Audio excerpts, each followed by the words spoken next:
predecessor. When stories or scandals like this one cut through with the public, it offers a Prime Minister the chance to press the reset button, to show leadership, get to grips with an issue, tackle it head on. But this Prime Minister is simply too weak to do so. Despite promising integrity, professionalism, accountability at every level, he has shown he's too weak to stand up to Boris Johnson and his sycophants, which is profoundly dangerous, because if we can't have a Prime Minister that stands up for standards, what have we got? All we've heard so far is mealy-mouthed statements. It was on him to come to this House and set an example to his own MPs. Instead, I hear he's proactively said he doesn't want to influence anyone on this. How is that integrity at every level? If the Prime Minister can't even show leadership when it comes to holding liars to account, how can he expect the people of this country to trust him on anything? Is he at least planning to say something of note after the vote? Or is his judgment so poor that he's sitting this one out completely? He is the Prime Minister. We should know where he stands. I ask the Leader, has the Prime Minister at least read the report? Does he personally endorse the committee's conclusions? Does he back the sanctions in full? The Leader of the Opposition has done just that. Why can't he? Mr Speaker, as I've said, they've got form. I was Shadow Leader of the House 2 years ago when Boris Johnson and the then Leader of the House tried to rip up the rules to save their friend Owen Paterson. Hundreds of Tory MPs voted with them, and I'm afraid to say this included the current Leader and the current Prime Minister, who was missing then too. This has all the hallmarks of Paterson 2.0, and this time MPs have been actively encouraged to dodge the vote. I hope that honourable members and right honourable members will prove me wrong, because a real leader wouldn't abdicate responsibility. I believe a real leader would be encouraging members to rise to the moment. So I welcome the motion in the name of the Leader, but I ask, who on her side actually supports it? The government front bench from the media over the weekend otherwise seems to be in chaos. Just yesterday, the Levelling Up, where are they? The Levelling Up Secretary said he disagrees with the committee's conclusions. Does the Leader know how many of her other cabinet colleagues aren't supporting her motion? Perhaps the easiest way to work it out is to think about which cabinet minister fancies their chances when it comes to the next Tory leadership election, which seems to be what we've been reduced to, cabinet ministers jostling for position with the membership. This is no way to run a country. I will happily give way. I thank my honourable friend for giving way. She's making a very powerful speech. Does she not agree with me that the Prime Minister not being here and not saying that he will also be voting for the motion isn't a Prime Minister that is not trying to influence an outcome? It is a Prime Minister who knows exactly what outcome he's trying to influence, and his very absence is seeking to influence the way members vote tonight. Honourable friend for that intervention. I must agree that it seems to me that this is a Prime Minister whose judgment is so poor that he can't even find it in himself to give an opinion on the committee's conclusions. So, yes, I'll happily give way. Thank you very much indeed. I just want to make a very brief point. I'm voting in support of this, and I didn't vote for Owen Paterson. But can I just remind her, we got rid of Boris Johnson a year ago because we lost faith in him because he was probably not telling the truth. I'm also an Iraq War veteran, and the reality is that when Tony Blair lied and lied and lied, you lot covered up for him. Mr Speaker, I thank the honourable member for that intervention, but I must remind him that it was only, I think, the last Friday that the current Prime Minister was too weak to stand up to the former Prime Minister and just put a pause, at least, on his honours list, his dishonourable honours list. So, I happily give way. Would she agree with me that it's sad, isn't it, that we've come to this? Yeah. It's been inevitable, but it's sad. It's not good for the House, and it's not good for the country. But would you agree with me, we've also got to learn the lessons from this, that this should not be able to happen again.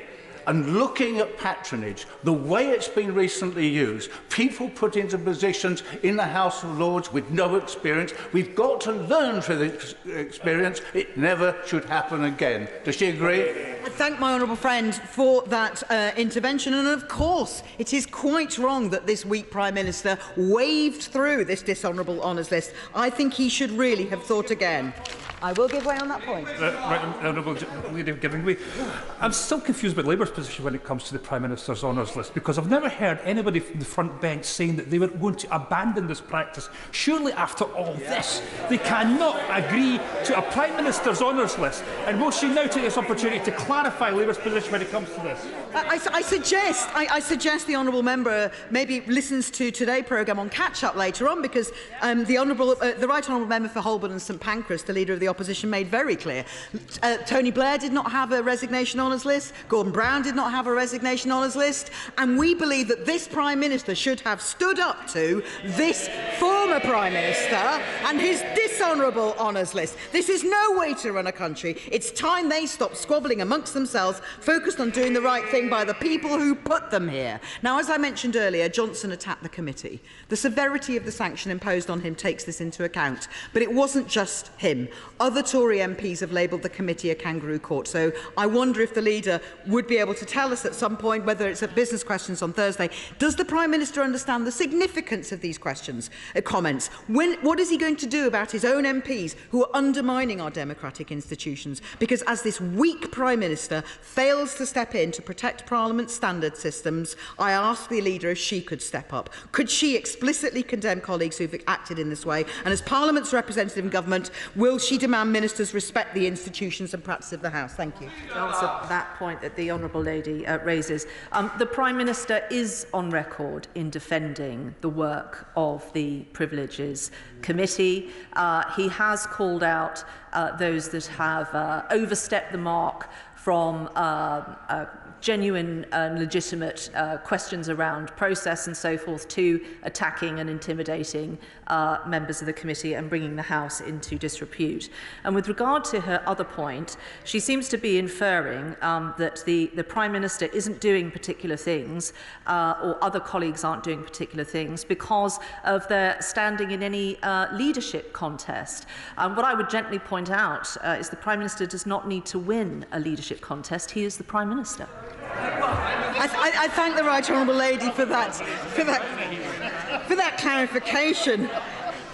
I think it's not me she needs to remind, it's some of her own colleagues who are obviously fighting the next leadership contest already. I ask her if she could, please, as Parliament's representative in government, remind her colleagues of the importance of telling the truth of the dispatch box, but also of the process by which, when ministers do make honest, inadvertent mistakes, that they come back and clarify as soon as possible. And she could start by asking the Home Secretary to do that in relation to the asylum decision backlog, which I understand she still hasn't done. So, in conclusion, Mr. Speaker, happily. I thank my right honourable friend for giving way. We now all know that Boris Johnson lied to the House, but we also know, as she said earlier, that on 30 occasions he came to this House and told those lies, and he did so to cheers and whoops from all of the members opposite. Does she agree with me that they bear some responsibility for this? And if they don't absolve themselves by voting in a certain way today, their constituents are going to look on them very unfavourably. Thank my honourable friend for that intervention, and she's absolutely right, because not only did they cheer the former Prime Minister on, but whilst the Isle of Wight member says that they got rid of him as a Prime Minister last year, that's only after propping him up for a considerable amount of time. So, in conclusion, Mr. Speaker, standards matter, rules matter, Parliament matters, respect for truth, behaving honourably, abiding by our rules, respecting our processes. This all matters. Why? Because without this, we are nothing. And if we are nothing, we are failing democracy, and we are failing the people we have been elected to represent. And if we lose their trust, if they stop believing in democracy, our abilities to serve them are crushed, our mandate to represent them is diminished. So to come back to where I started with the Hearts on the COVID memorial wall, that is what members should have at the front of their minds when they are voting this evening. We hold democracy in the highest esteem. We respect the institutions of this House, and we on this side respect the process the committee has undertaken. I will approve the clear and just conclusions of the Privileges Committee, and I urge all colleagues on both sides of the House to vote where I am voting today to endorse and support and approve the Privileges Committee and do the same and do right by their constituents. Thank you, Mr. Speaker. I come to Father of the House, Sir Peter Bottomley. Mr. Speaker, I think that the last speech was perhaps more party political than was deserved by the occasion. I'd prefer to have spoken after the chair of the Privileges Committee, but I do so now, and I would draw the House's attention to Annex 3, that's from page 90, which is about the purported response of Mr. Johnson to the committee's warning letter. What he says and what their comments are seem to me to provide the context on process. On the facts, the committee itself has given their understanding of what facts were and how they tried to exclude, and successfully tried to exclude, things that were not facts. The question, I think, facing each of us is no matter how many good things we've done, and the former Prime Minister did many good things, is what we do when we've done something wrong. And although it was on a pretty unimportant issue, I noted that on the 2nd of December 1985, I managed to get 2 sentences into one line of a column of Hansard, and my words were, I made a mistake, full stop, I apologise, full stop. It seems to me that for anyone else caught in the kind of situation which we're considering today, that's the kind of advice I hope someone would give me, and the sort of advice I hope I'd take. I will support the committee. Can I just say to Father of the House, if he gives me notice in future, I'll certainly put him down the pecking order, but I didn't know that. Can I now come to the SNP spokesperson, Deirdre Brown? Thank you, Mr. Speaker.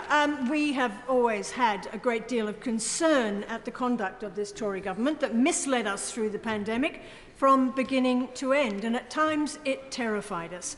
We saw the photos of Boris Johnson surrounded by empty champagne bottles, heard how the former Health Secretary got his pandemic strategy from the Contagion movie, and how the former Chancellor and current Prime Minister was on the receiving end of a fixed penalty fine over Partygate.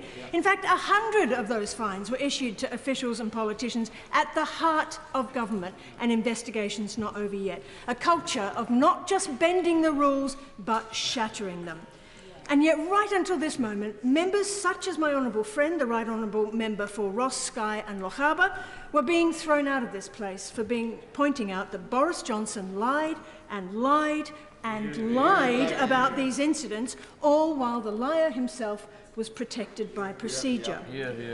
Now, the 5th report of the Privileges Committee is forensic in its approach and has revealed a culture of entitlement that has eroded the very foundations of that which passes for democracy at Westminster. It says the overall thrust of Mr. Johnson's evidence to the committee has been to downplay the significance and narrow the scope of the assertions he made to the House. It uses words like disingenuous, misleading. It talks of Mr. Johnson using language that was contrary to common English usage, of him advancing an unsustainable interpretation of guidance. The report's tone is flat and completely professional and absolutely damning. It has also shed more light on behaviour that proves without doubt it really was one rule for them, another rule for us. And since its publication, we've seen some clips reveal the unbelievable arrogance of those posing for photos and being filmed dancing at Tory HQ, apparently on a day when it was announced London was entering Tier 3 restrictions, and then rewarding some of those taking part with honours. People died alone while number 10 officials had Friday wine time. The reason these people spent their final moments alone was because they were following the orders of a government which disregarded its own policies so blatantly. Suitcases filled with booze and office karaoke machines were ignored as they were wheeled in. And then Boris Johnson lied about it. You know, paragraph 210 of the report is scathing. There is no precedent for a Prime Minister having been found to deliberately misled the House. He misled the House on an issue of the greatest importance to the House and to the public, and did so repeatedly. Will my honourable friend give way? Yes, of course. Does my honourable friend agree with me that the outpouring we've seen on social media of people sharing the pain of instances of a lost daughter to suicide, of close funerals that they couldn't attend. These scars are not going to disappear in people's lifetimes. Yeah. And so is the demand to move on and the trivialization of this not just the final insult to people. Completely agree. The stories that I've seen on social media and heard from constituents are utterly heartbreaking. And I think this report vindicates every single person who made immense personal sacrifices during the pandemic, and I am extremely grateful to the work of the committee and its officers, particularly in such a hostile environment of relentless intimidation and insult. Now, you'd like to think its recommendations will ensure such a monumental betrayal of public trust would never be undertaken so lightly again. However, Boris Johnson and his allies' continued refusal to accept the findings and recommendations of the report is a further affront to the democratic process. Now, in fact, the former Prime Minister's relationship with the truth is so distorted, I'm not actually sure whether he comprehends the depths of his own deception. Either that, or he still thinks he can play us all for fools, and in that, at least, I'd say the game was up.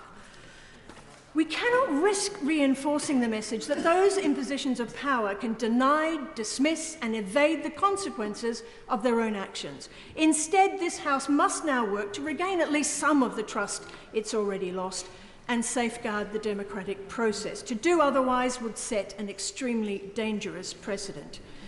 Now, of course, Mr. Speaker, this comes alongside the news that the Scottish Government has published plans for an independent Scotland to have a codified constitution written by the people, for the people, and, crucially, holding our representatives accountable to the people.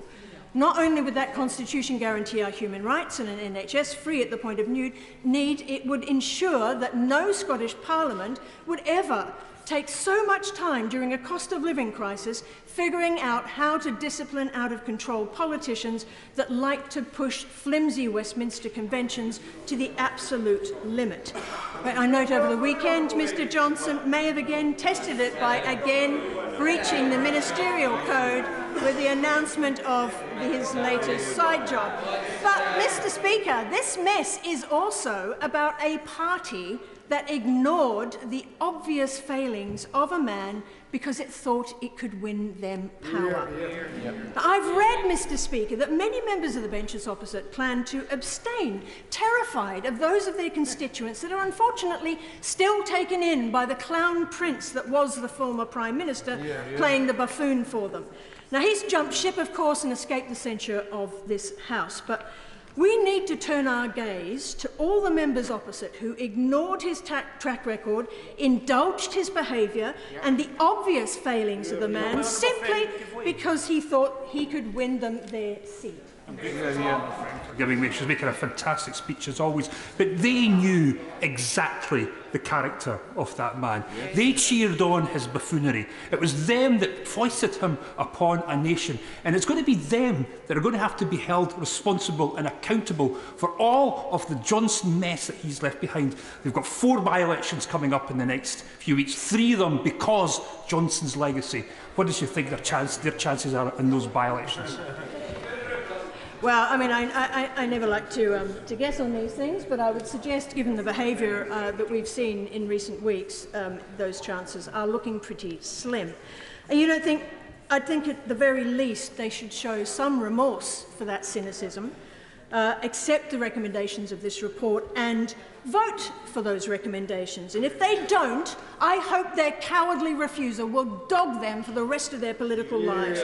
If ever there was a moment for them to stand up and be counted, it is now. However, it is too much, I suppose, to expect apologies from all those who defended him and kept him in his place. Unbelievably, I see the Secretary of State for Scotland continues to support Johnson, claiming he wasn't as unpopular in Scotland as was thought. Now, the month before Johnson resigned last year, an Ipsos Mori poll said 83% of those responding had a negative view of him. So if the Secretary of State thinks opinions of the man in Scotland have got better since then, he's got another think coming. He also claims, astoundingly, the decisions Johnson took for Scotland will serve Scotland very well for decades to come. What a statement when we consider the disastrous impact of a Brexit, which Johnson was instrumental in persuading people to support, on individuals and organisations up and down Scotland. Then there's the inadequacy of a replacement for EU funding, Treasury funds being ransacked like a sweetie jar to award MPs, the Internal Market Act and the constant interference in devolved responsibilities. And we're seeing the consequences of that with the UK government effectively having a veto over legislation passed by our democratically elected Parliament in Scotland. Although he's right in one way, in that Johnson's toxic legacy of the decisions made by his government and then imposed on the Scottish people will certainly be affecting them for years to come. And given Labour's refusal to ditch Brexit in any government that comes after this. Now, of course, we know some members won't even be attending today. I hear the Prime Minister is swithering. Perhaps it's all a little too close to home given his own fixed penalty fine. But what a spineless dereliction of the responsibilities of his office if he doesn't show active support for the committee's recommendations. The committee's conclusions are that Johnson deliberately misled the House and the committee, breached confidence, impugned the committee, thereby undermining the democratic process of the House, and was complicit in the campaign of abuse and attempted intimidation of the committee. What of the Prime Minister's mantra of integrity, professionalism and accountability at every level? Not only must this House endorse the report in full, we must recover the legal fees wasted on Boris Johnson's lies, rescind the honours he bestowed in disgrace, and prevent a single penny more of public money entering his pocket. We have suffered enough at his hands and at the hands of his government. Boris Johnson lied to Parliament, deliberately misled the country, and has shown no remorse for his behaviour. And while time, money and energy have been spent on examining what was a self-evident truth a long time ago, the cost of living crisis continues to balloon and our constituents are suffering. Isn't it shameful and depressing, though, Mr. Speaker? It's taken this prolonged, detailed scrutiny by a Privileges Committee to finally force some of the members opposite to finally admit to Johnson's faults. And shocking that even now some of them are refusing to accept its conclusions. Scotland deserves better than this outdated, corrupt Westminster system that allows the likes of Johnson to rise to the top. And I fear that even these recommendations from the committee, decisive as they are, will not prevent the same happening in the future. I worry that some Conservative MPs think that perhaps by accepting the recommendations and taking some medicine, this will all go away again, and that cannot be allowed to happen, Mr. Speaker. In conclusion, yes, it clearly is beyond time Westminster abandons the damaging traditions that protect those who lie in Parliament, reforms protocol and enables MPs to accurately hold ministers to account. Yes, of course, all members of this House should vote for this committee's recommendations. The question for me is this: is anything going to change, to really change, on the back of this report? If Parliament fails to reform after this most egregious and obvious case, then it will just prove Westminster is incapable of even the most basic scrutiny of power or reform and improvement. Are we confident the standards here will keep other ministers to account when they stand up at the dispatch box? I'm afraid I'm not. Theresa May. Thank you, Mr. Speaker. I do not intend to dwell on the events covered in the report of the Committee of Privileges or its conclusions. It is a rigorous report and I accept its findings.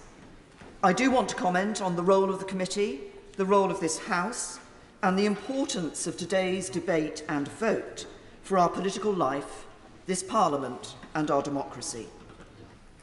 It is not easy to sit in judgment on friends and colleagues. One day you're judging the behaviour, the next day you might be standing next to them in the queue in the members' tea room. I know it is not easy because as Prime Minister, I had to take decisions based on judgments about the behaviour of friends and colleagues, decisions which affected their lives and potentially their careers. But friendship, working together, should not get in the way of doing what is right.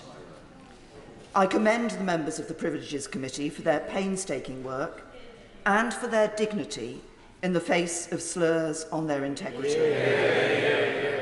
To all the members of the committee, this House should, as the Leader of the House said, say thank you for your service. Thank you for being willing to undertake this role. And particular thanks to the Right Honourable Member for Camberwell and Peckham for being willing to stand up to chair the committee when the Right Honourable Member for Rhondda rightly recused himself. This committee report matters. This debate matters, and this vote matters. They matter because they strike at the heart of the bond of trust and respect between the public and Parliament that underpin the workings of this place and of our democracy. I'm very grateful, Mr. Deputy Speaker. The Leader of the House spoke about representing Portsmouth. I returned from Portsmouth today early from a Defence Committee meeting to be here to vote in support of this report. Does she agree that even though Boris Johnson has absented himself from this House, almost to some degree making this report somewhat academic, the nation wants to see its conclusion? The nation who puts us here wants to make sure that this process reaches its conclusion. I repeat again that I will be supporting this report here today in the House. Can I say that I'm pleased to hear that the Chairman of the Defence Select Committee will be supporting this report. I think he can take it from the fact that I have just said that the committee report matters, that the debate matters, and that this vote matters, that I do think people want to see us coming to a conclusion today. If people see us making rules for them and acting as if they are not for us, that trust that I spoke about between the public and Parliament is undermined. If they see members of this House trying to save the careers of friends who have been clearly found by due process to have been guilty of wrongdoing, as happened in the case of Owen Paterson, their respect for us is eroded. And without that trust and respect, their faith in our very parliamentary democracy is damaged. As MPs, we are in some sense leaders in our communities, but with that leadership comes responsibility.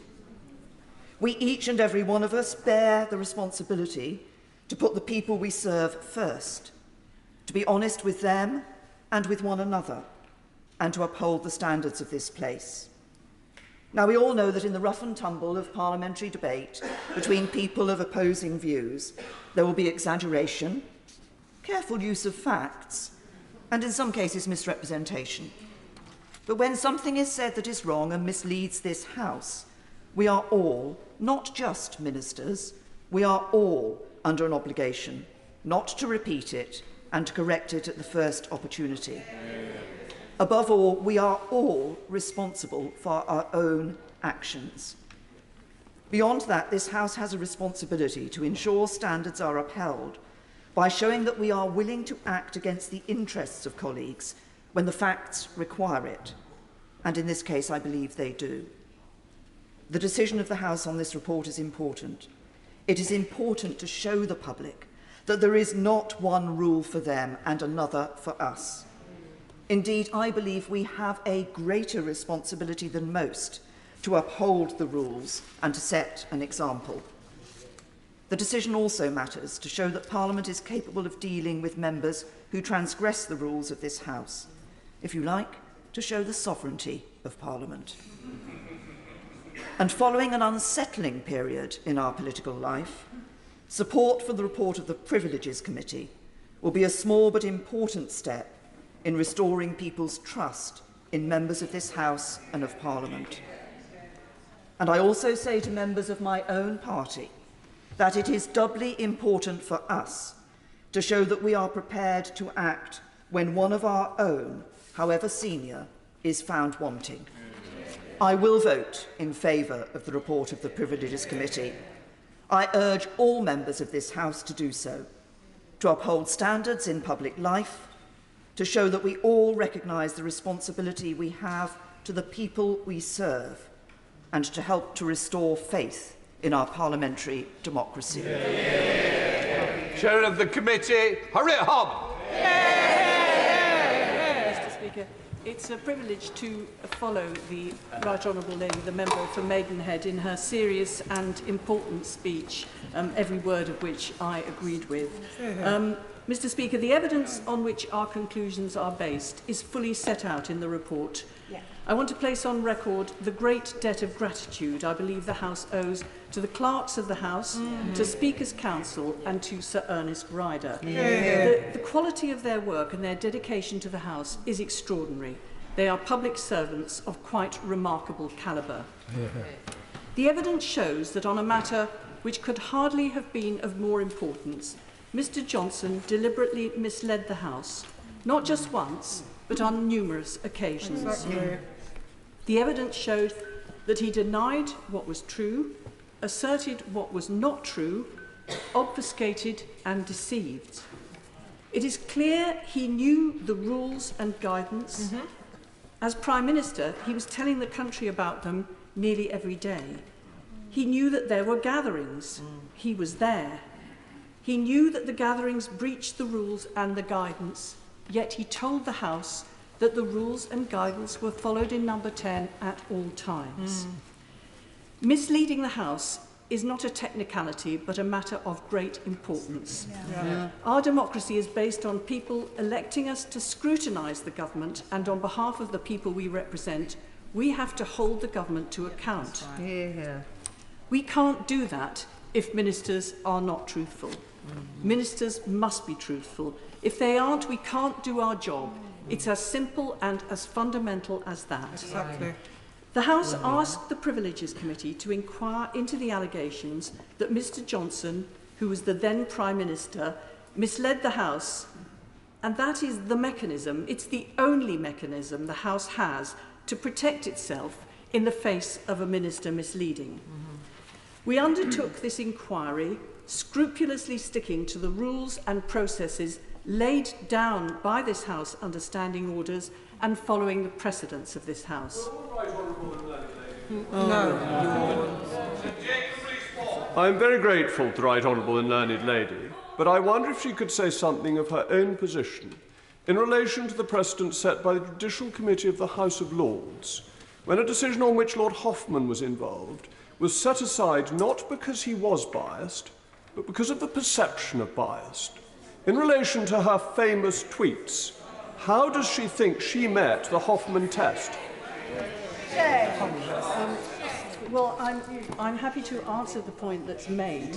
I was appointed by this House in the expectation that I would chair the committee with no one speaking against it. After the tweets were brought to light and were highlighted, because I am concerned about the perception of fairness on the committee, and I agree that perception matters, I made it my business to find out whether or not it would mean that the government would not have confidence in me if I continued to chair the committee. And I actually said I am more than happy to step aside because perception matters, and I don't want to do this if the government doesn't have confidence in me, because I need the whole House to have confidence in the work that the committee has mandated. And I was assured that I should continue the work that the House had mandated with the appointment that the House had put me into, and so I did just that.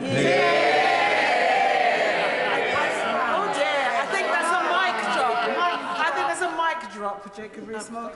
Our report was based on two things: on the evidence and on our keen awareness of the seriousness of misleading the House. The committee was unanimous that a sanction which would trigger the Recall of Parliament Act was justified in the light of our conclusion that Mr. Johnson deliberately misled the House and deliberately misled the committee. We then felt it necessary to increase the sanction to 90 days to reflect the seriousness of his breaching the confidence of the committee, impugning the committee, thereby undermining the democratic process of the House, and his complicity in a campaign of abuse, attempting to intimidate the committee, stop us from carrying out our work, and to discredit it. Like the Honourable Member for Maidenhead, with whom I sit, we share a great deal, including a necklace, it turns out. I want to thank, as she did, I want to thank every member of the Privileges Committee. Over the course of the last year, they have considered thousands of pages of evidence and participated in over 30 meetings to do the job the House asked them to do with outstanding dedication and commitment.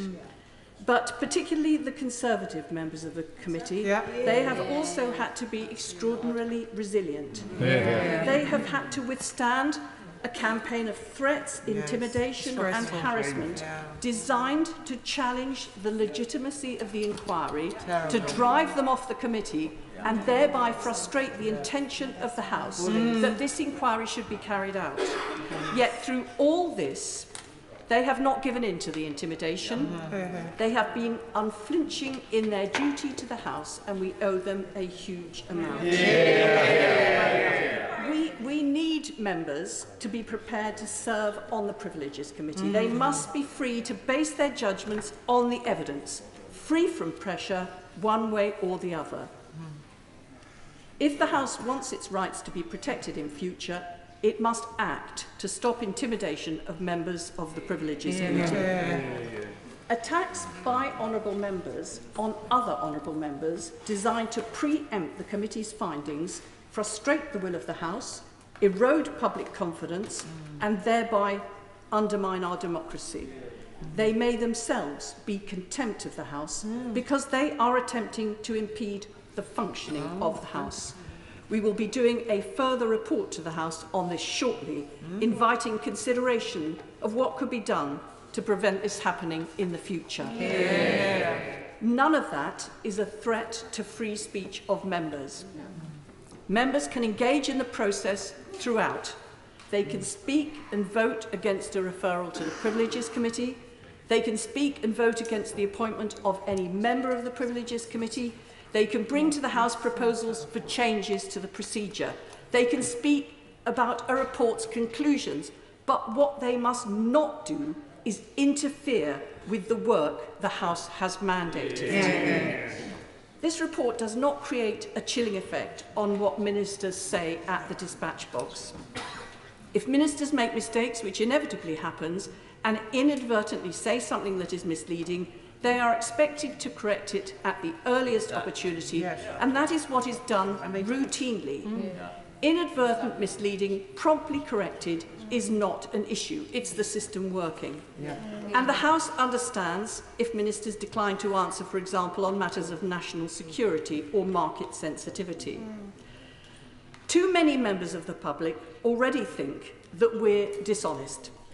But hitherto, I have found in my 40 years in this House that most ministers in all governments are at pains to tell the truth.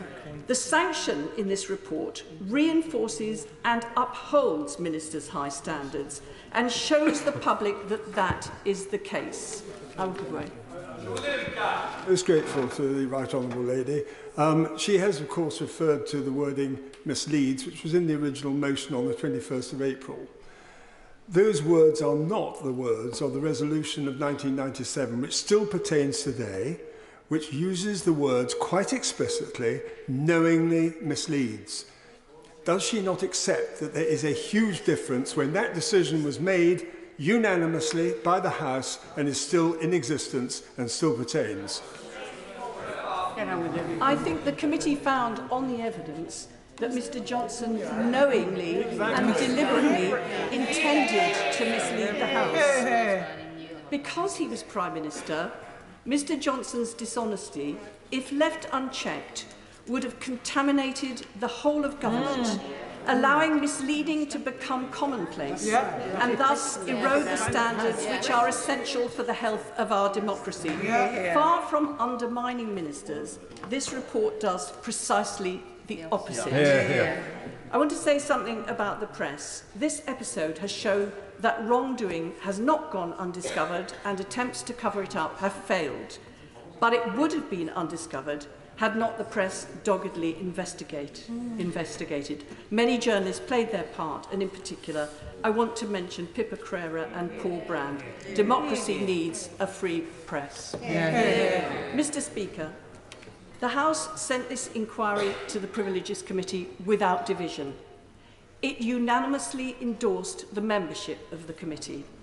We have done the work we were asked to. This is the moment for the House, on behalf of the people of this country, to assert its rights, to say loud and clear that government will be accountable, ministers will be honest, there is no impunity for wrongdoing. Even if you are the Prime Minister, especially if you're the Prime Minister, you must tell the truth to Parliament. I urge all members to support this motion. Thank you, Mr. Speaker. The motion before the House today is of the utmost importance. Yes, it's about the behaviour of a member, but there is also a huge degree of controversy around the process and the make-up of the committee itself. Now, I want to say from the outset that it's entirely reasonable for honourable and right honourable members to have differing opinions on both the findings of the committee and the sanctions imposed by the committee. But where I part company with those who would vote against today's motion is that I strongly believe this House must uphold the processes and committees that we create. As a former leader of the House for 2 years during 2017 to 2019 hung Parliament, and when the harassment scandal hit this place, colleagues from every party, many who are in the chamber today, and from the other place, worked for the best part of a year to put together the Independent Complaints and Grievance Scheme. Now, I certainly don't defend the scheme as being perfect, and I myself have some grave concerns about how it's been implemented, which are not for discussion today. However, what I believe the original ICGS, as agreed by this House in July 2018, got right was to uphold the principle that those who are elected to this place should only ever be removed by those same electors. And the second principle that underpinned the ICGS is that the House should be responsible for its own affairs, ensuring a collective responsibility to uphold standards and giving all members the right to be judged by a group of their peers. The Committee of Privileges that is responsible for the fifth report and is the subject of today's debate has, in my opinion, been entirely properly established and has carried out its duties with great care and with every opportunity for the provision of both evidence and opinion to be taken into account. And I want to thank and congratulate all members of the committee for what I'm certain will have been an exhaustive and an exhausting process. I do remind colleagues, the vast majority of whom will have been involved in cross-party committees such as select committees and inquiries, to recall that all the participants on a committee have an equal voice, and that this particular committee, with a majority of government members, simply cannot reasonably be accused of political bias. Our standing orders, whilst far from perfect, ensure that members are judged by a politically balanced group of their peers, and that the ultimate sanction available to them gives the right and the obligation to that member's own electors as to whether to call a by-election in the first place. And if that 10% threshold is met, then it is for those voters to return or reject that member. So what is the alternative, Madam Deputy Speaker, to our Privileges Committee? Well, the only alternative is a committee made of non-members. And this might address the fears around political bias, but surely the risk of lay members having their own agendas is also great. And with lay members, there is a vital constitutional issue around unelected people having the power to dismiss those that are elected.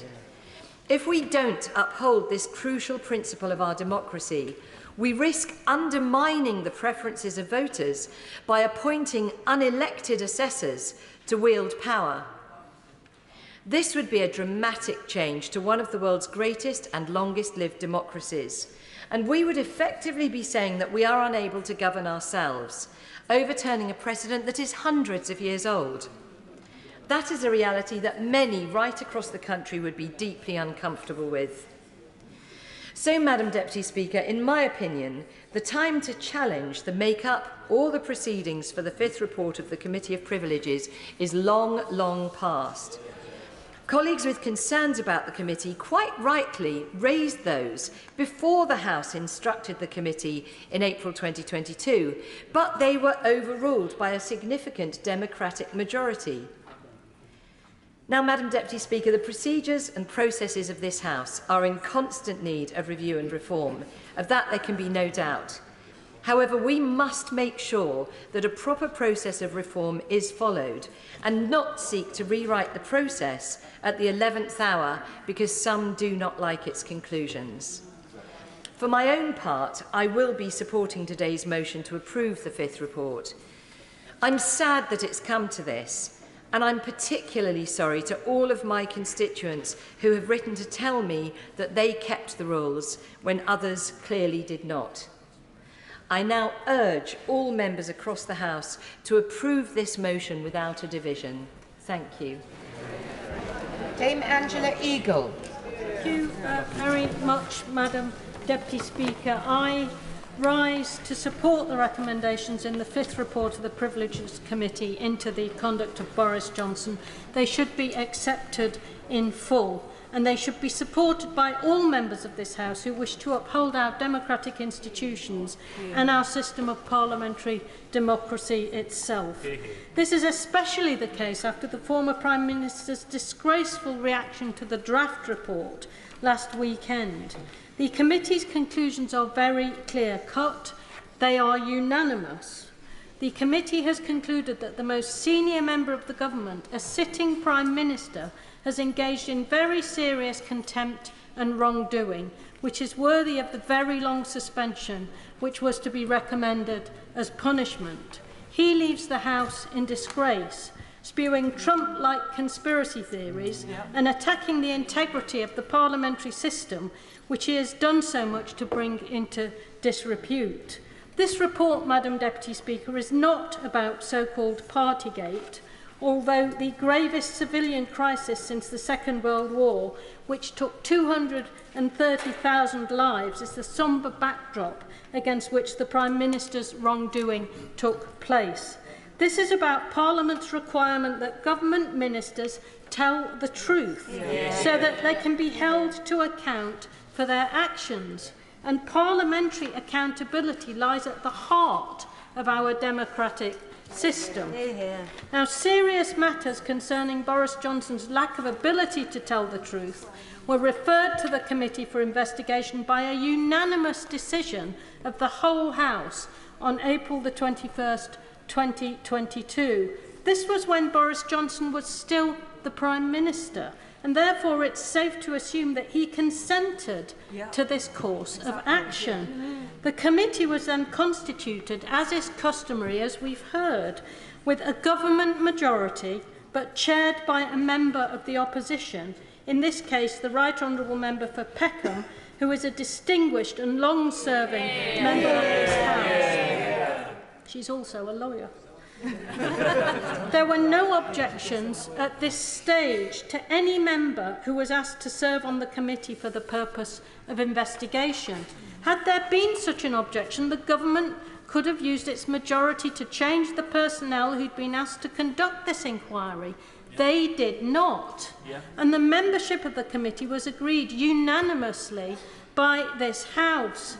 14 months of painstaking and forensic work later, and they have produced their excoriating verdict in the report we are debating today. It's a damning verdict, and one which I believe the whole House must not only note but vote to accept. I will comment on the findings of the report later, but firstly I wish to make a few further observations about the importance of today's proceedings. Boris Johnson and his acolytes have engaged in a systematic attempt to undermine the legitimacy of the committee and its work for their own purposes. They claim it's unfair and biased against the former Prime Minister. They claim the individuals are biased and that the procedure is biased. But anyone who's read the report and the painstaking way in which they went about their investigation will know that this is false.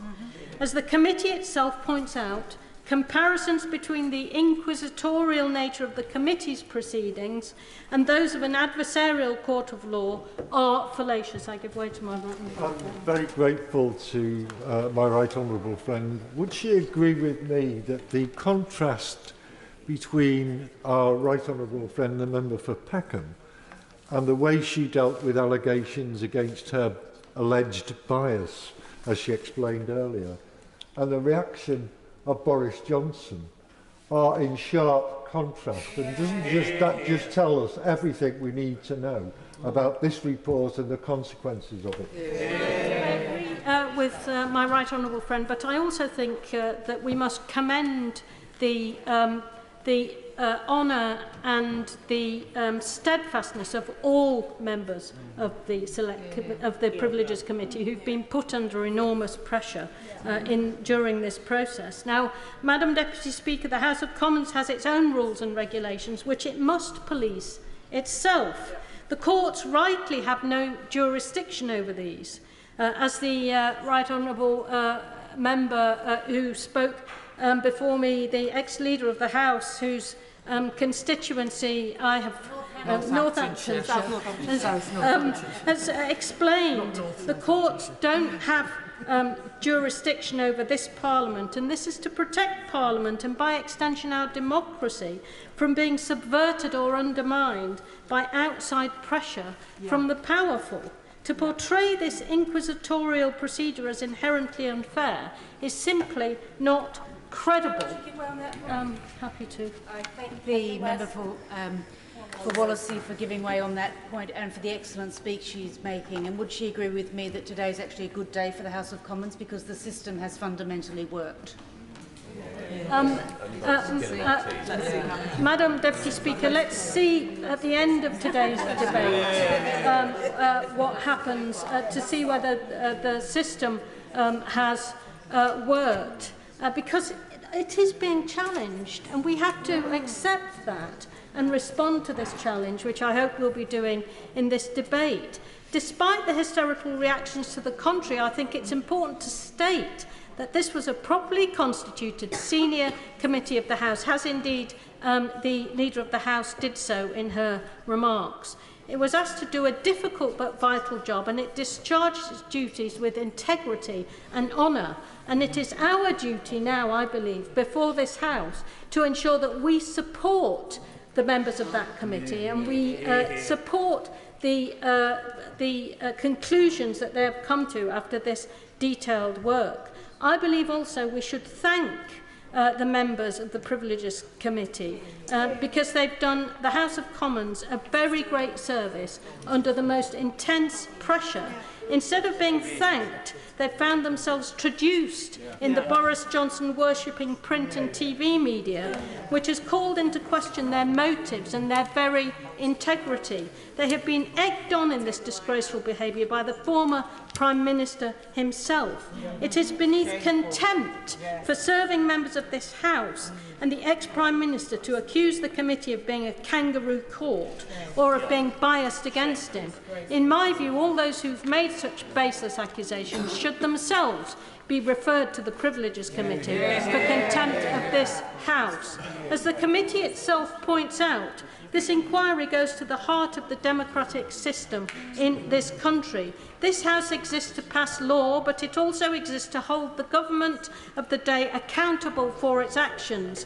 For this crucial purpose to be fulfilled, the House assumes that any government minister tells the truth to Parliament. Inadvertent errors can and must be corrected at the earliest opportunity, but we cannot work if we have rogue ministers lying on the floor of this House with impunity. In deciding to resign prior to the publication of the report, Boris Johnson has heaped further opprobrium upon himself. He broke confidentiality by leaking the provisional report ahead of it being finalised for his own ends. He fled the judgment of his fellow MPs in a chamber which contains a large Conservative majority. He ran away from the judgment of his constituents in Uxbridge and South Ruislip without attempting to defend himself to them, and he used his considerable public platform to make outrageous accusations of bias against the committee members who've had to be provided with extra security as a result. And allies of his have threatened any Conservative MP who supports the report with a confidence vote and deselection in their local constituency parties.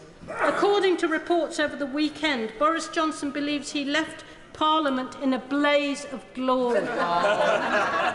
Madam Deputy Speaker, he is left in disgrace. He has run from accountability for his lies and untruths. There has been no self-reflection, no apology, no acceptance of a shred of responsibility, just the narcissistic howl of a man-child who won't see that he only has himself to blame. So egregious and so damaging for public trust in our democracy are Boris Johnson and his cheerleaders' actions. It's now imperative that this report is accepted. All MPs, from the Prime Minister on down, must be seen to be upholding the integrity, professionalism and accountability which are required to ensure that our system operates by uniting to defend truth-telling and punish those who believe they can lie with impunity. This is why this is not merely a symbolic debate, simply because the former Prime Minister has fled the scene of the crime. He clearly harbours designs to make a comeback, having fled accountability in a reckoning, which is why we must support the bravery of those we ask to serve on the Privileges Committee by actively endorsing their recommendations. Mass abstention in tonight's vote on the Conservative side will be a total dereliction of their duty. And that includes the Prime Minister. I hope, Madam Deputy Speaker, that we will see all of them in the lobby tonight voting to defend the integrity of this Parliament and our democracy. Thank you, Madam Deputy Speaker. I had to speak in the House today because I cannot see where the evidence is where Boris Johnson misled Parliament knowingly, intentionally or recklessly. I'm from Grimsby and I have to say it as I see it. Order. It is important to listen to the Honourable Lady. Thank you, Madam Deputy Speaker. I have to say it as I see it because that's what my constituents would want me to do. Yes, I have read it, and I think that is quite an appalling question to ask a member in this House. The reality is that Boris Johnson did not, knowingly or intentionally, mislead this House. The reason, if people would like to listen, that I say that is that last year for 6 months I was one of Boris Johnson's parliamentary private secretaries. And I was the only Member of Parliament who was with him for the whole day on the publication of the Sue Gray report. When he read that... Very grateful for the Honourable Lady giving way. She says, having read the report, that she sees no evidence of Boris Johnson's wrongdoing. Does she agree with me that there is none so blind as those who will not see? I thank the Honourable Gentleman for his comments, but for those people who haven't got anything more interesting to do than actually spend their time reading the whole of the report, of which I did, I am aiming this at members of the public, is that I suggest people go to pages 85 to 88 and actually read the quotes. The reality is that there were some people who had parties. Sadly, those people were unelected officials who still should have stood by making sure that they weren't having ministers potentially in difficult situations by advising them incorrectly.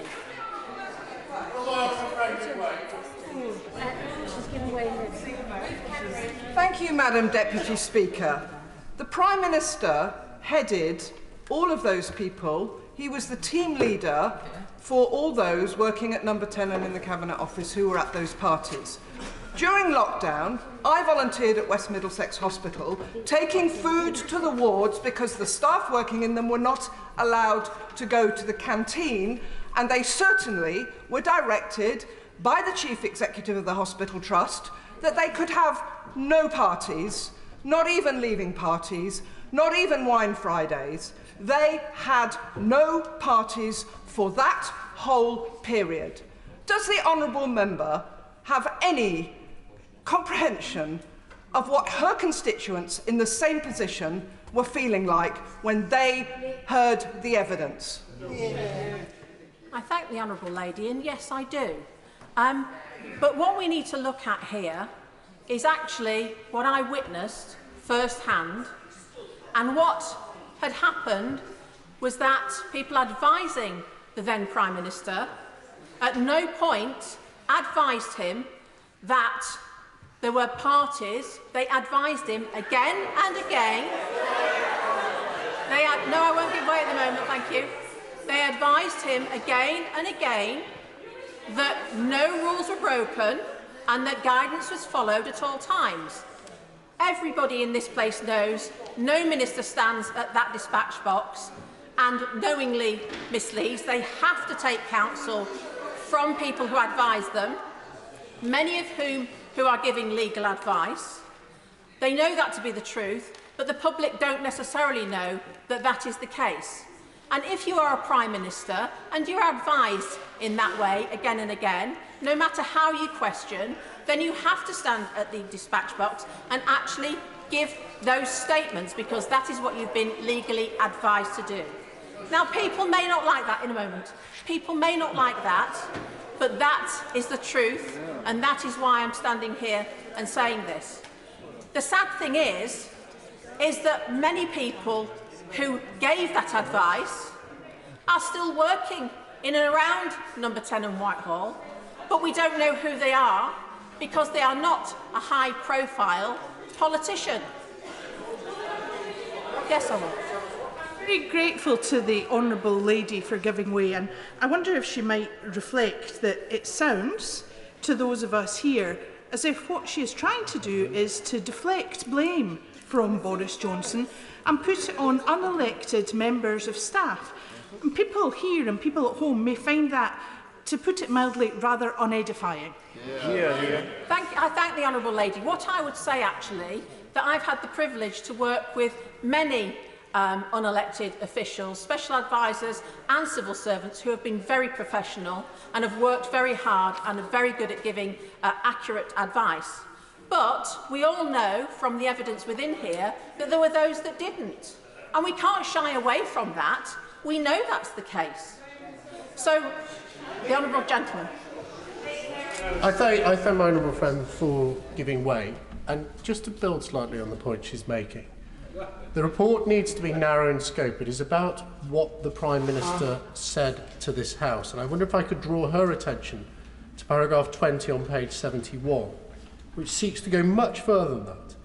It talks about, it's not what the Prime Minister said, it's the interpretation given it by members of this House, by the media and by the public.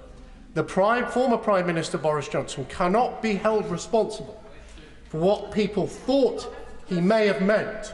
He should be held responsible, if this report is to hold any water, on what he said. Good point. I thank my right honourable friend for that. And of course, we really must hear what the honourable lady has to say. It's not fair just to mutter away when she's making her argument. Leonici. Thank you, Madam Deputy Speaker. I thank my right honourable friend for identifying that, because, of course, he's absolutely right. And I have to say, as I do respect the amount of hard work that's been put into this report, but throughout, if I was grading this in my former job as a college lecturer, it is not impartial. The way it is written, Boris Johnson claimed, Boris Johnson purported. This is not impartial language. And therefore, I believe that, in my opinion, that this report does not give an impartial report in the way that it is written. But to go back to my original discussion, that on the day that the Sue Gray report was written, was published, the Prime Minister at the time was horrified that he'd read what was going on. At no time, and in here, at no time did anybody give on oath or evidence that they reported that there were parties or there was rule breaking to the Prime Minister. Now, some people might say, well, he lives in number 10 or lived in number 10. He should have known. Well, actually, those people who have worked in number 10 will know that it is a rabbit warren of rooms, thick walls. People are working there, running the country, and the Prime Minister is not the caretaker of the building. It is not their job to go round and look in rooms and decide who may be working and who may not be working. In fact, in that Sue Gray report, it did state that those unelected officials were rude to doorkeepers and staff, but yet at no time, if there were rules being broken and they were seen, number 10 is full of police officers, full of security people. Why did nobody report this to the Prime Minister so that he was aware of it? So that, yes, I will give way. The Honourable Lady for giving way. She makes a very good point that the Prime Minister was not the caretaker of the building at number 10. But the Prime Minister at the time was the caretaker of the nation's health, the nation's well-being and the nation's trust. And in that, he let people down, he misled this House, and that is why this report has come up with the conclusions that it did. Well, I thank the Honourable Lady for her comments. I don't agree, because I'm from Grimsby. I can only say it as I see it. And I saw, on that day of the publication of the report, that Boris Johnson had not been aware of these parties that had been going on. Now, Lady, I'm from Birmingham and I say it as I see it. Do you think there's any chance that Boris Johnson could also have lied to her?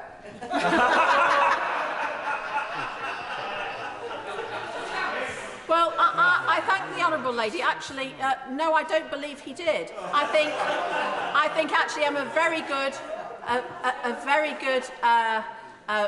person who can actually see character, and I saw what was going on in and around number 10 on that day. And sadly, I believe that unelected officials, some of them, because many are very, very good and very professional, but some of them made a choice not to inform the then Prime Minister because they wanted to cover their own backs. I'm very, very sad to say. I'm very grateful to the Honourable Lady. Is she aware that in 2019, Max Hastings, the editor of the Daily Telegraph and a Tory, said this about Boris Johnson? Johnson would not recognise truth, whether about his private or political life, if confronted by it in an identity parade. Isn't the truth that Boris has lied for so long and so often that it can come as no surprise that he's lying in this instance? Yeah.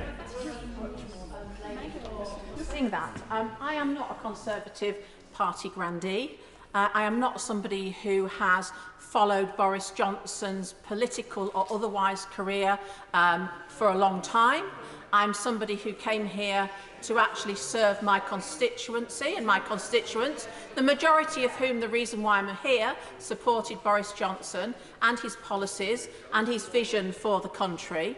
But sadly, what this whole saga seems to be doing in and out of the media is actually, sadly, this is all becoming part of a kind of political opportunism.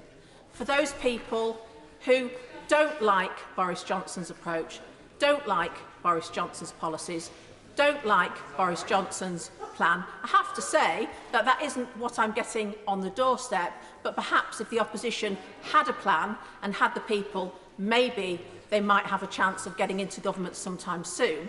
This actually is about people who want a formidable opponent out of their way because they don't believe they will get into government in any other way. That is my stance. I thank you very much, Madam Deputy Speaker. Sir Chris Bryan. Madam Deputy Speaker, can I first of all thank the Right Honourable Member for Camberwell and Peckham. I can probably thank her more than anybody in the chamber because I think the wisest thing I've ever done in my political career was recuse myself from chairing the committee. And she has done an absolutely admirable job. I also want to thank all the members on the committee, as has often been referred to, the Conservative members in particular. I won't go into the other matters that, for other reasons, that the leader, the chair of the committee referred to about privilege and whether this should be referred back again. But I simply point out that I know all the Conservative members on the committee. I know all the members of the committee because they're also on the Standards Committee and they do a wonderful job every single time. The former Prime Minister was right to say it is very difficult to sit in judgment on your colleagues, including your opponents. That isn't actually any easier than sitting in judgment on people who've sat on the same benches as you or have been in the same party as you. But let's face it, Boris Johnson lied. Yes. He said that guidance was followed completely. It wasn't. He said that the rules and guidance were followed at all times.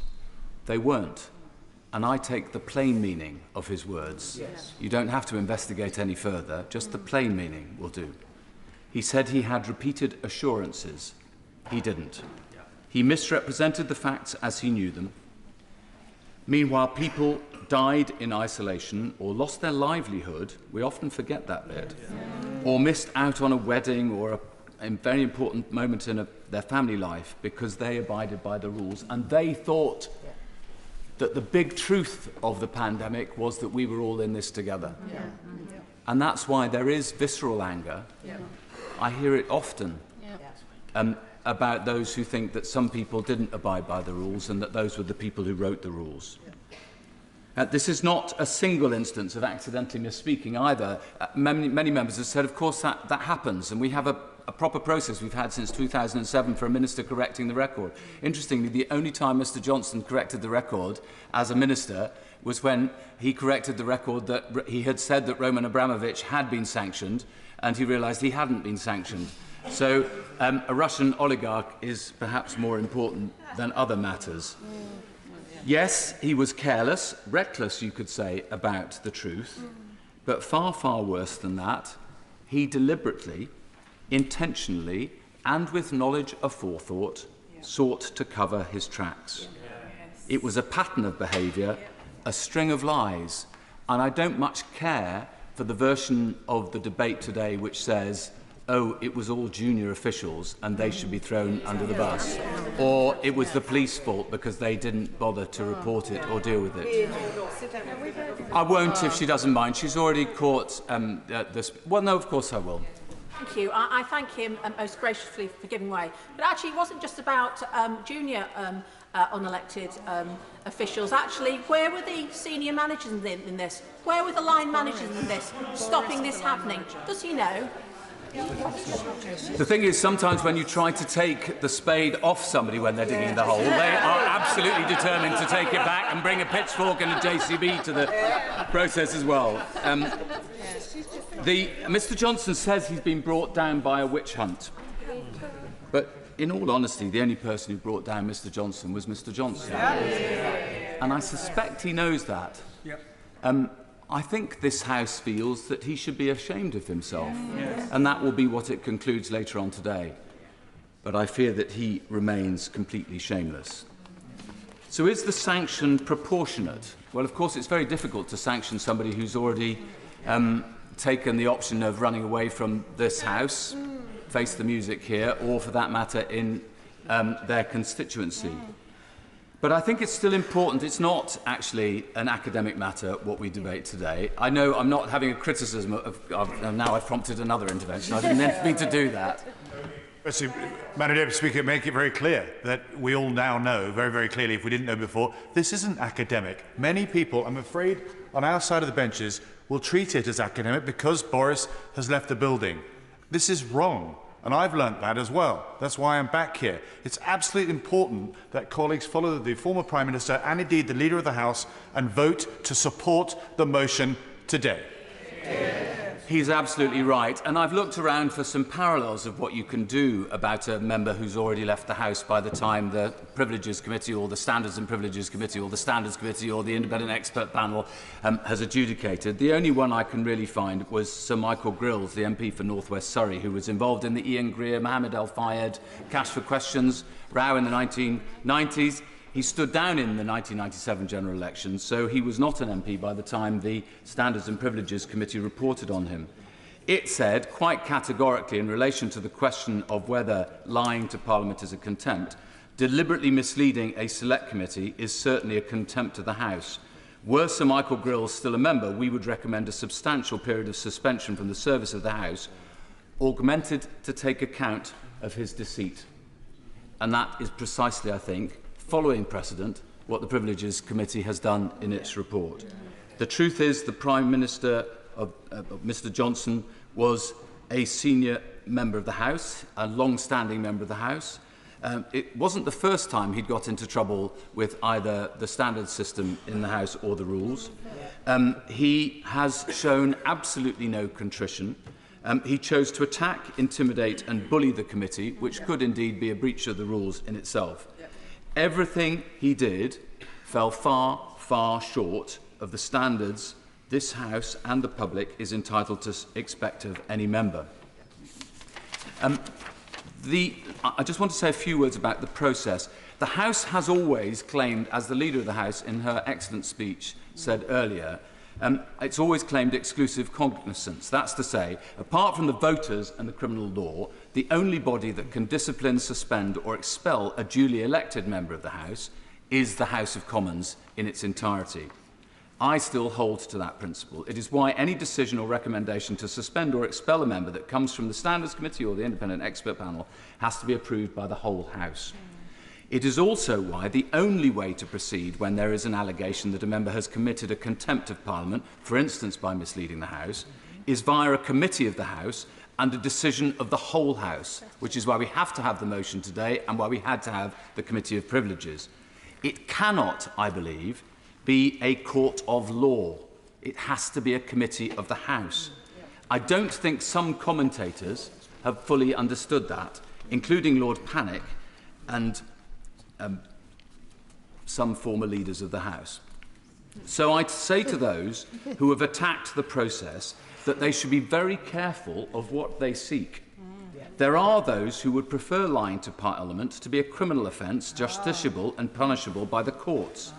But that would drive a coach and horses through the Bill of Rights principle that freedom of speech and debates or proceedings in Parliament ought not to be impeached or questioned in any court or place out of Parliament. So I'm left feeling that those who attack the process simply don't believe that there should be any process for determining whether a member has lied to the House. As I've said before, I kind of admire the personal loyalty, but I dislike the attitude because it is, in effect, an excuse for appalling behaviour. Of course, I give way to the honourable gentleman. I'm most grateful to the chairman of the Standards Committee. He and I took part in that debate, as he will well remember, perhaps, on the 21st of April 2022. And I raised the question of knowingly misleads because it was not included in the original motion, which was then passed, which led to the reference to the Committee on Privileges. But in the course of it, I raised, I think with him directly, but he certainly made the remark, for which I pay credit, was the fact that intention is at the heart of this question. If you knock out the word knowingly, you knock out the intention as well. And that is a fundamental question of process on which I will hopefully, if I catch your eye, Madam Deputy Speaker, I will want to refer. Well, I'm going to ferociously agree with the honourable gentleman because I said earlier he knowingly lied to Parliament. And that is what the committee has concluded. I know there was a point at which people thought that they would only consider recklessly. But actually they found that he knowingly, with knowledge aforethought, misled Parliament and was deliberately duplicitous. That, I think his point is, I'm afraid, destroyed. I think the right honourable well, if he doesn't mind, I'm going to give away to another gentleman. I think the. No, I think he gave way to Sir Jacob Rees-Mogg. Sorry to interrupt my honourable friend from staying. The honourable gentleman is absolutely right that we must maintain exclusive cognizance. But that does not mean that we shouldn't follow a proper process and a fair process, or admit that this is ostensibly political. Yeah. Is that right and wrong? Well, the word political can cover a multitude of sins, can't it? Because we are talking about the politics of the nation, and I would argue that trying to defend the constitutional principle that ministers always tell the truth to Parliament, and if they have inadvertently misled the House, they correct the record as soon as they possibly can, is an important part of ensuring our political health in this nation. But I don't think that the process was unfair. Most of our constituents, if they go to a tribunal these days, get no representation paid for by the taxpayer. Mr Johnson had, I think, more than £250,000 worth of representation provided by the taxpayer. The membership of the committee was agreed by the whole House. I think I might be right in saying when he was leader of the House. So I'm wrong, I apologise. But it was certainly the whole House agreed that membership. Fully knowing everything that had been said up until that moment, 3 of the members of the committee had sat on a previous case in relation to Mr Johnson that came to the Standards Committee, where the Commissioner had found against Mr Johnson, but we, as the committee, found in his favour. So I don't think that this was in any sense a biased committee. But also, I just want to say, anybody who thinks that the Speaker's Council, or for that matter, Sir Ernest Ryder, who ran the whole of the tribunal service in England and Wales, would not stand up for a fair hearing and due process, I think is misleading themselves and doing so almost recklessly. Well, I'm tempted not to give way, Madam Deputy Speaker. I'm very hopeful that he'll have an opportunity to speak to the House fully later. Madam Deputy Speaker, some people have attacked the process for a different reason, and I understand the nature of this attack. They say that Johnson won a general election, and they argue that only voters should therefore be allowed to remove him from office. I passionately disagree with this view. I hold a different understanding of democracy. It does not mean we've got our majority, never mind how, and we have our lease of office for 5 years, so what are you going to do about it? That is not democracy. That is only small party patter which will not go down with the mass of the people of this country. People might recognise those words. They're not mine. They're Churchill's, talking to the Labour government in 1947. And he went on, there is the broad feeling in our country that the people should rule, continuously rule, and that public opinion expressed by all constitutional means should shape, guide and control the actions of ministers who are their servants and not their masters. I agree with that, and that is why I think it is important to note that public opinion on this matter is extremely clear. Most people think Johnson lied. A few of them don't think that that matters very much, but most do. Most think that ministers who lie should be removed and punished. And being truthful is the one quality they seek above all else in a Member of Parliament. Harold Wilson said in the debate in this House when John Profumo had just been forced to resign for lying in 1963, the sickness of an unrepresentative sector of our society should not detract from the robust ability of our people as a whole to face the challenge of the future. And in preparing to face that challenge, let us frankly recognise that the inspiration and leadership must come first here in this House. Leadership means taking a stance. Abstention is a failure of leadership. Today, I believe, is actually a good day for democracy. We have remarkably few checks and balances in our system. The only real check is the collective conscience of the members of this House. That is the burden of our elected office, and I pay tribute to Conservatives and people of every party who've had to face a difficult decision in relation to this. We exercise our conscience on behalf of our constituents. Edmund Burke said that the most important thing we owe our constituents is our conscience. Yeah. Thereby we tarnish or we burnish the reputation of Parliament. So let us assert today that nobody is above the law. The rules apply to all. Because every abstention is another excuse.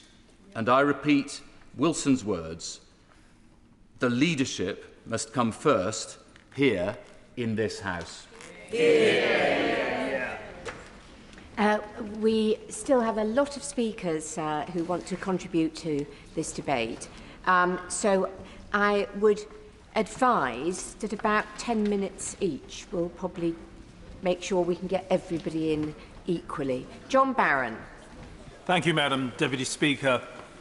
I rise as one who, if there is going to be a vote on this motion tonight, will vote in support of the committee. But I share with the House that I sincerely hope there isn't a vote, because there shouldn't be a vote. We should remind ourselves that the Committee of Privileges was set the task on a government motion when Boris Johnson was Prime Minister, and that passed through the Commons unopposed. And I would like to add my thanks to the members of that committee for a diligent and no doubt at times difficult task, which they carried out at the request of the House. And it is customary for MPs to accept the recommendations of such a report without a vote. But if there is a vote, a division, I will vote, as I've said, to support the committee's report. Its recommendations, unfortunately, in many respects, chime with my own view that Boris Johnson knowingly misled Parliament, which is why I withdrew my support from him, the then Prime Minister, in May of last year, and asked him in a meeting to retire at that stage, perhaps with a modicum of grace. Sadly, I continue to believe he knowingly misled Parliament, as the report has duly concluded. And this debate, and if there is a vote, is terribly important. It is of the utmost importance that we attach the due deliberation to what it represents. Our parliamentary system compares well with others and is the beating heart of our democracy. A central component of this system depends on ministers telling the truth at the dispatch box, at that dispatch box. Indeed, the ability of the legislative to question the executive can only be properly executed if ministers tell the truth at that dispatch box. If they don't, accountability is impossible, and then we're on a very, very slippery slope. No party, no individual, no ego is bigger than Parliament. It is the very system that safeguards our freedoms and through which we try to create a more prosperous, fairer society, regardless of party.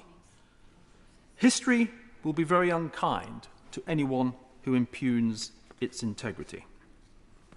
Members who are found to have knowingly misled the House bring it, and by extension other members, into public disrepute. This does nothing for the dignity and calling of politics. Indeed, and this perhaps leads to another further point, if some members maintain that we members cannot regulate ourselves, they are in effect asking for an independent body to do that job. The thought of unelected officials regulating the conduct of elected members of this House should concern every parliamentarian.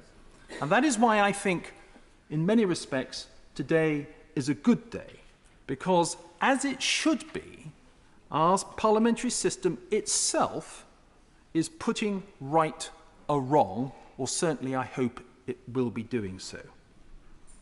Now, the reason, as we all know, the rule breaking in Downing Street during the pandemic resonated so strongly with the public is because the rest of us went through real pain during the lockdowns at the instigation and compulsion of the then Prime Minister. I, for one, and I know there were many others, could not say goodbye to my beloved mother as she lay in hospital and passed away because we were abiding by the rules. And there are many, many people who have similar experiences of that. To find that unlawful gatherings were taking place at the heart of government was bad enough, but this has been compounded by the failure of the then Prime Minister to be truthful to this House. It is simply not acceptable, and I know that this chamber will find that to be unacceptable later this evening.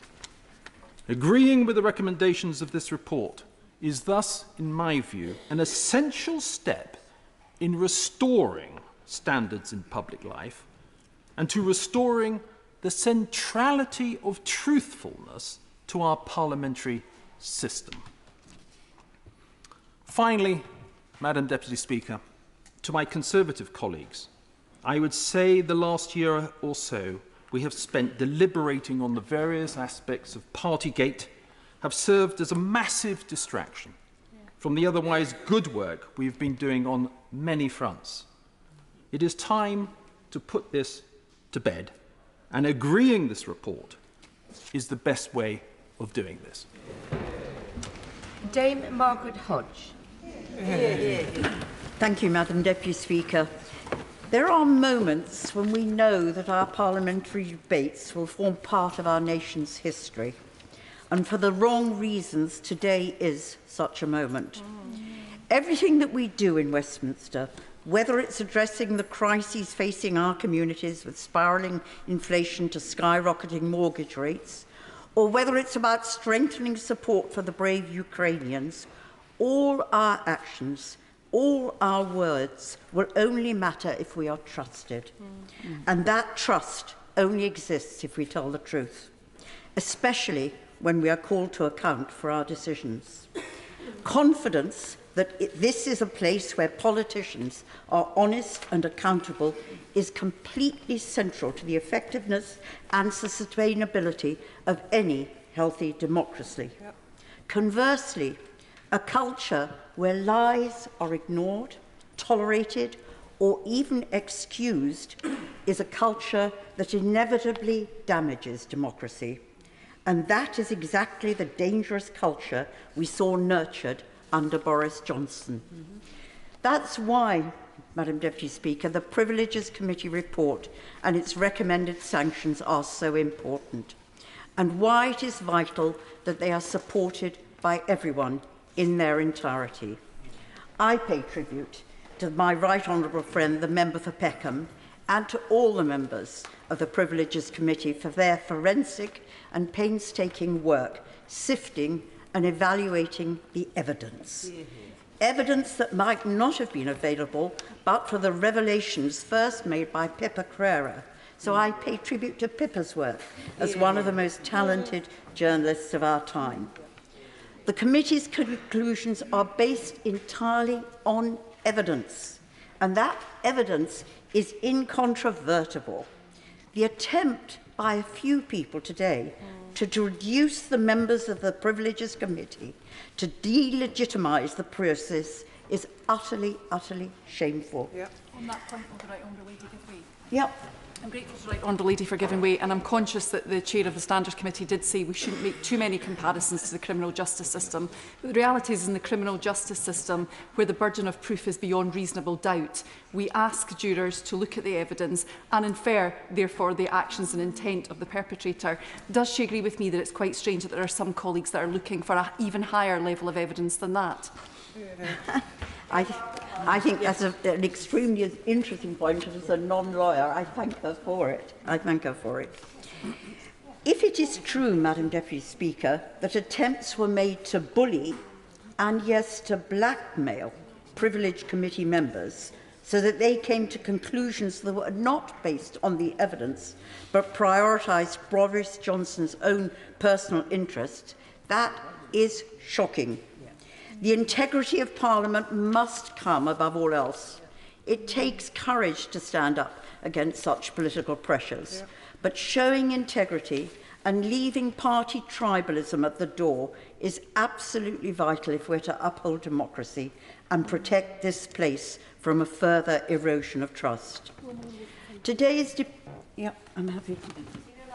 I thank my right honourable friend for giving way, and she makes a very important point about integrity and the perception of this House. I had young people contacting me about this debate, which they are following.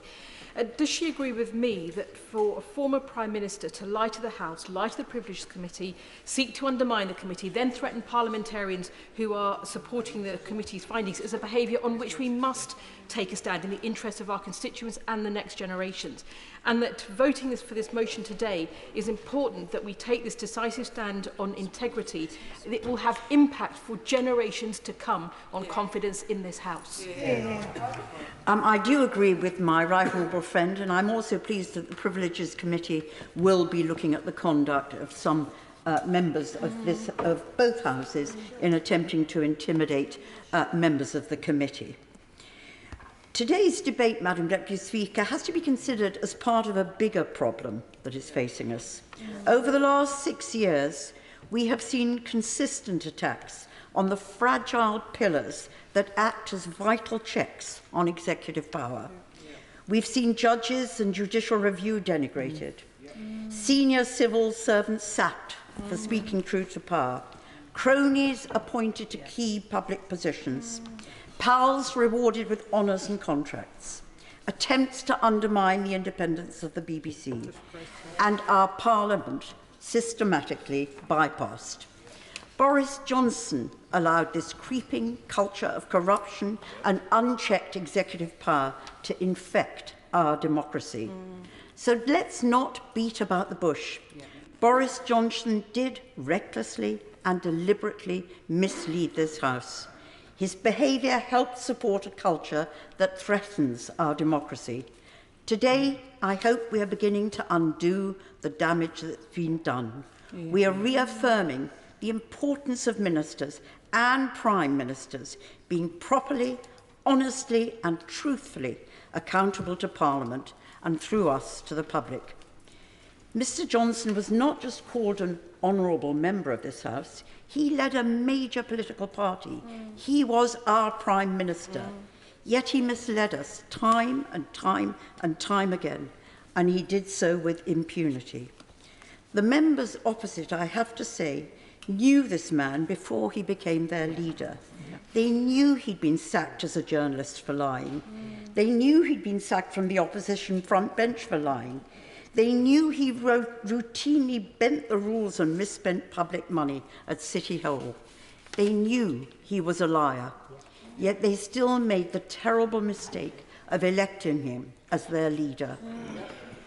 So today, I hope all members of this House, and particularly members on the opposition benches, do not make another terrible mistake by choosing either not to turn up or choosing not to vote. This, Madam Deputy Speaker, should not be about Conservatives versus Labour. No. Every parliamentarian needs to look at the evidence and ask themselves if they can honestly ignore the heaps of information that shows Boris Johnson lied to us all, and through us to the people in the country.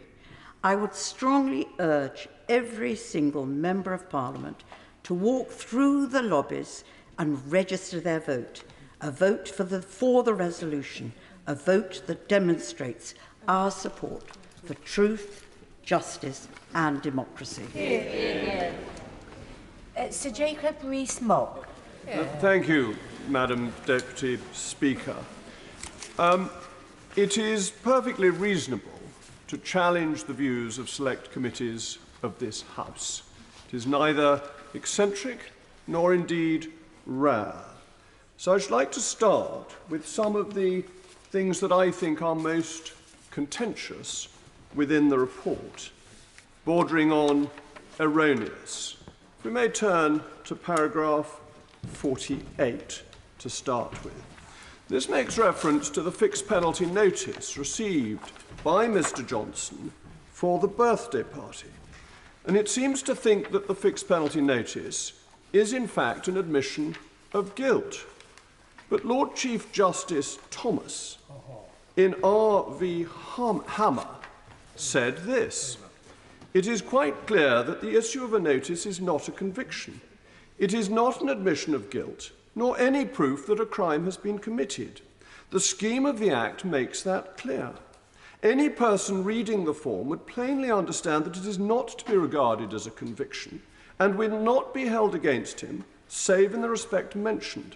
It seems therefore clear, both as a matter of the statutory scheme and as a matter of what a person accepting such a notice would reasonably be led to believe, that he was not admitting any offence, not admitting any criminality, and would not have any stain imputed to his character." Yet this report, against what a Lord Chief Justice says, against what is a principle of our criminal law, decides to impute a stain upon his character. It seems to me that this is quite clearly a deliberate attempt to take the most unfavourable interpretation that the committee can of Mr. Johnson's activities. But this is not the only contentious paragraph. Let us go to paragraph 83. Paragraph 83 decides as if it were an Elon Musk particle to insert itself in the brain of Mr. Johnson to work out what he must have thought at a particular moment.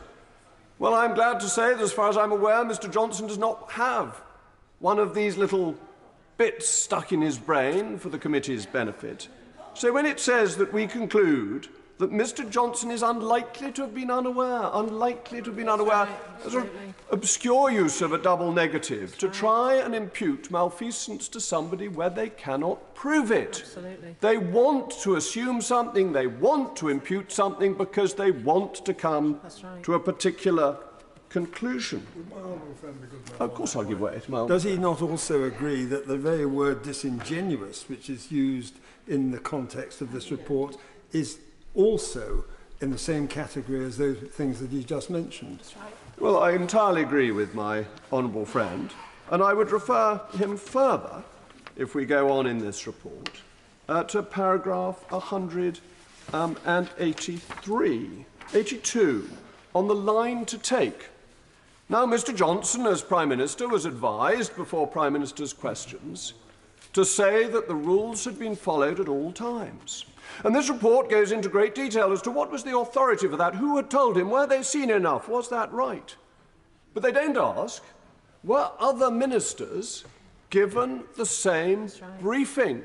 Was this the cross-government line to take approved, as far as I could be aware, by all the officials? Well, I can tell the House that prior to business questions, for the weeks when this was at the forefront of public interest, the briefing I was given was that the rules were followed at all times, with the at all times emphasised. The only reason I didn't say this to the House is the Honourable Lady, the Shadow Leader, never had the wit to ask me the right question. But if she had, the line to take was absolutely clear as a cross-government line.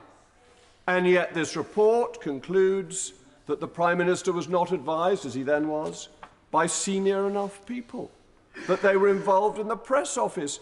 Well, the idea that ministers aren't advised by people who work in communications for them shows quite how long the opposition has been out of government, not to understand this. And then based on this, seems to me, tendentious reading of the facts, we come to the sanction, a 90-day sanction. Well, a vindictive sanction, it seems to me, which they can't implement because Mr. Johnson has left Parliament. So they go from the vindictive to the ridiculous, with not allowing him a parliamentary pass. Well, of all the trivial sanctions you could impose on somebody, that seems to be the most miserable.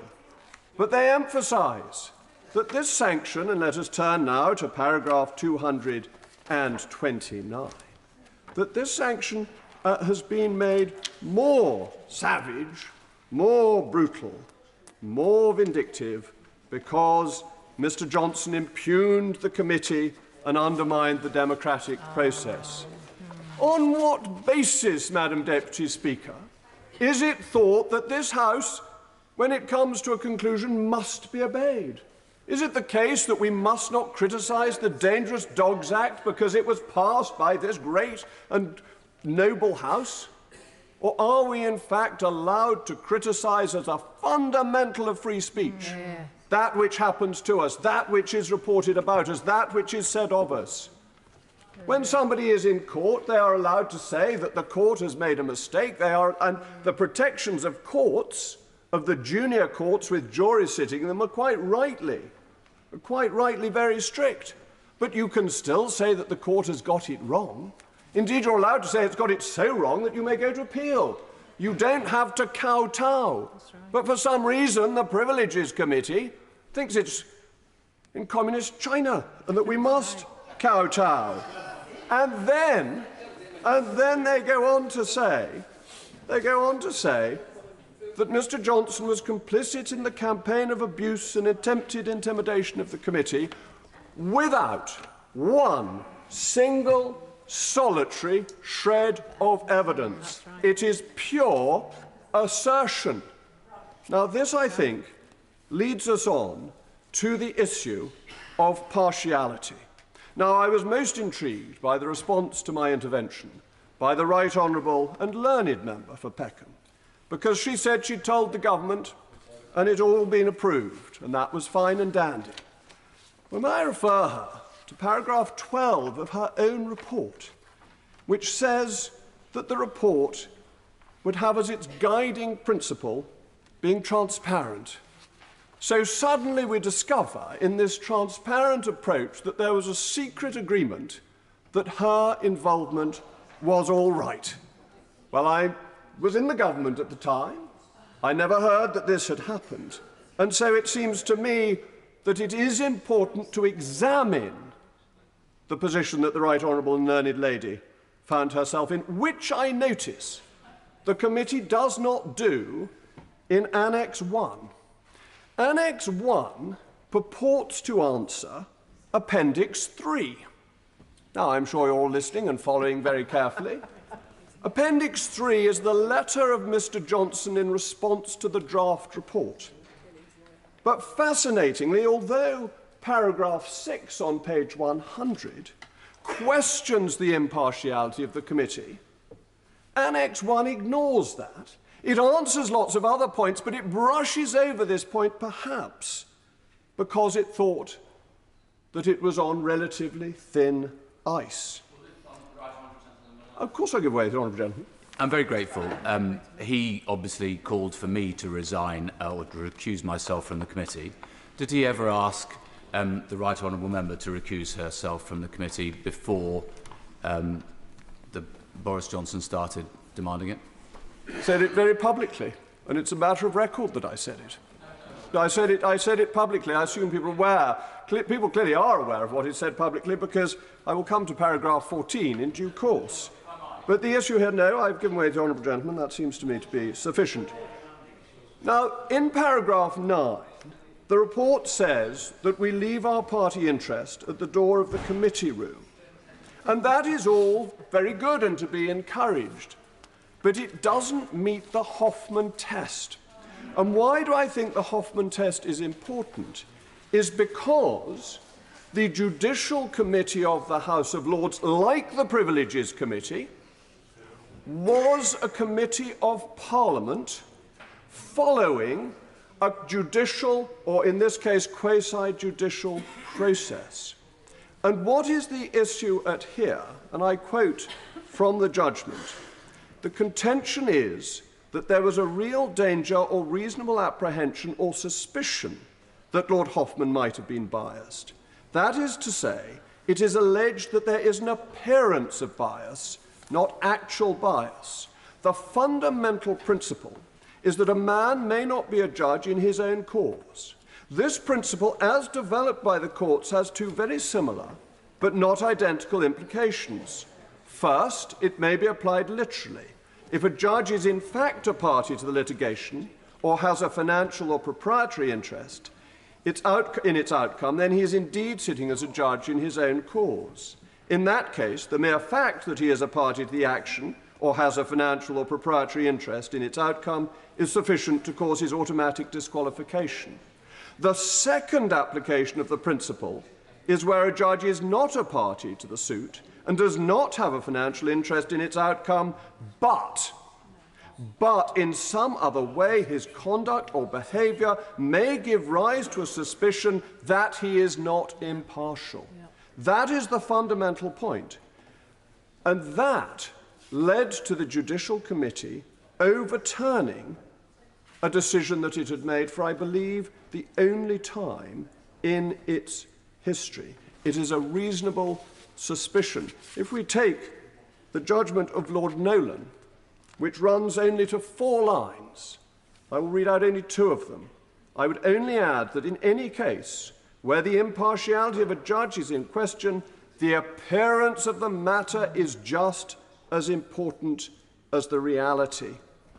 And this seems to me to be fundamental, that the Judicial Committee followed a proper process which the Privileges Committee did not.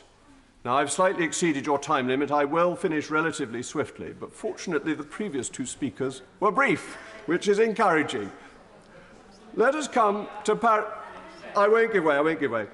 Let's come to paragraph 14 on the special report, because this is important, and the report quotes in paragraph 194 the 1978 resolution of this House that its penal jurisdiction would be used sparingly in order to provide reasonable protection for the House, its members or its officers from improper obstruction or attempt at or threat of obstruction causing or likely to cause substantial interference with the performance of their respective functions. This does not mean criticism. It is absolutely legitimate to criticise the conduct of a committee, to criticise the members of a committee. That is politics. Our politics is adversarial, and that, I believe, is one of the great strengths of our political system. It is open to us within this chamber to accuse people within the bounds of good order of saying things that we disagree with. Outside this chamber, freedom of speech is paramount. We are allowed to say what we like. The House has historically tried to call people to the bar. Indeed, in past times, it even imprisoned people, and it made the House look ridiculous. When John Junior was called to that bar of the House because he had said in the Sunday Express that members were fiddling their petrol coupons, it was not John Junior who looked ridiculous, but the House. And we must defend the right of freedom of speech. And frankly, if politicians cannot cope with criticism, you wonder what on earth they're doing with a political career. Yeah. And I have one final question from Annex 1, Section 7, where it says that Suze Gray's report was not important in this case. Well, it seems to me that when the witnesses have come from Suze Gray's report, it is odd then to say that her report was not important. And it might also be interesting to know, in the interests of paragraph 12-style transparency, quite how many communications, private and public, the chairman of the committee had with Sue Gray. Carl Turner. Thank you, Madam Deputy Speaker. Can I begin by commending the Privileges Committee and indeed their report and thanking them, each and every single member, both Conservative members and indeed other members of that committee. It would have been an incredibly difficult task, and the pressure and the media attention and scrutiny was incredibly high on them. So I thank them for the job that they've done. And I think this, Madam Deputy Speaker, I think even anybody actually, really and truthfully, who reads that report, that incredibly detailed and in-depth report, would have to conclude the reality that Boris Johnson was a liar. There's no question, as far as I'm concerned, every time Boris Johnson stood up, I thought he was spewing out complete and unadulterated untruths. Being honest about him in this chamber, very often you would be surprised that he was getting away with the things that he was saying. But it's proven now that he is dishonest. But I think for me, Madam Deputy Speaker, there is concerns. I think there are questions raised as a result of this report, because the members of the public will wonder why. Why on earth Boris Johnson was entitled to more than 250,000 quid for legal aid. There is no example of any other member being before what used to be the Privileges and Standards Committee, former minister or serving minister, of receiving money from the taxpayer to pay lawyers. Johnson got 250,000 quid from the taxpayer, and the Prime Minister allowed that to happen. And I say to the Prime Minister this: he should say no now. We know that Johnson is a liar. We know that he's been discredited. Force him to pay up himself. An ordinary member of the public, if they earn more than £12,570, don't get legal aid. In very often very difficult legal proceedings. But Boris Johnson, who's earned, I think, £6 million since he left this place, he's just done a deal with one of the newspapers for £1 million a year for writing a column undoubtedly will be, again, untruths, most of it. People don't understand how it's possible for the taxpayer, especially in the circumstances of a cost of living crisis, that the taxpayer having to pay up his legal bill. The second point people will be concerned about is this honours list. The very idea that somebody who's left here as discredited, being convicted by a committee of this House of lying, should be entitled to put people in the House of Lords or give them honours from the King is just unfathomable for people, especially when we read at the weekend that some of which was on his honours list are people partying during the lockdown.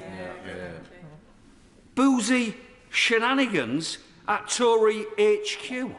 What an absolute, utter, complete contempt to this country. Of course I give way. Thank you, and he's making an excellent speech. But just on the point about the revelations of this party that took place at Conservative Party headquarters, as we all know, some of those members have actually been given honours by the former Prime Minister. Does he agree with me that those honours should be withdrawn? I'm grateful to Madam Fred. I think people who are more important than us, perhaps, will be wondering how on earth it's possible for Liar Johnson to leave here and the Prime Minister nods through a list of honours for people who was boozing it up in Central Tory office when people couldn't see dying relatives. It's utterly deplorable. And anybody who thinks that's all right, I suggest you get out there, knock on doors and see what your electorate think of you.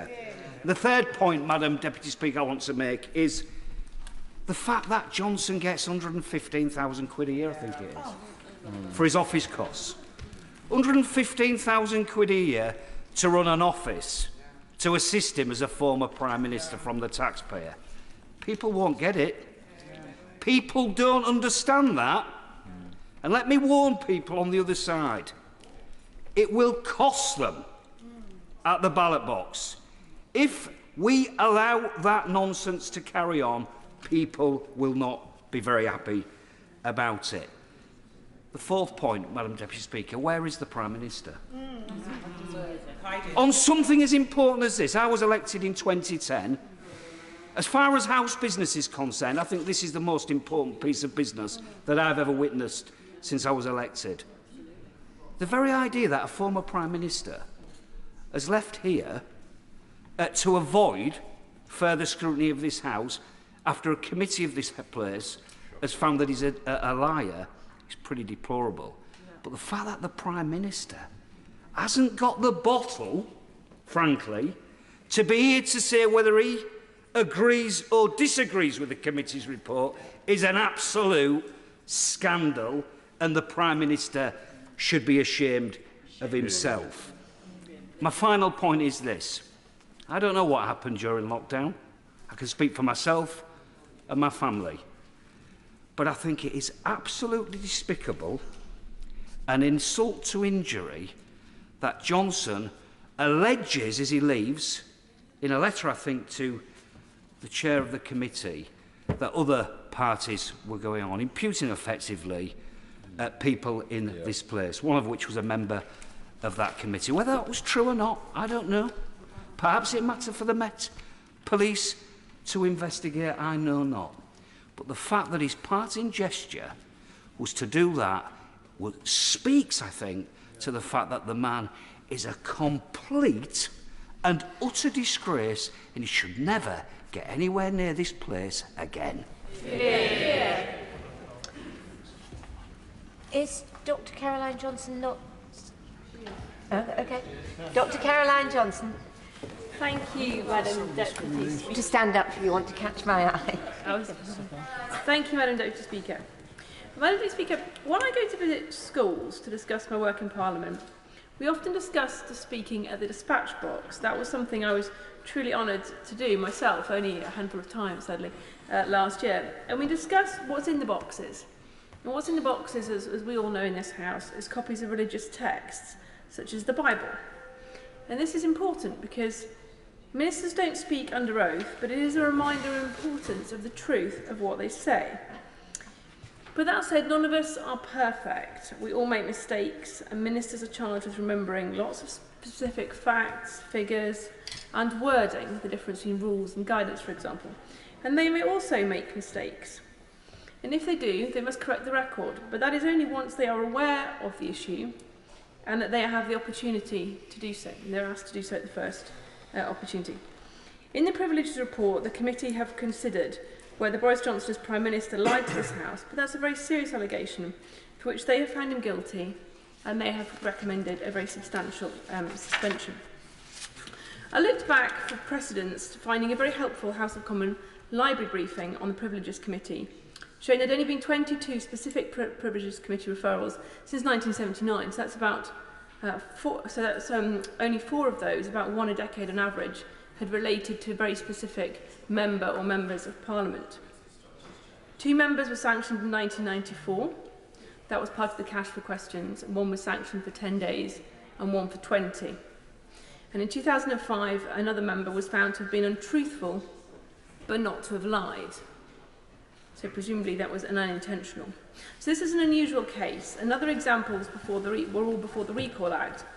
And so in that light, 90 days does seem, as others have said, rather long, because it adds not just the suspension itself, which others had served before, but also the prospect of recall.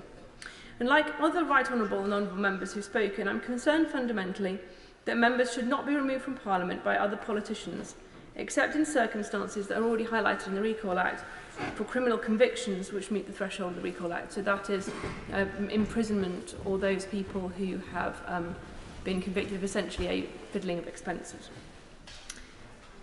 My concern is that a process which does allow parliamentarians to remove other parliamentarians who've been duly elected without a clear prior guidance on where those thresholds lie, which currently 9 or 10 day suspension, but there's no guidance on what should be 9 days and what should be 10, could lead to the seeming of political motivation. And we've seen that with this committee, because whether those agree or disagree with the committee, there is nobody who hasn't noted that some people consider it politically motivated. There is an element of the population who do believe that, and we need to make sure that everybody, wherever they are and wherever they work, whatever their political allegiances, can see that process is fair. The other danger with that is that it could lead to people playing the man and not the ball, to instead of trying to take down arguments made by politicians, try and take down the person. That would weaken our parliamentary faith and processes. Therefore, I hope the Leader of the House will make space for debate on where the House believes the threshold for 10 days should and should not be met, because it seems to me that this is crucial. And indeed, in the Margaret Ferrier report, a committee with very similar membership, the Standards Committee, did, as I understand it, suggest that this matter is given further consideration. Yeah, sure. Phil, I think I speak for all the members of the Standards Committee. We are a bit exercised about how the Recall of MPs Act now functions, because when you're deciding on a sanction, if you go for 9 days, it looks like you've deliberately avoided the possibility of a recall. But if you go for more than 10 days, it's like you've decided that's the end of somebody's career. So we do want to look into this more fully, and we intend to launch an inquiry in the autumn into that precise issue. I thank the Honourable Gentleman for his intervention, and I hope that he will be asking as his committee looks at that for the members of the whole House to contribute, because this is something that the whole House needs to decide, not, with due respect, a half a dozen or so members of a committee. There's also, and the other thing I want to raise is the members being critical of the committee. We are here today because there is a vote in Parliament. A vote in Parliament means that we have the opportunity to say yes, or aye, or no. The fact that we can say no means that it is perfectly legitimate to respect the committee and to respectfully disagree with the committee. Firstly, I'd like to say I do have respect for my colleagues and indeed some of my friends who make up the committee, who've taken on an unenviable job for a highly politically charged decision, and I'm sure have given that their full due diligence over quite a long period.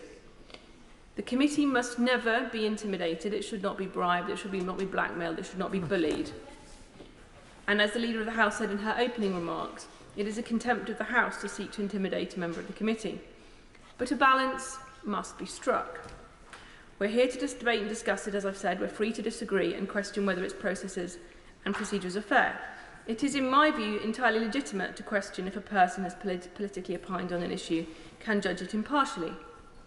It is reasonable to consider, do I agree with the report? Do I think they've given insufficient weight for the evidence of my honourable and learned member friend from Derbyshire Dales, or the honourable member for Arundel and South Downs in their witness statements?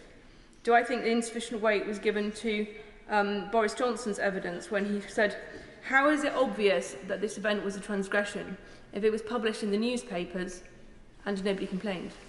Are we to presume, for example, that no members of the opposition read the Times, that none of his political opponents read the Times, or that it wasn't obvious to them, for example? That said, I understand the committee is also cross that their letter was leaked in advance of the report. And having looked at what constitutes contempt of the House, I would agree that leaking a report or a letter is a contempt of the House, and that for that one should apologise, and if they won't apologise, have a sanction.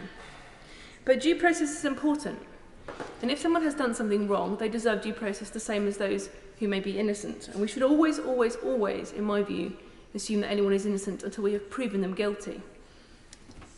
Today we're asked to vote on a sanction based in part on the statement that Boris Johnson was, and I'll read this, complicit in the campaign of abuse and attempted intimidation of the committee. That is a very serious allegation. But having read the report, I don't see where that is evidence. It's not been yet provided. In my understanding, if I understood the Right Honourable Lady for Camberwell and Peckham correctly, what she was saying was that will be provided in a future report when they're discussing the evidence that was given there. I'm happy to take an intervention if she would like to say that it's in the report and I've missed it. But I am concerned that we're being asked to vote on a sanction with essentially only half of the evidence, and I'm not able to do that. Christine Jardine. Thank you very much, Madam Deputy Speaker. And I rise today to speak in support of the committee's report, and I would like to thank the committee and its members for all the work that they have done in, as the Leader of the House pointed out earlier on, protecting us and our privilege in the work that we do for our constituents. Many of us, I'm sure, hope that this will be the final act in one of the most disreputable episodes in British politics for many, many years. And at a time when the country was looking to its Premier, its Premier-elected politician, its Prime Minister, to lead us through the most difficult and traumatic of times, and one that I hope we never have to endure again. At that time, what people went through the lives that were lost, the lives that were interrupted for 2 years, the young people who couldn't sit their exams, complete their education, start their employment, people who lost loved ones. All of that at a time when the people of this country were looking to this place, to the rules that it was making and that were being announced from Number 10, and trusting that everything was being done in their best interests, and following those rules, having faith in those who had set them. Madam Deputy Speaker, I do not believe this is a day for party politics, but for us all, wherever we may sit in this place, to recognise the significance of supporting this report, of this moment for us, for our constituents, and as others have said, for our democracy. In criticising the committee, rejecting the validity of its conclusions, Mr Johnson attacked each of us and what we believe in. He showed contempt for the people that we serve and he purported to, and undermined perhaps the most intangible and yet invaluable foundation of our democracy: trust. Confidence that our politicians, those we have voted for, tell us the truth in everything that they do, and tell us the truth in what they say we must do, what the public must do in difficult times. The Leader of the House talked about the real-life consequences of what we decide today, and I believe that they cannot be underestimated. When we return to our constituencies from this place, our constituents will be looking to us to see how we have stood up for them and defended them and protested at the way that they were let down by the incumbent of Number 10, and to recognise what they endured, the sacrifices they willingly made. We, each of us, carry the title Honourable or Right Honourable, and if it is not to become a meaningless sobriquet in the 21st century, we have to live up to that today in what we decide and in what we do. Madam Deputy Speaker, I believe the only way that we can do that is by supporting the committee, the work that it did, the evidence it looked at, and the conclusion it has come to. The honour of this House and of this democracy is at stake, and we can't risk it. Thank you. Sir William Cash. Much indeed, Madam Deputy Speaker. The original motion of 21st April 2022 on the floor of the House, in which I happened to speak, as did the Honourable Member for Rhondda, should never have been allowed through by default. As I said at the time, I can't understand how it happened, and I've never had a proper explanation. What I do know is that it referred, as I said earlier, to the Member for Rhondda and others, and to the Chair of the Committee, that it uses the word misleading, but does not use the word knowingly misleading. There is a vast, vast difference. It's about intention. It's about whether or not he could have lied or not. This is the crucial issue. The motion of... I put down an early day motion immediately after the Procedure Committee produced its process report on the 21st of July 2022, because they themselves, as they had proposed, drew attention, as I have, to divergence from the established convention of deliberately or knowingly misleading the House. I made that point. I'm afraid that the committee did not, as set out in the unanimously agreed 1997 resolution of the House on ministerial accountability. It therefore called for the my motion therefore called for the April the 21st motion to be rescinded. I have not changed my mind, especially as the proceedings have unfolded. My concern is also that the procedure followed has pursued a course which could even tend to undermine democratic and ministerial accountability, because it is contained in, and fundamentally importantly, a unanimous resolution of 1997, which is still very much alive and kicking. Every day, the words knowingly misleads applies to ministers who speak from the dispatch box. It was well said by the great constitutional lawyer Maitland that justice is to be found in the interstices of procedure. The procedures thus should reflect natural justice and the right to fairness in proceedings. And I know the chair has been chair of the Human Rights Committee. One of the most fundamental questions in relation to the Human Rights Act and the European Convention on Human Rights is fairness in proceedings and trials. This Committee on Privileges is in itself uniquely concerned with personal accusations and complaints as compared to all other select committees which concentrate largely on departmental policy. Natural justice, in my view, therefore requires cross-examination by counsel, and the rule of law requires that where there is an accusation of misconduct or lying, particularly by members of the House, an individual should be entitled to have his counsel cross-examine the evidence and obtain the names of potential witnesses. Indeed, counsel can be heard in person with the leave of the House, and I truly believe that the Committee on Privileges could and should have proposed this itself. I have already dealt with the question raised earlier with respect to the admission, and I would pay tribute to him for this, for saying in the debate on the 21st of April 2022 that intention is essential, and I'm glad that he made and reconfirmed that point today, because intention, in my view, cannot be excluded by any presumption of strict liability, which, as I understand it, was in fact considered by the legal advisor to the committee, and he came to the view that strict liability applied.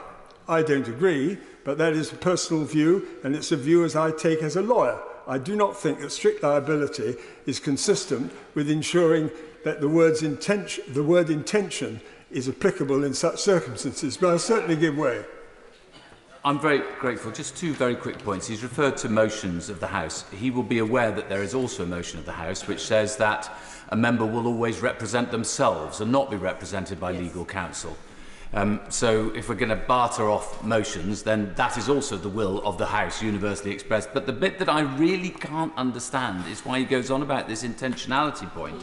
When page 7 of the report says that he was guilty of contempt by deliberately misleading the House. That is intentionality. They've proved it. Yes. A moment, because there is more that I have to say on that very question. But only by cross-examination of witnesses can truth be properly established.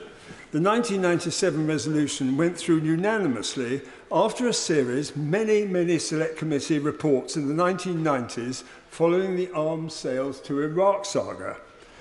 There were intensive cross-party discussions, and eventually John Major and Tony Blair insisted on the word knowingly misleads in the resolution that was unanimously passed, and the House agreed to it, and that resolution, as I've said repeatedly, still prevails to this day. Therefore, no minister shall be expected to resign or be forced to resign unless that can be proved. The 21st April motion deliberately left out the word knowingly. It was a Labour bear trap for Boris Johnson and the government, changing this fundamental principle by a new precedent, in my view, would affect all governments and democratic accountability in future, and would also, incidentally, apply to civil servants who are also governed under the Civil Service Code of Conduct by the words knowingly misleads. And they're the people who have to put together the answers to questions which are raised on the floor of the House, and indeed, for that matter, in speeches too. Certainly. My honourable friend is indeed a true friend, and normally we find ourselves in the same lobby under heavy crossfire. But I want to just ask him a simple question that I would have asked my right honourable friend for North East Somerset had he found time to give way to me, which is this.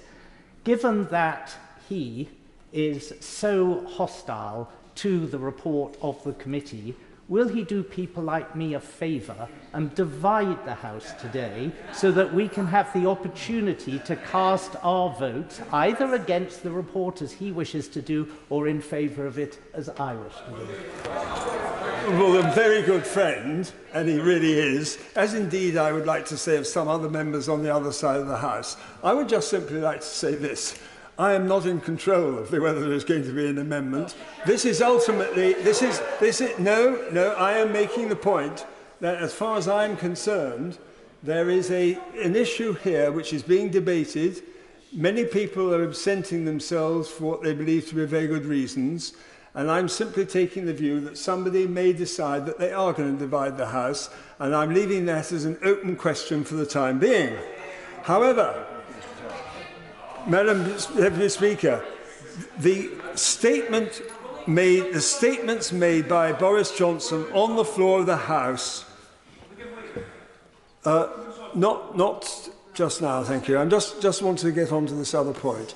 The statements made by Boris Johnson on the floor of the House were, in fact, about legal interpretation of the COVID rules and the guidance in respect of number 10.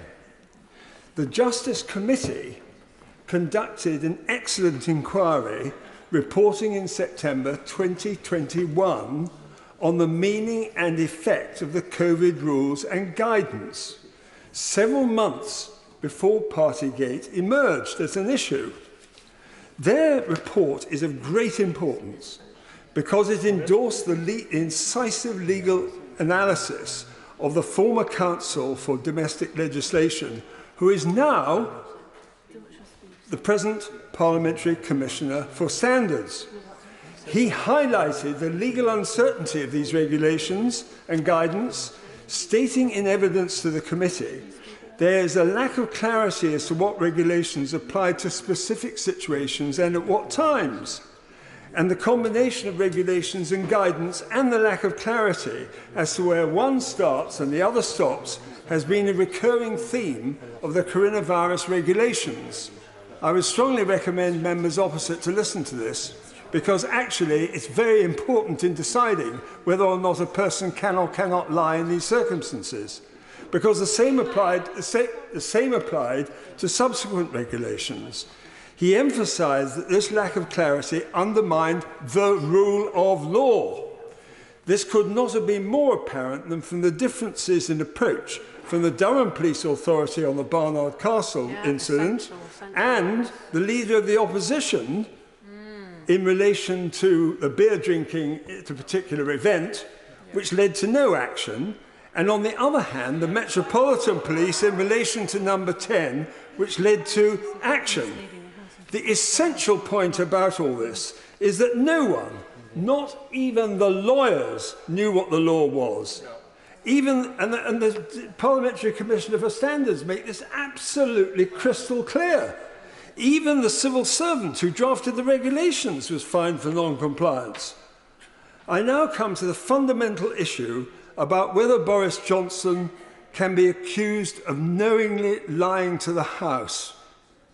It is clear, therefore, from what I have said, that the accusation that the former Prime Minister had deliberately or knowingly misled Parliament, as set out in the current and existing 1997 resolution put together by Tony Blair and by John Major, and endorsed unanimously by the House as a whole, can only be derived from a proper legal interpretation of the words on which Boris Johnson was relying and from the legal advice he had received inside number 10 on each occasion of which he is accused. And I find no publication of that legal advice in this report.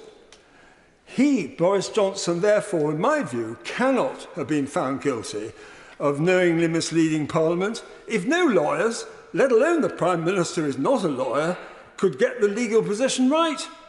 The regulations and the guidance entirely lack legal certainty, and therefore the Prime Minister could not have knowingly misled the House. Why, if as I believe the case, did the committee not obtain evidence from those lawyers in number 10, providing that legal advice in number 10 when it was so crucial? And if they did, why has this evidence not apparently been published? He cannot therefore have knowingly misled the House. And that should have been the end of it. I don't see how contempt can be attributed in these circumstances, for he simply could not have knowingly misled Parliament on any rational interpretation of the word knowingly, which the original motion left out. Those who argue that now the report has been published, it's all over and done, and those who say the dogs bark but the caravan moves on, miss the wood for the trees. The caravan of this House, having moved on, will certainly come back, and then the dogs will not only merely bark, but they will bite, and Parliament will be the victim, and likely any future Labour government who'll get caught up in it, heaven forbid they should ever be elected. That's right. I therefore do not approve of this motion. Hilary Benn. Thank you very much indeed, Madam Deputy Speaker. It's clearly a very serious matter when one of our number is found in contempt of the House. And no one can or should take any pleasure in the report that we are debating this evening. But in the light of what has just been argued by the Right Honourable Member for Stone, it's really important that we remember that the revelations about the parties at 10 Downing Street, and they were parties, caused a lot of people a great deal of anger and distress. Because they saw what went on there and they contrasted it, what they themselves had done in faithfully upholding the rules and the guidance as they understood them, at great personal cost, above all when they were not able to be present as their loved ones breathed their last.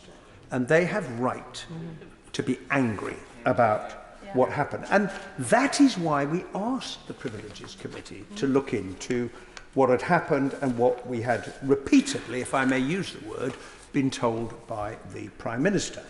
And having looked at the evidence, our colleagues, and we're talking about our colleagues here on both sides of the House, formed their judgment, and I think we have a duty to accept their report and what they have found. A point made very forcefully in a number of speeches, not least by my Right Honourable friend, the member for Camberwell and Peckham, and the Right Honourable Member for Maidenhead. And why should we do that? First of all, because we traditionally accept reports of the Privileges Committee, because they did give Mr Johnson every opportunity to explain what he said and why he said it, and because it was a cross-party group of MPs, as the Privileges Committee always is, and its conclusions were unanimous. And that is why, to suggest that there was some sort of conspiracy, and I'm sorry that one or two members have veered in that direction this afternoon, a conspiracy by one party or certain people to do down the Prime Minister is frankly implausible and I think is insulting to this House.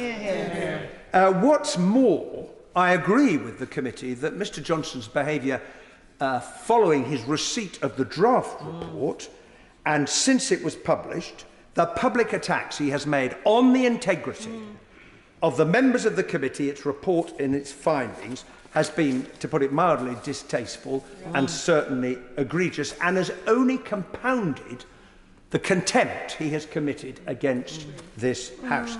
And it is, if I can address the argument that's been put about can you criticise the report, it is one thing to argue your case, be found against, and then to disagree with its findings. Everyone is entitled to do that and to cast their vote accordingly this evening. It is completely another to call the whole process and those involved into question and accuse them and the report of being nonsense, beneath contempt, rubbish, deranged. Those were the words that have been used.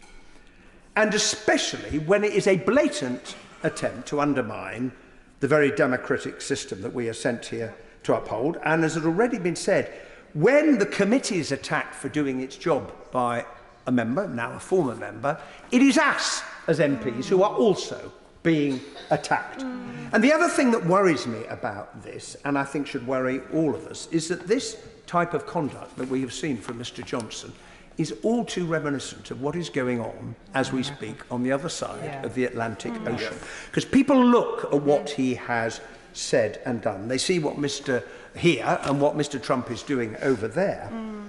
And they see the similarities, which is here are two people who are trying to trash our institutions and our democracy in the process. And that is very different from expressing disagreement with the judgment of the Privileges Committee.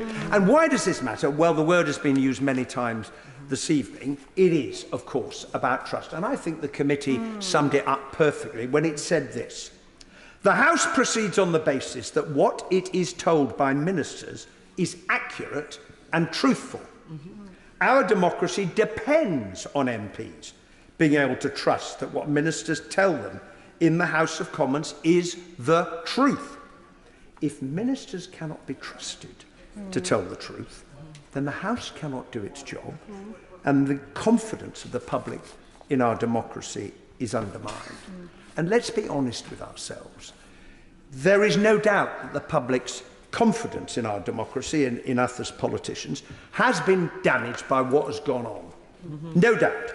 And therefore, tonight is our chance to show that we too think that telling the truth to the House of Commons matters, and that we as a House are collectively determined to uphold this fundamental principle, however high and mighty a member may have been. And to agree this report today will be proof not of the shortcomings of the process or of our democracy or of the way in which we work. It will, on the contrary, to uphold its integrity and its strength. Nick Fletcher. Thank you, Madam Deputy Speaker. In 2019, Boris Johnson won a majority no one expected. And what was most important about that majority is it broke the shackles of socialism in the North for the first time. And whether it had been me or another Conservative, the fact that Doncaster got a new voice, someone to call out the neglect that has been allowed to take hold in my town, should never be forgotten. We should be eternally grateful to the right honourable gentleman for that. Now, we all know why we are here today, but we should remember the right honourable gentleman broke the deadlock of Brexit, started to undo the decades of North-South divide, and started to put right the consequences of austerity. Yes, coalition austerity, but caused by the inept economic policies of the opposition. That's right. He vaccinated country faster than any other, saved thousands of households and businesses from certain bankruptcy, and when Russia invaded Ukraine was the first to offer his support. That's right. We must also remember he is a human too. In addition to running the country, he dealt with the highs and lows that this life brings. During COVID, he nearly died. He got married, he lost his mum, and had a child. No, I will not. And all this under the media spotlight, with a 3-day camping trip for a break. Now, the report says that he misled the House. The question is the committee right that he did it deliberately, and is the punishment fair? And this is where I struggle. There are some good people who sat on that committee. The honourable member from Warrington South is someone I am pleased to call a friend. But I have to say, I think these committees are set up to fail before they start. Why? Let me use a football analogy. If Man City's star player had to sit in front of 7 of his peers for a hearing, how fair would it be if 3 of the committee were Man United players? Not very. No matter how honourable, the opportunity to take out the opposition's star player, I think it would just be too much. I think if we are going to use MPs as committee members, which I think we should, who else knows what this job is like, then they must be of the same party. We must select Labour members for Labour MPs hearing and Conservative members for Conservative MPs hearing. Many may say, well, they will always find them not guilty. But that's not what happened here. And lay members could still sit on that committee. Now, I want to speak to our constituents, the ones that didn't break the rules. I know some did, but two wrongs don't make a right. And we set these rules in this place, so we should always try our best to lead by example. But I want the public to know that most in this place did. The right honourable gentleman paid a fine that I would have challenged. A piece of cake in the Cabinet Office is hardly a party. He was advised not to. And let's remind ourselves that this is the only fixed penalty he received after a previous inquiry. Well, my honourable friend to give way. Does my honourable friend realise that actually he was advised by advisers not to challenge that fixed penalty notice? Thank my honourable friend for that intervention. No, I didn't know that, and I think it's good that that's on record and that the House does. The report looked at 6 events and produced photos and concluded they were in breach, but were not the events seen in the most recent videos. Parties have happened, and stronger leadership may have prevented these, but the right honourable gentleman wasn't at these parties. I've seen the video this weekend of the others partying, but the right honourable gentleman wasn't there. But I can see the hurt that it has caused, and I know people feel wronged and want justice. I know people lost loved ones. I did too. But the storing up of hate for these people won't bring our loved ones back. So I ask for their own sake, somehow we need to find it in our hearts to move on. The right honourable gentleman has lost the top job. He has now resigned his post as a Member of Parliament. Trust me, he has paid the price. As for the young people in the video, they should have known better, and they really don't deserve to be honoured. But I cannot ask the public to forgive and not do so myself. So I do. But I ask them to learn from these errors, or life is going to be tough for them and everyone around them. The video was posted by media. A media whose only intention is to sell papers. Don't be tricked, anybody. They are bastions of free press, but not always for the right reason. So I say to the press, do the job by all means, but think of the implications. I ask them to use their power wisely. Now I come to today. If I vote for this report, my haters will love me for 5 minutes and then hate me again. If I vote against, the ones who have lost loved ones will think I don't care, and I desperately do.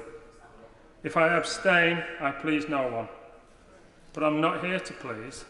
I'm here to do what I think is right, and therefore I will vote against this report today. I will vote against it because I think the process is flawed. I will vote against it because pleasing the opposition won't bring back the loved ones for my constituents. I will vote against it because the right honourable gentleman has already left, so the vote, in some cases, is already futile. I will vote against because I think the right honourable gentleman has been punished enough. I will abstain because I will vote against because if I ask the people to forgive, then so must I. I will vote against because this country has had enough, and so have I.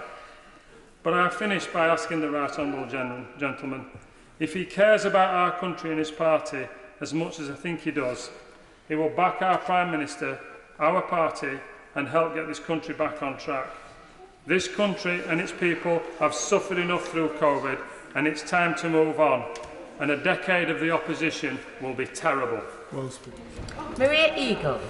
Madam Deputy Speaker, can I begin by saying that in my 26 years or so in the House, I've never read a report from the Standards and Privileges or Privileges Committee that has been so damning and so excoriating, and nor, I think, have I read one that has been so carefully prepared over such a long period of time by members from across the House who have clearly taken the obligations placed upon them by the House with the greatest seriousness in difficult circumstances. So can I begin by saying that we all in this House owe the right honourable and honourable members of the Privileges Committee who conducted this work and have produced this report that we're considering today an extensive debt of gratitude. I know I'm not the only person who's said that, but I think it bears repetition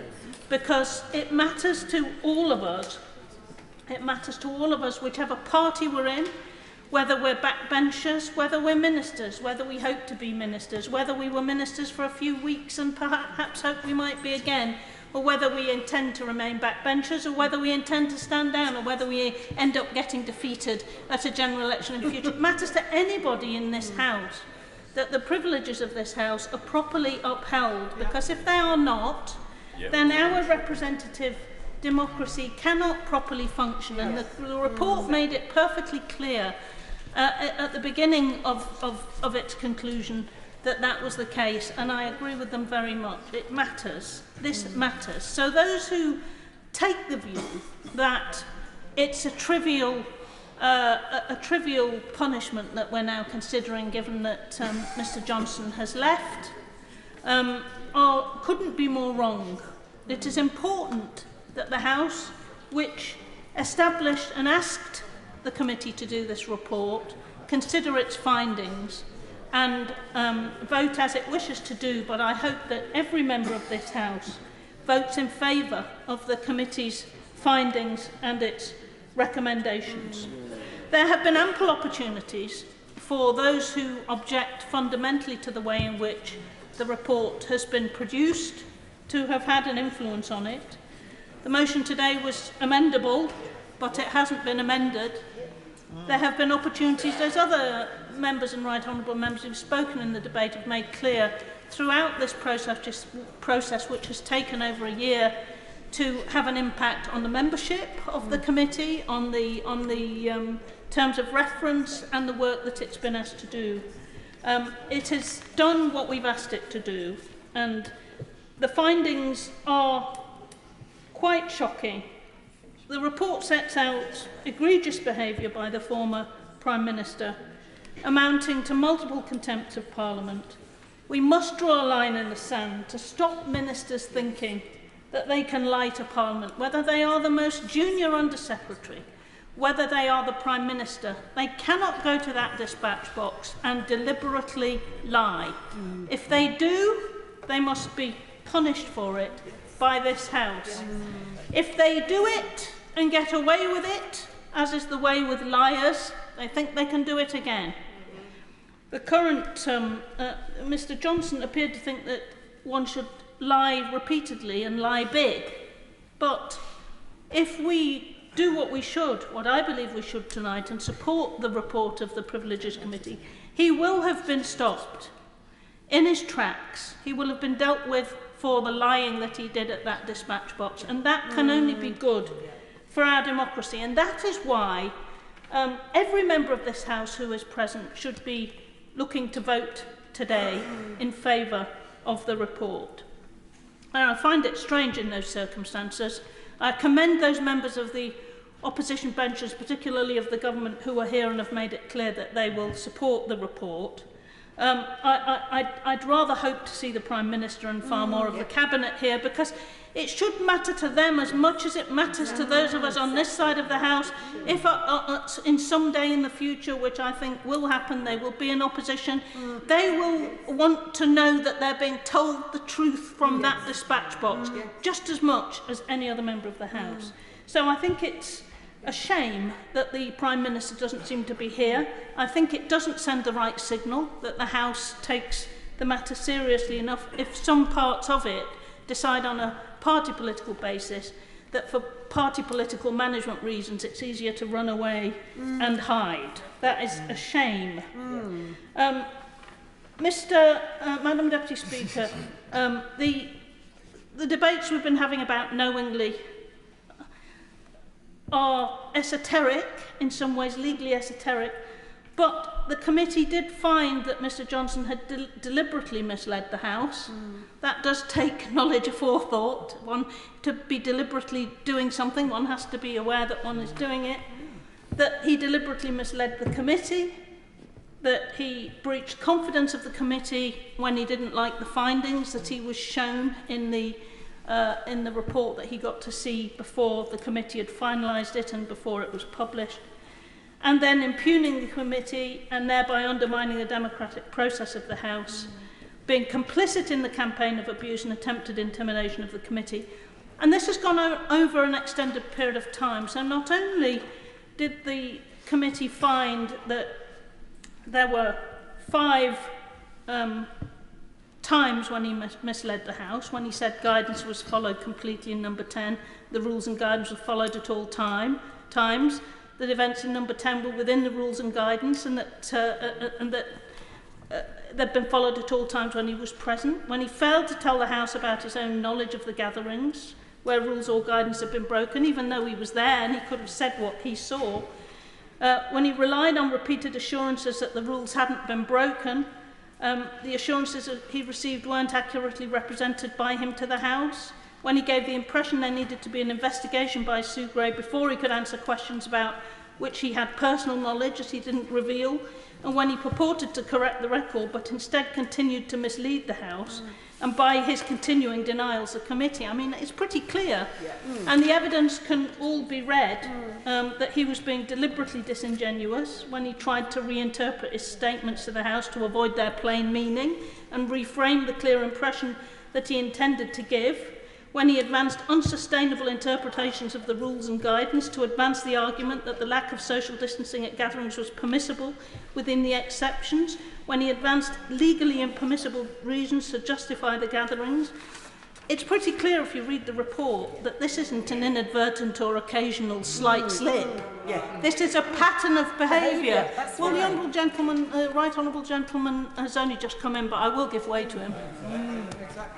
I've heard several of the speeches prior to hers, but I'm grateful to her for giving way nonetheless. The Right Honourable Stone made the point about the difference between being deliberate and being knowing, but not dwelling on that. Will she comment on the sanction? Because it seems to me she's right. The privileges of this House do matter, and the way the privileges are managed matter too. But one might have expected the Privileges Committee to have some kind of sentencing guidelines, if I can put it in those terms. One might have expected the Honourable Lady who chaired it, given that she's been here since I was in full-time education, to have insisted that at the beginning. I think that it's entirely a matter for the committee what sanction they propose. It seems pretty clear from what they've said that the proposed sanction was increased following the further contempts that occurred when the draft report was sent to him because of the way in which he behaved in leaking the report of the committee. So I don't know. I'm not on the committee. I don't know what any proposals that were being considered were before that further contempt. But I don't think 90 days is unreasonable given the extensive period of time, the numbers of contempts and the way in which he then behaved, having been confronted with his behaviour. I also think, by the way, that it's important that the issue about the former member's past, people might think it's trivial, but it's sending a signal of extreme disapproval that this kind of behaviour will not be allowed with impunity if a former member decides to behave in this manner. And I think that that is entirely reasonable.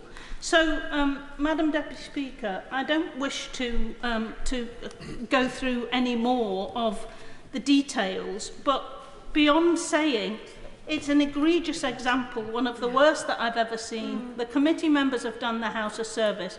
The truth starts here. It starts at that dispatch box. It must be observed. And if we don't have that, we don't have a functioning parliamentary democracy. That is why every member of this House must and should, in my view, vote this evening to support the committee and to approve the motion in respect of this report. Angela Richardson. Thank you, Madam Deputy Speaker. I'd like to start by putting on the record my thanks to the Privileges Committee for their diligent work over many months, and to the clerks to the committee for their supporting of that work. Today's debate is focused on the committee's work and their report on the misleading of this House and whether that constituted as a contempt of the House. Not on wrongdoing, but what was said in response to allegations of wrongdoing at the dispatch box. No one is perfect.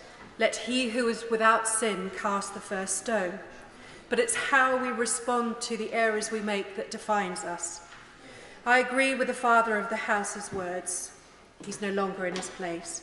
If one makes a mistake, one apologises, at the earliest opportunity, not many, many, many months later. I would draw those outside this chamber who may be watching the debate today to Annex 1 of the report on process and procedure. In brief, the House referred the matter to the committee without division. Its members agreed to without division. It has no powers to sanction, only make a recommendation to decide on, which is why we are here today to debate and decide. I deplore the attacks on members of the Privileges Committee, whether they come from external commentators or within this House. The work of the committee is thankless. There is no need to make it potentially dangerous too. The additional security that was needed is deeply shameful. The Right Honourable Member for Camberwell and Peckham is an exceptional parliamentarian, and it was a privilege to serve with her on the Joint Committee for Human Rights. I also deplore the attacks on my honourable friend, the member for Warrington South, who is a voluntary magistrate as well as serving his constituents in this place.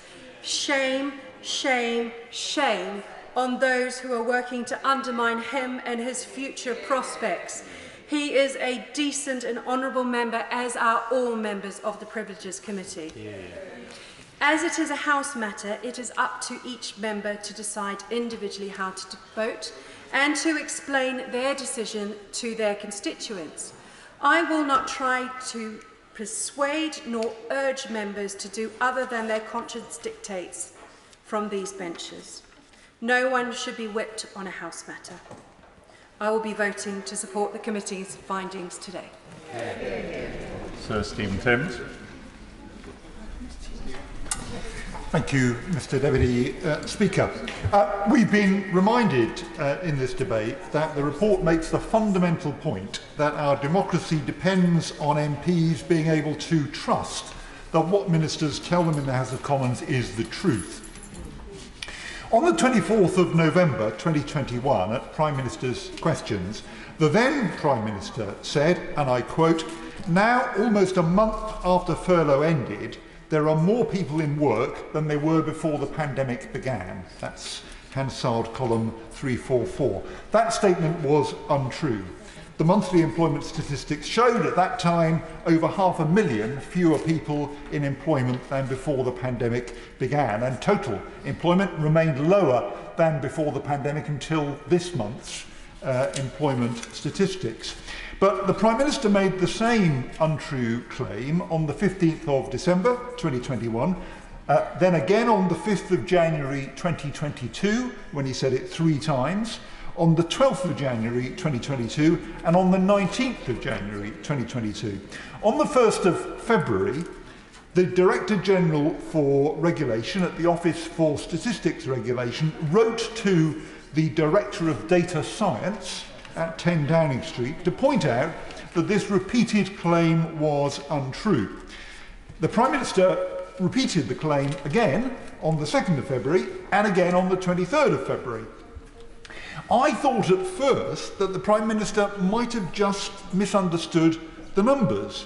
It was true, as he claimed on a number of occasions, that the number on payrolls was higher than before the pandemic. But that was because a lot of self-employed people gave up self-employment during the pandemic or afterwards and became employees on payrolls instead.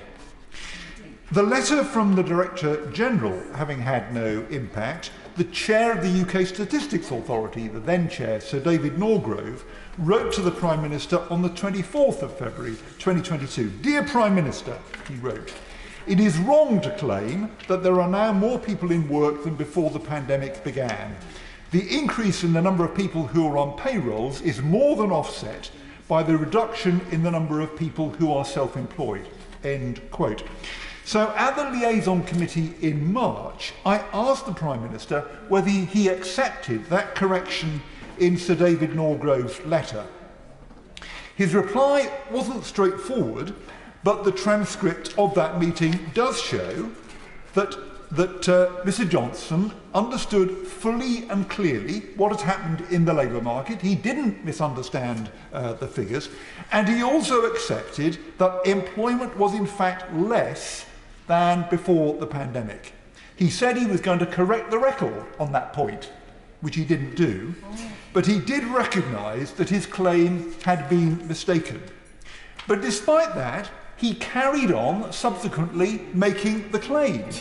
He said it again the next month, on the 20th of April, and again on the 27th of April.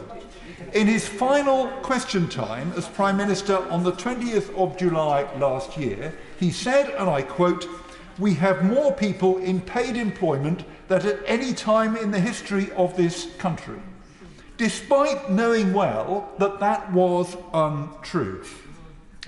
My conclusion from all of this, which I think does shed some light on the events covered by the report, is that Mr. Johnson just isn't interested in whether a statement is true or not. He's a clever man. He thinks quite hard about what he plans to say, but the criterion, is this true, is not an important consideration for him. He's concerned about the effect. I will give way, yeah. Making a good speech, and I think Boris had a complicated relationship with the truth, and I personally am not denying that. He's been in this House for a very long time, and it's great that he's saying that truth and integrity are very important. New Labour had a reputation for injecting lies into the British political process as never before. And did he specifically, well, it's true actually, did he specifically object to the lies that were told in the run-up to the Gulf War? Because he was in Parliament.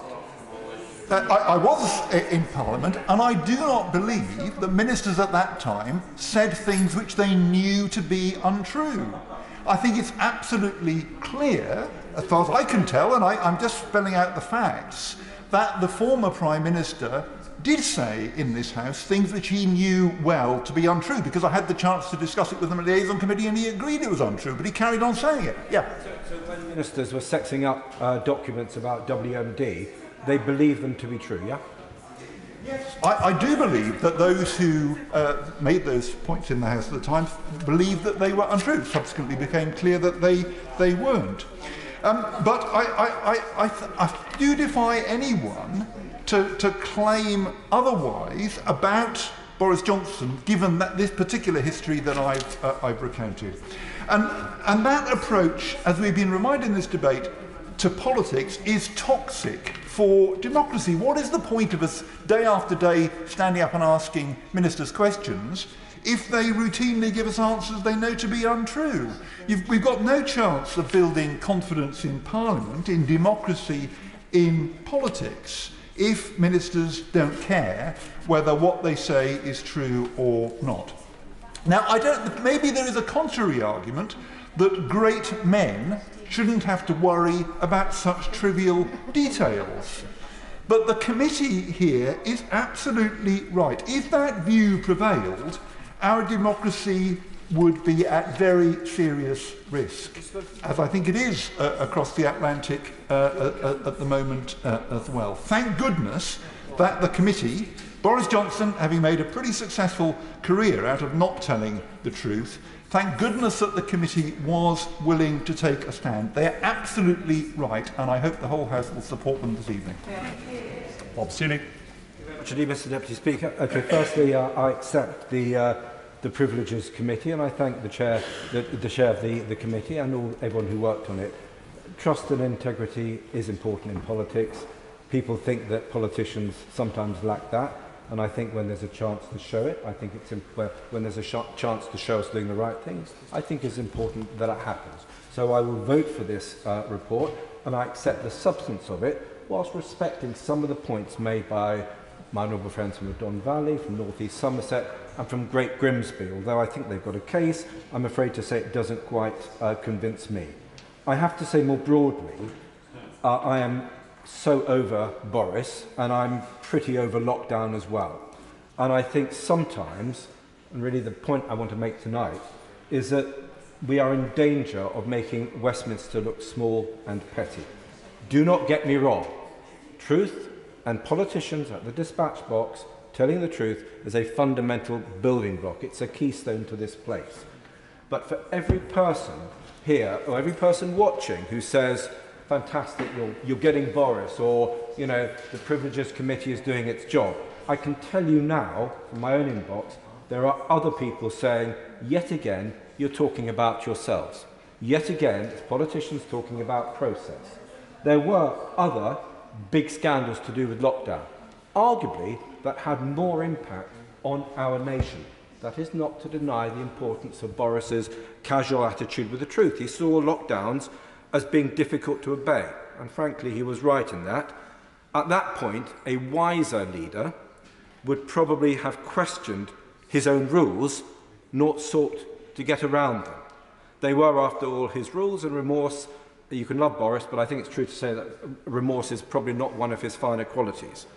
But for me, the scandal of lockdown or COVID and how we dealt with it is not only whether there were wine Fridays and cake in Downing Street and people in protest carrying about pints of milk, but actually whether lockdown worked. The cost of lockdown in terms of lives, in terms of learning, in terms of sanity, in terms of money and in terms of truth. And I have to say, since lockdown, we have had an extraordinary little conversation about these critical issues. But give people a chance to give Boris a kicking, and we're queuing up to do so. So I'm just going to mention some of these other things which I think are important. Yeah. Just before the honourable gentleman moves on to those other things, I want to reinforce the point he made, if you'd allow me, about calumnies in this House. Because by far the greatest deception I've seen in this House came when Tony Blair, the then Prime Minister, came before us and said that he had secret information that our country was at risk from weapons of mass destruction. Now, whether he was knowing or whether he was simply careless about that, the consequences were bloody, and we're now introspectively discussing cake and sandwiches. But that's how the public see it, and he's right about them regarding as introspective and self-indulgent. I think for me, cake versus the lives of 179 soldiers, it's pretty easy, which I think is more important. That doesn't excuse misleading the House. But the other scandals, the other really important things, Mr. Deputy Speaker, and I'll run through them briefly. We are now paying in excess deaths as our constituents die of cancers and the heart diseases that went undetected when we effectively shut down the NHS for COVID. Exactly as doctors and experts and scientists and professors such as Carol Sikora warned, and they paid a high price for it in the attacks on their integrity or why media should be carrying these comments. Given these excess deaths, it is not impossible that lockdown may end up killing more people, and certainly more life years, than actual lockdown did. And one report recently, and it is only one report, and there is a plethora of peer-reviewed reports, and one does try to follow some of them, suggested that lockdown may have saved 1,700 lives. That is the current equivalent of the UK's natural deaths in about 26.5 hours. That is a cost of shutting down our schools, the 400 billion, etc. But I'll come to the next scandal. Our schools were shut. A disaster which has stalled education improvement. 100,000 kids, ghost kids, disappeared off the rolls. What's happened to these kids? Drifting into abuse, mental health crisis, drugs, crime, solitude, loneliness. We don't know. It is one of the great scandals of the day. And actually, I think it's got the shadow leader of the opposition is shaking her head saying that what's that got to do with this? I think the point I'm trying to make, I'll take an intervention if she wants, the point I'm trying to make is that there are important scandals to do with lockdown, and I don't defend Boris. Thank the honourable gentleman for giving way, seeing he's invited me to. I just want to clarify, this debate is actually about the Privileges report into whether or not Boris Johnson knowingly misled the House. It's not about whether or not the lockdown rules were good or bad. That may be a debate worthy of parliamentary time, but that's not this debate. It is a debate worthy of parliamentary time. And when I held a debate on the use of imperial modelling, not a single member of the Labour Party turned up apart from the front bench. So actually the point I'm trying to make is that there were scandals and important things about lockdown. And one of the things that we are criticised for, as the deputy leader of as the shadow leader of the House will know, is obsession with ourselves, when there were great and important other things to be discussing around COVID and lockdown, not only whether Downing Street had... Order, just... We have to remember what we're discussing today without going too wide, because there are 14 other people who want to contribute in this debate, and I think they want to really talk about what's within the report. Bob Seeley. Thank you very much indeed. I will then wind up if you think I'm speaking out of turn or too wide. But I was going to say, in terms of our mental health crisis, that is a scandal worth reporting. The fact that it cost 400 billion, the fact that science was misused and trust abused. Lockdown was an experiment, and I do think sometimes the focus of the lockdown debate to be around the behaviour of the Prime Minister, I think, is too narrow and does not do this House a service. As I say in winding up, I will vote to support this.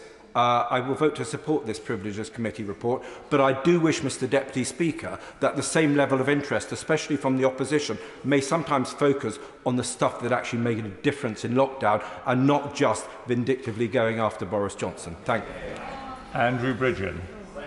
Mr Deputy Speaker. All that glitters is not gold. The Overton window is framed by a vignette of deceit, and my honourable and right honourable colleagues seem intent on paying homage to it above all else. Some will say, and some have said, that Boris Johnson misled the committee and misled Parliament. Others that the committee set out to achieve their predetermined goal of finding him guilty on all charges. The public, many of them hold both views at once, and it's not mutually exclusive, so this pantomime staggers on. The reality is that Parliament and the public are about as far out of lockstep with each other as they've ever been. I'm not sure that the public really care in the real world too much about this anymore.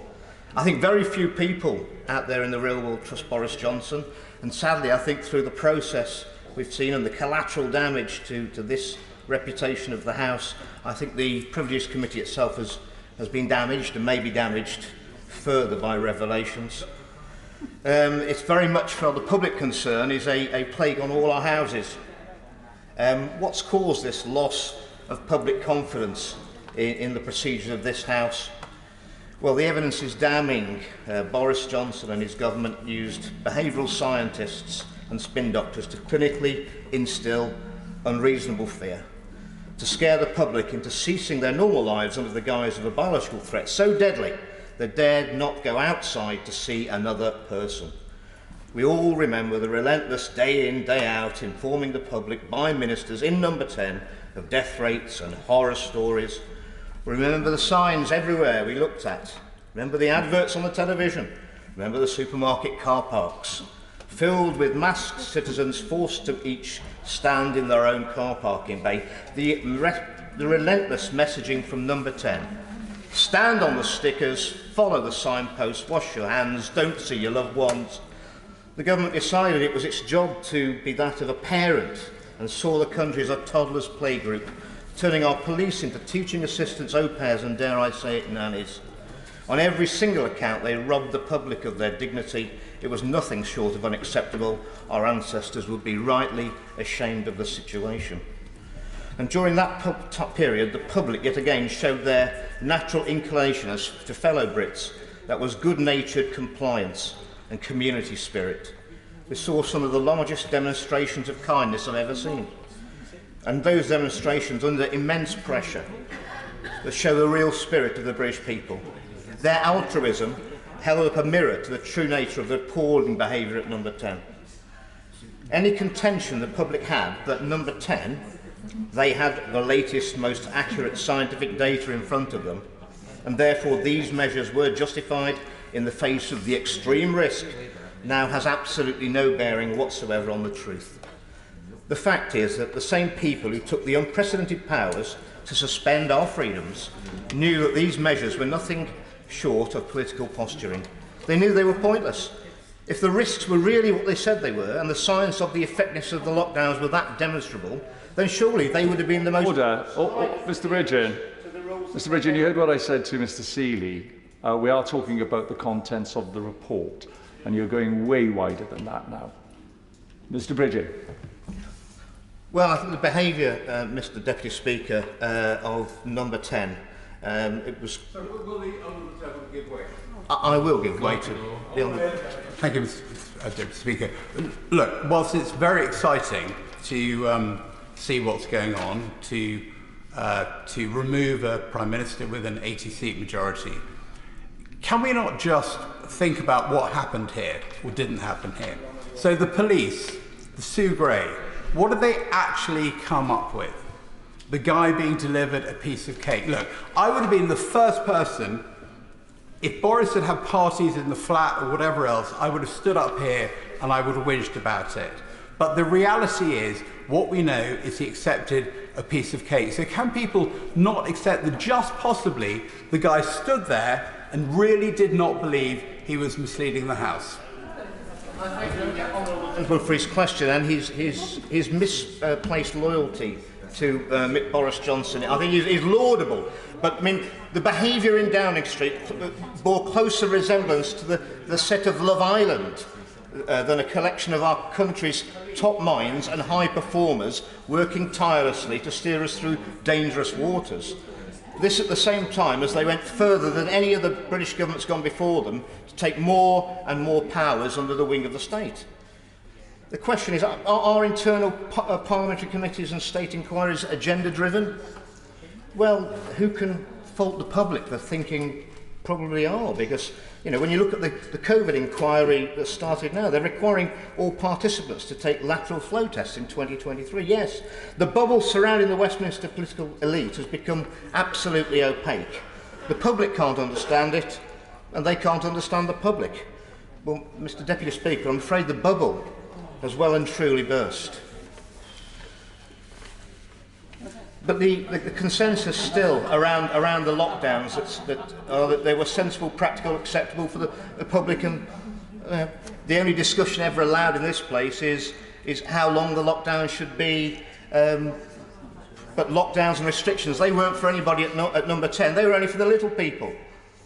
So if the data had really indicated that the virus was the most vicious threat to the country's ever faced in our lifetime, they're the words of the former Prime Minister himself, then why were those who were seeing the data firsthand and were privy to all the later briefings continually breaching their own rules? While they locked us out of in our houses, they went to parties. When they forced us to wear masks, they broke out the party hats. They closed our schools and they opened the bottles. Well, I'm glad they had such a good time, because the rest of our experience and collective memories, I've already given way to the honourable gentleman. The rest of our experiences of the collective memories of lockdown were not that great, to be honest. It was isolation, destroyed livelihoods, missed goodbyes to loved ones, and a new relationship with our state that bore an uncomfortable resemblance to history lessons in modern China, something none of us ever dreamed of would be true in present-day Britain. We're all human, Mr. Deputy Speaker, with all our human failings, and our health is incredibly important to us all. And we all welcome modern advances in medicine which over the centuries have reduced the nastier realities of life. But we never wanted this. What has happened at the top of our government? Rule makers of the COVID regulations deemed that their work meetings were more important than our children's education. It's almost as if they wanted to make incompetence endemic. We can never give the children back the years they lost of their schooling. We can never give the public back the time we robbed from them. But we can give them answers and legislative assurance that we'd never, ever replay this fiasco. And now, finally, Mr. Speaker, let's sign the whole thing off as a job badly done. A chapter to consign to history, a stark lesson of how not to govern. The people of North West Cheshire feel betrayed, and they have been betrayed, and it must never, ever happen again. Gentle reminder, it is this report that we're talking about today and its findings. So if people could perhaps, even if they've got speeches that they wrote 2 days, 3 days ago, and it contains things that aren't relevant to the report, please could they lose those pages and concentrate on this, please. And Jess Phillips is going to show us how to do it.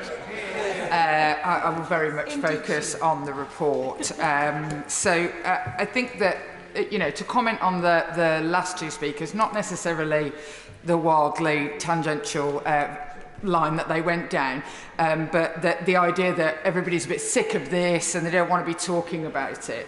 Well, quite a lot of people have been in touch with me whilst this debate has been going on, watching this debate. And one of the people who got in touch with me is a brilliant woman called Mina Smallman, whose daughters, Biba Henry and Nicole Smallman, were killed during the period that our country was in lockdown in a double murder. And she has said to me, please mention our story and Bieber and Nicole. Had they broken the rules, they would still be alive. Because they went to a picnic in a park and they staggered it so that there wouldn't be too many people because they understood the regulations. And because of that, they were murdered. She also says Sarah Everard was so frightened of the COVID regulations, she ended up dead. So there were people in our country who listened to Boris Johnson talking on the television. They took away from him what the rules were as the primary message giver in the pandemic.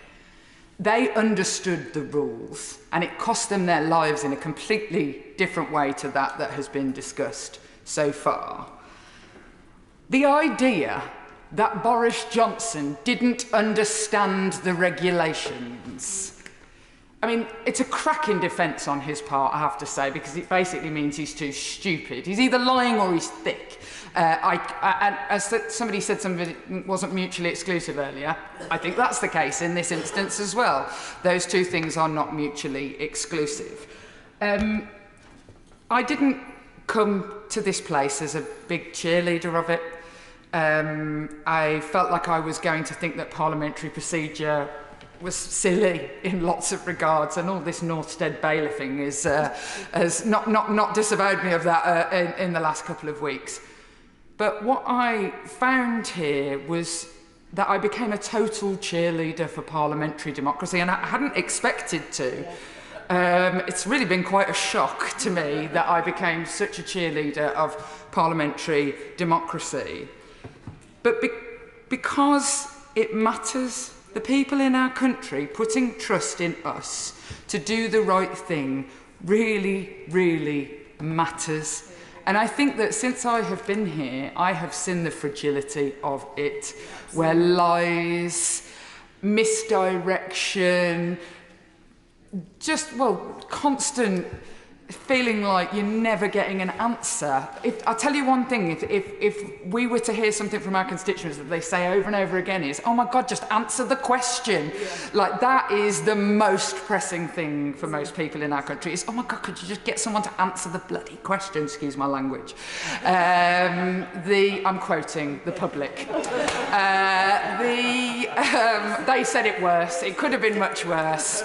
And so it really, really matters. It really, really matters that the institution of this place be protected and that it's considered to be truthful and honest. And the only people who are served by the public hating politicians and hating the institution of Parliament are the same people who already hold power. It doesn't, you know, it is so important for the people to feel empowered in the thing that represents them, that is there to drive them. And if they opt out and say you're all the same, you're all liars, you're all cheats, the same people who always ruled always will rule. They don't mind that people say that. The importance of telling the truth in this place and respecting the systems that we all have to live by, that we all vote through, that, like this committee, we all voted for it, we all passed it through this building. It matters so much more, and that is why I really stand here to say that I've watched it degrade, and for the first time in this Privileges Committee report, I felt like it has a chance to come back. Yeah. I felt like there is a lock on the system. I felt like there is a valve to release the pressure. That what I have seen for the past 5 years of people lying and deceiving, specifically Boris Johnson, lying and deceiving, I felt like, oh gosh, it's okay. The system is bigger than this demagogue. It is bigger than this man who thinks he's bigger than the world, who thinks he's more important than the world. The system fought back and with honour, and I thank the members of the committee for their hard work. And his demagoguery in its receipt of the report should surprise absolutely no one. Yeah. It is to be laughed at, frankly, and the public is laughing at it. It looks really desperate. And some of the defences that I have heard today on behalf of members trying to stick up for Boris Johnson looks a little bit like people dancing on the head of a pin. And frankly, they were laughable. And people are watching. I feel very bad for the fact that that is going to be represented as if it's the Conservative Party's view, when there are very decent members who will absolutely do the right thing and stick up for democracy. I think it is a crying shame that in this moment of release valve, that the Prime Minister of our country cannot even express how he would vote if he were to turn up today. In my view, that is a dereliction of duty. Democracy has been degraded. It is important to fight for it. I cannot believe that he couldn't take 5 seconds out of parroting his pledges to tell us what he thinks should happen.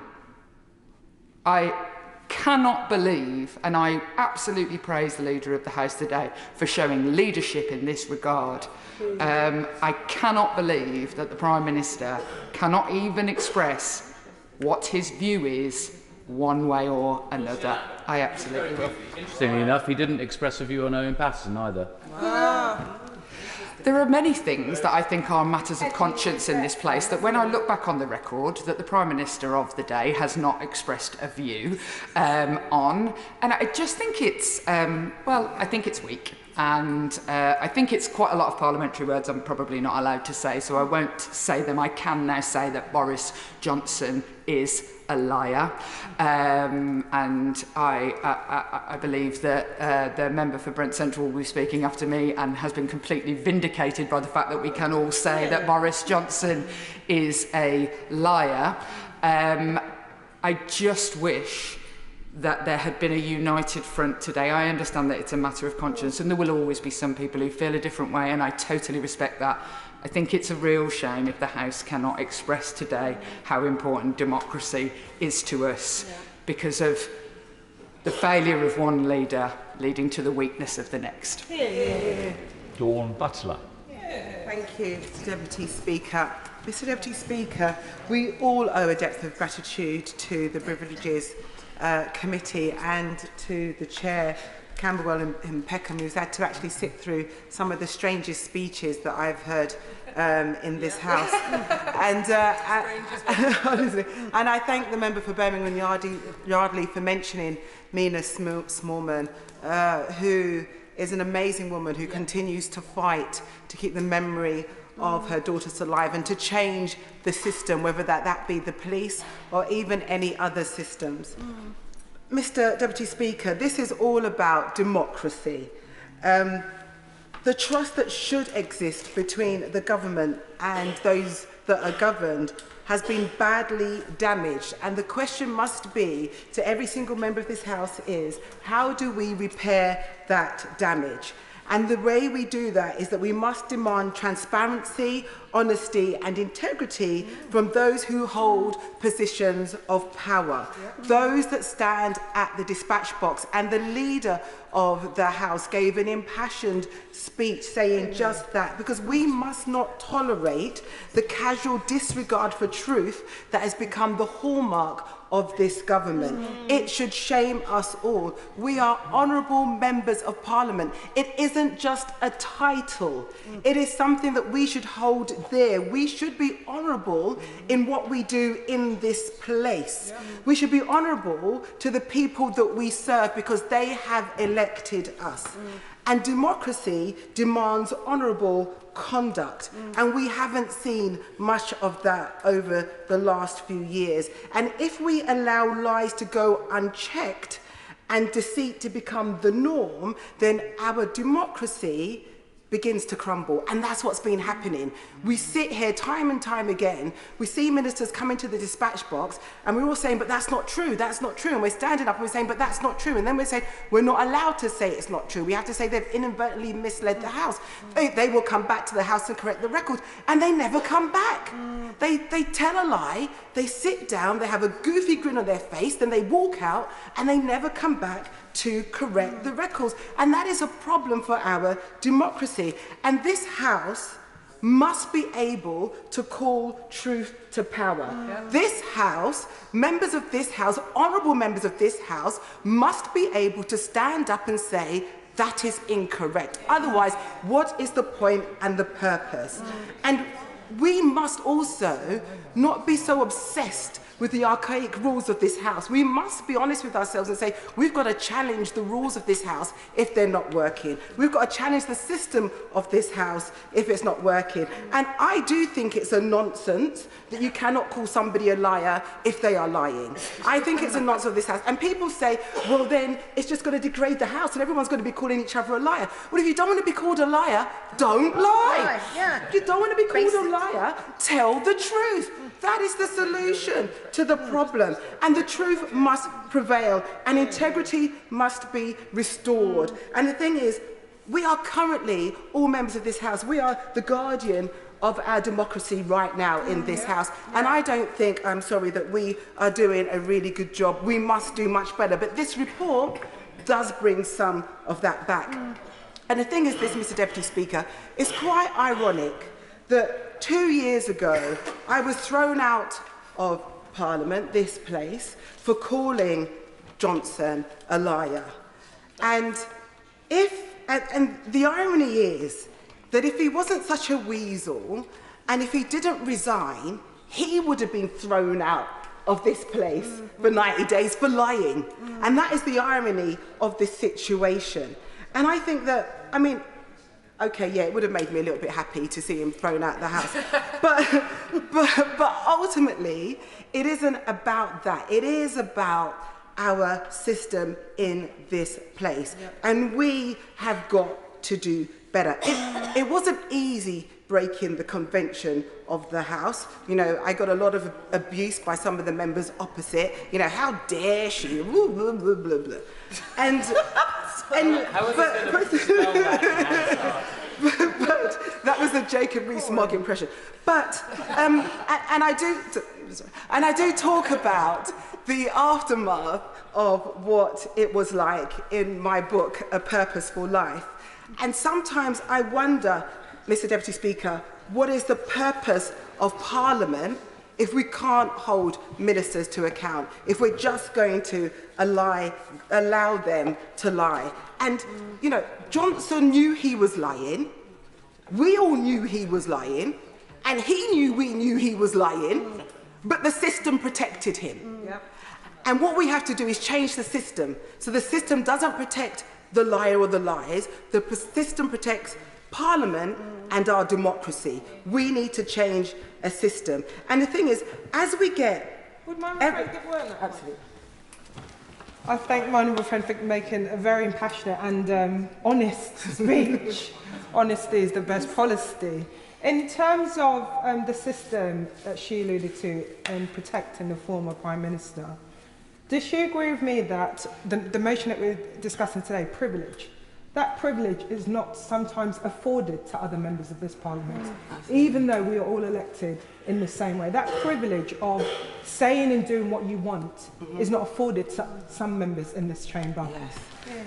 I thank my honourable friend for that important intervention, and you're absolutely right. Some people's privilege extends beyond this House. So when they lie in this House, they also have the privilege of their mates in the newspapers, you know, and on the media that then protects that lie and that privilege and puts that coat of protection around them. And actually, our democracy needs to be strong enough to stop that from happening and exposing that from happening. And Mr. Deputy Speaker, as we get ever closer to a general election, ministers will try and whip up moral panic, and they will begin to spread further lies, and they will push this fake culture war, some of it that we've seen on display today, And we actually can't wait for 2 years for a privileges committee to find them guilty of lying or misleading the House, because that would be too late. So the question has to be, what do we do, where do we go, and who's going to stand up for democracy and truth? And the member, the former Prime Minister, is no longer in her place. The member for Maidenhead said that as a Prime Minister, it was difficult to make decisions on friends. And I understand that, because you know, you're going to make a decision on somebody and then you may be standing with them in the queue in the tea room and you're going to feel bad about it. So I completely understand where the former Prime Minister was coming from. So I think, Mr Deputy Speaker, that a solution should be that we should take that responsibility away from the Prime Minister, and it should become the responsibility of the House when somebody breaks the ministerial code. Because you cannot have, like we had, the Prime Minister deciding who's lying and not lying when he was the chief liar himself. So that responsibility should become the House's responsibility. And I've retabled my EDM, which I tabled in 2021, and I then had 105 signatures, and I do hope more members will sign that EDM about how we talk about the Minister's Code of Conduct.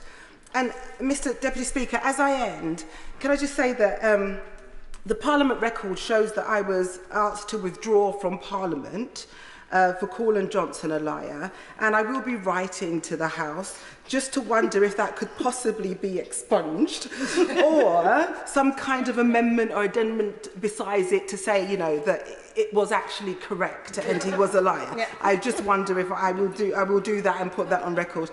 And I would just like to end on Boris Johnson's favourite, I understand, politician, Winston Churchill, who said, "There could be no democracy without truth." In Blackwood. Thank you, Mr Deputy Speaker. It's a pleasure to follow my honourable friend from Brent Central. And of course, the responsibility that we all have in this House is to defend democracy.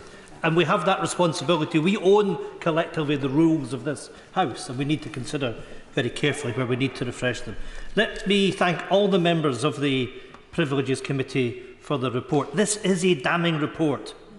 The Privileges Committee has found that Boris Johnson was guilty of deliberately misleading the House, deliberately misleading the committee, breaching confidence, impugning the committee and thereby undermining the democratic process of this House, our House, and being complicit in the campaign of abuse and attempted intimidation of the committee. You know, we need to think very carefully about this, because we now know that members of the committee have had to have put in place additional protection because of the actions of the former Prime Minister. Mr Deputy Speaker, that is a disgrace that members of this House are having their security threatened by the actions of Boris Johnson. And of course, these would be the more serious matters for any member of this House. But for someone who was Prime Minister to be guilty in such a manner is absolutely unprecedented. But before I get into the report, let us remind ourselves as to how we got into this position. The character, the personality, the traits of Boris Johnson were known long before he became Tory leader and Prime Minister. Indeed, during the contest when he was elected the Tory leader, during Prime Minister's questions on the 19th of June 2019, I said to the then Prime Minister, the Right Honourable Member for Maidenhead, regarding Boris Johnson, this is a man who is not fit for office. It has been said that the ultimate measure of a person is not where they stand in moments of comfort, but where they stand at times of challenge and controversy. This is a time of challenge, so does the Prime Minister realise that he has a record of dishonesty? Does the Prime Minister honestly believe that this man is fit for the office of Prime Minister? Mr Deputy Speaker, we knew all about Boris Johnson. The Tory members knew all about Boris Johnson, and yet, they were prepared to elect such a figure as their leader and impose him upon us as our Prime Minister. Sadly, there was always an inevitability that would end in a dramatic way for Boris Johnson. But, Mr Deputy Speaker, we all suffer for his failure to respect the responsibilities that go with the office of Prime Minister. So let me ask the few Tory members who sit opposite us, why, just why, were they prepared to elect a leader with a history of dishonesty? Honesty, integrity are characteristics that we expect from our political leaders. Not just expect, but demand. We have a responsibility to society to lead by example.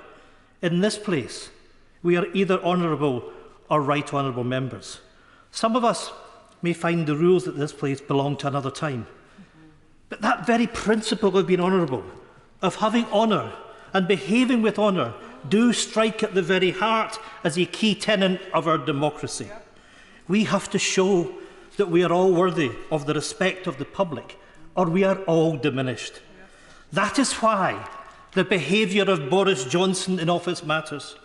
The backdrop to the matters under consideration, of course, was the COVID pandemic. How often did we stand in this chamber and applaud our NHS, all our frontline workers, and implored society, the public, to follow the lockdown rules, the sacrifices that so many made? The rules, Mr Deputy Speaker, were for the rest of us. They were not for Boris Johnson or those around him. But now we have the verdict of the Privileges Committee. The verdict is indeed a confirmation.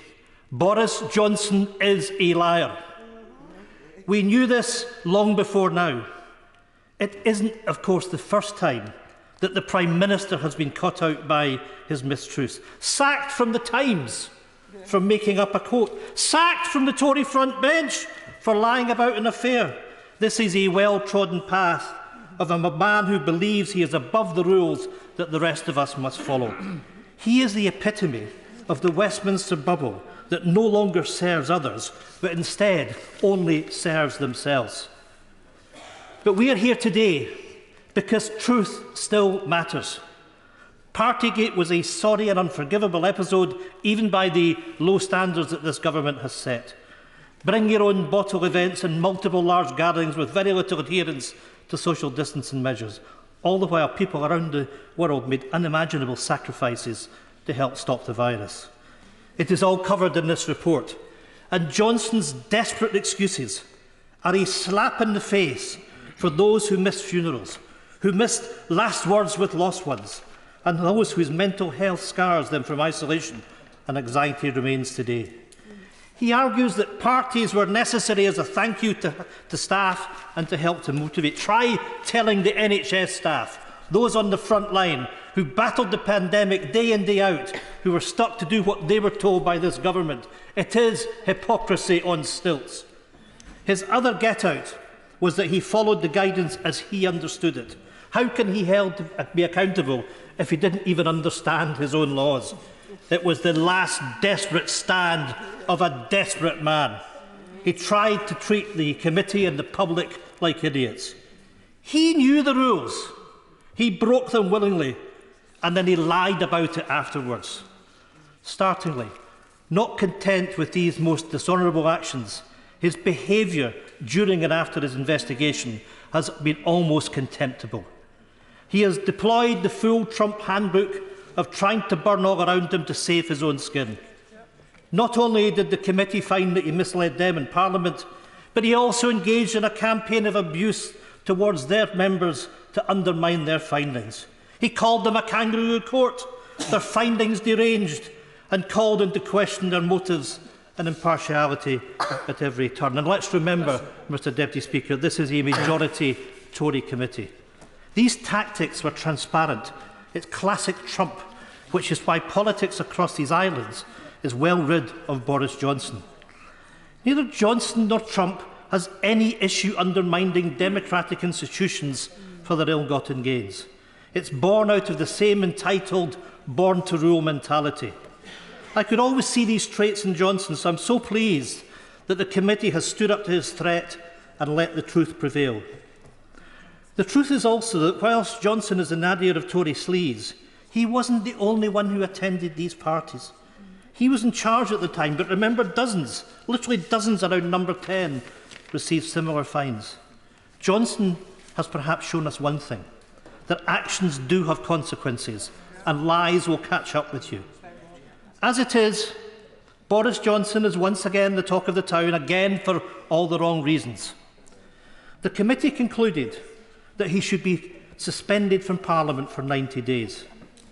He, of course, took the coward's way out and resigned instead of facing up to the punishment. A mark of the man, if there ever was one.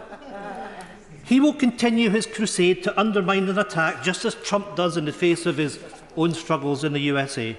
However, I hope that the public now largely see through Boris Johnson's bluff and bluster. I think the most significant punishment for him is the populist fondness that he once enjoyed is now over. It is something that his ego will take severely. I genuinely hope that Johnson's toxic legacy and descent into Trump-style tactics are seen to be precisely that. He has no power now. He has no influence. Make sure he is never allowed it again. But as we close the door on Boris Johnson, more and more is coming out into the public domain. The contempt of those at Conservative Central Office Christmas party, as witnessed in the video published by the Mirror this weekend. The behaviour of contempt is still with us. Boris Johnson's resignation orders are just the latest example. A junior special advisor, just in her 30s, given a job for life, as a member of the House of Lords. Many were implicated in Partygate receiving honours. To the public, this is sickening. Where is the leadership of the current Prime Minister? He should have stepped in to stop Boris Johnson offering such tainted honours. An ex-Prime Minister in disgrace cannot be allowed to confer honours. Will the Prime Minister step in now and bring a stop to this? Will he reverse the honours? Mr Deputy Speaker, let us tonight put this report to a vote. Let the House endorse the Privileges Committee report, and let's have a roll call of those going through the eye lobby. And then, let's finally put an end to the very sorry chapter that was Boris Johnson's political career. Alison McGovern. Thank you, Mr Deputy Speaker, and I won't detain the House too long, but I just want to put 3 points on the record on behalf of my constituents. The first being that I am sorry to say to them, my constituents in particular, I am sorry to say that the feeling of Boris Johnson being at that dispatch box as Prime Minister and coming into this House for Prime Minister's questions and feeling that it was pointless to ask a question because the answer could not be relied upon will not ever leave me as long as I'm in politics. Because when the Right Honourable Member for Maidenhead was at the dispatch box, or when any other Prime Minister in this House has been at the dispatch box other than him, I always felt political disagreements, substantial as they are, put aside, if I asked a question as a constituency Member of Parliament, I would get an answer that could be relied upon. I might disagree with it, I might want it to be better, but I would rely on it on behalf of my constituents. And I will never forget that sinking feeling that being in this place on behalf of my constituents was pointless. And I think that that is the truth that's at the heart of this report. The diligent, hard work of members on all sides of this House, on a Conservative majority committee that have worked so hard to produce this evidence, gives us the truth of what has happened.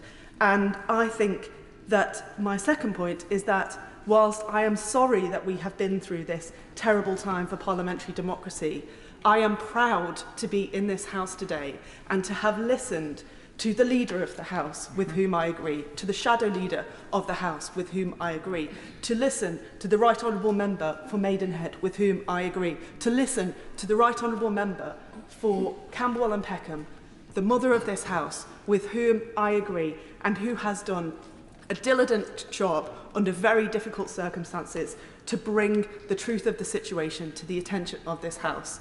I think we should be glad that we are in this position, that at last we have clarity, we know what has happened, and we can account for it. And because we can account for it, we can begin to try to understand exactly what has happened and how this came to be. Because, Mr. Deputy Speaker, it's kind of a funny thing in a way that lots of people in public life have commented that we sort of knew the truth of what Boris Johnson was like for a very long time. We did all kind of know that. And how did it come to this position where he was able to tell these untruths from the dispatch box and then we had to go through this process? How was it, Mr. Deputy Speaker, I asked myself, that his word was taken with credulence when we all had little reason, really, to believe what he was saying? That's the question I ask myself. And I think the unfortunate truth that we have to reckon with is that one of the injustices that we face in this country is that some people's testimony is taken as truth more readily than others. I tend to agree with those who've mentioned that structural inequality that we have, that some people's word is taken for truth. Why was it that some people were so terrified of the COVID regulations when other people, particularly Boris Johnson, as covered in this report, clearly didn't care or clearly felt that it didn't matter what they did? And it's because we know that power inequality, that structural inequality in our country means that some people's word is taken for truth more readily than others. And this is my final point, Mr. Deputy Speaker. We have so much to learn from this report, and many members have discussed it well, and this has been a good and strong debate. We have so much to learn from this report, and we can all move forward and get it right across this House. But if we don't reckon with that injustice, that it is somehow so much easier for some people to get a hearing than for others in our country, we will never change the power structures. And this House in the future must welcome people who are from different backgrounds, who speak with different accents, who come from different social classes, who've done different jobs. We must be a better House at listening to all voices in our country and not just some people who, for historic reasons, get heard when others don't. Debbie Abraham. Thank you so much, Mr. Deputy Speaker, and it's an absolute pleasure to follow on from my dear friend, the member for Wirral South. I want to rise in support of the Privileges Committee report and to pay tribute to them, to all of the members, but particularly the chairman of this committee, the Right Honourable Member for Campbell and Peckham, for the diligence and the evidence-based approach that they have taken and the final report that they have produced. The findings in that, I think, are clear. As an evidence-based scientist, I see the line, the golden thread that's going through the report in terms of how they are using that evidence, and I think it is a very strong report in that regard. But what's so disappointing, as much as we have discussed this today, is that it is exposing the shameful behaviour of a Prime Minister of this country. We've talked about the impact that is happening across our country, but it has international ramifications as well, which we haven't discussed in detail. I have absolutely no doubt that Boris Johnson deliberately misled the House of Commons, not just in relation to the parties that the report is focused on. And while people in Oldham and Saddleworth and across the country sacrificed so much during the pandemic lockdowns, Mr. Johnson and his team had parties. And as they partied, they knew they were breaking the rules. Then as Prime Minister, he lied about it on the floor of the House and to the committee. I also have evidence of how the former Prime Minister deliberately deceived the House in February 2021 in relation to the publication of COVID contracts. The member for Brighton Pavilion and the member for Oxford Western Abingdon and I were involved in a High Court action which showed absolutely what contracts had been published according to law and what hadn't. And Boris Johnson called, said, no, they've all been condemned. We had a High Court decision saying they had not been published. This is the absolute gall of the man who, as I say, was our Prime Minister. And when I raised, and this gets back to the point that my honourable friend from Wirral South was saying, when I raised this in the House, it wasn't listened to. It was a question, this is your view. As I say, I pointed to the High Court judgment. It was a question, this is your view. And I tried on a number of occasions, including on the 20th of April 2021. But Mr Johnson's most recent antics are quite breathtaking in their selfishness. His denial is quite breathtaking, it really is. The absolute polar opposite of what the Nolan principles, the standards in public life that we all agree to abide by, demand of us. His pattern of behaviour, underpinned by an attitude that he is above the law, has tarnished the reputation of the whole House and all its parliamentarians. We are all tarred with the same brush, and our democracy as a whole suffers. The group Compassion in Politics polling has shown that 8 out of 10 people don't trust politicians. Now that is serious. It is the lowest level of trust that we have ever had by the people that we represent. How can we represent people if they don't trust us? This report was ultimately about honesty, another of the 7 Nolan principles of public life. It should mark a sea change with regard to the honesty in politics, because in recent years we have seen the rise of politicians who believe that they can mislead without consequences. Earlier this year, I introduced an elected representatives' code of conduct bill to this place, which proposed to establish an ethics commission to look at how we bring our political system into the 21st century. I have to disagree in some regards with my honourable friend, the member for Rhondda. I think we are past the point where we can be, we can say that we can govern ourselves. And my bill introduced a number of proposals within that which did look to strengthen the gaps as far as this is concerned. It also looked to ensure that the advice on the ministerial standards is fully independent, which of course he at the moment isn't. And is able to commission his or her own inquiries rather than being subject to the whims of political leaders acting in the interests of their own internal party dynamics. While the content of the Privileges Committee report is a truly egregious example of this, it is far from the only one.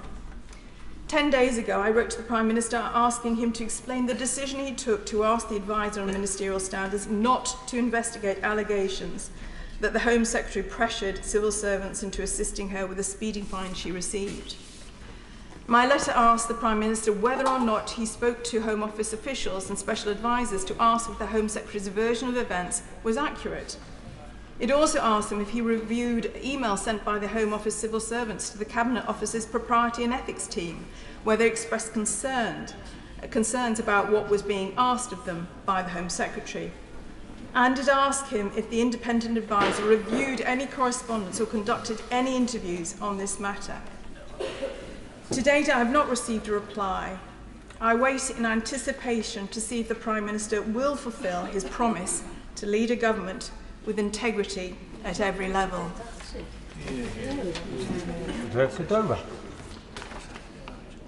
You're on, Marsha. Oh, Marsha. Sorry. my apologies.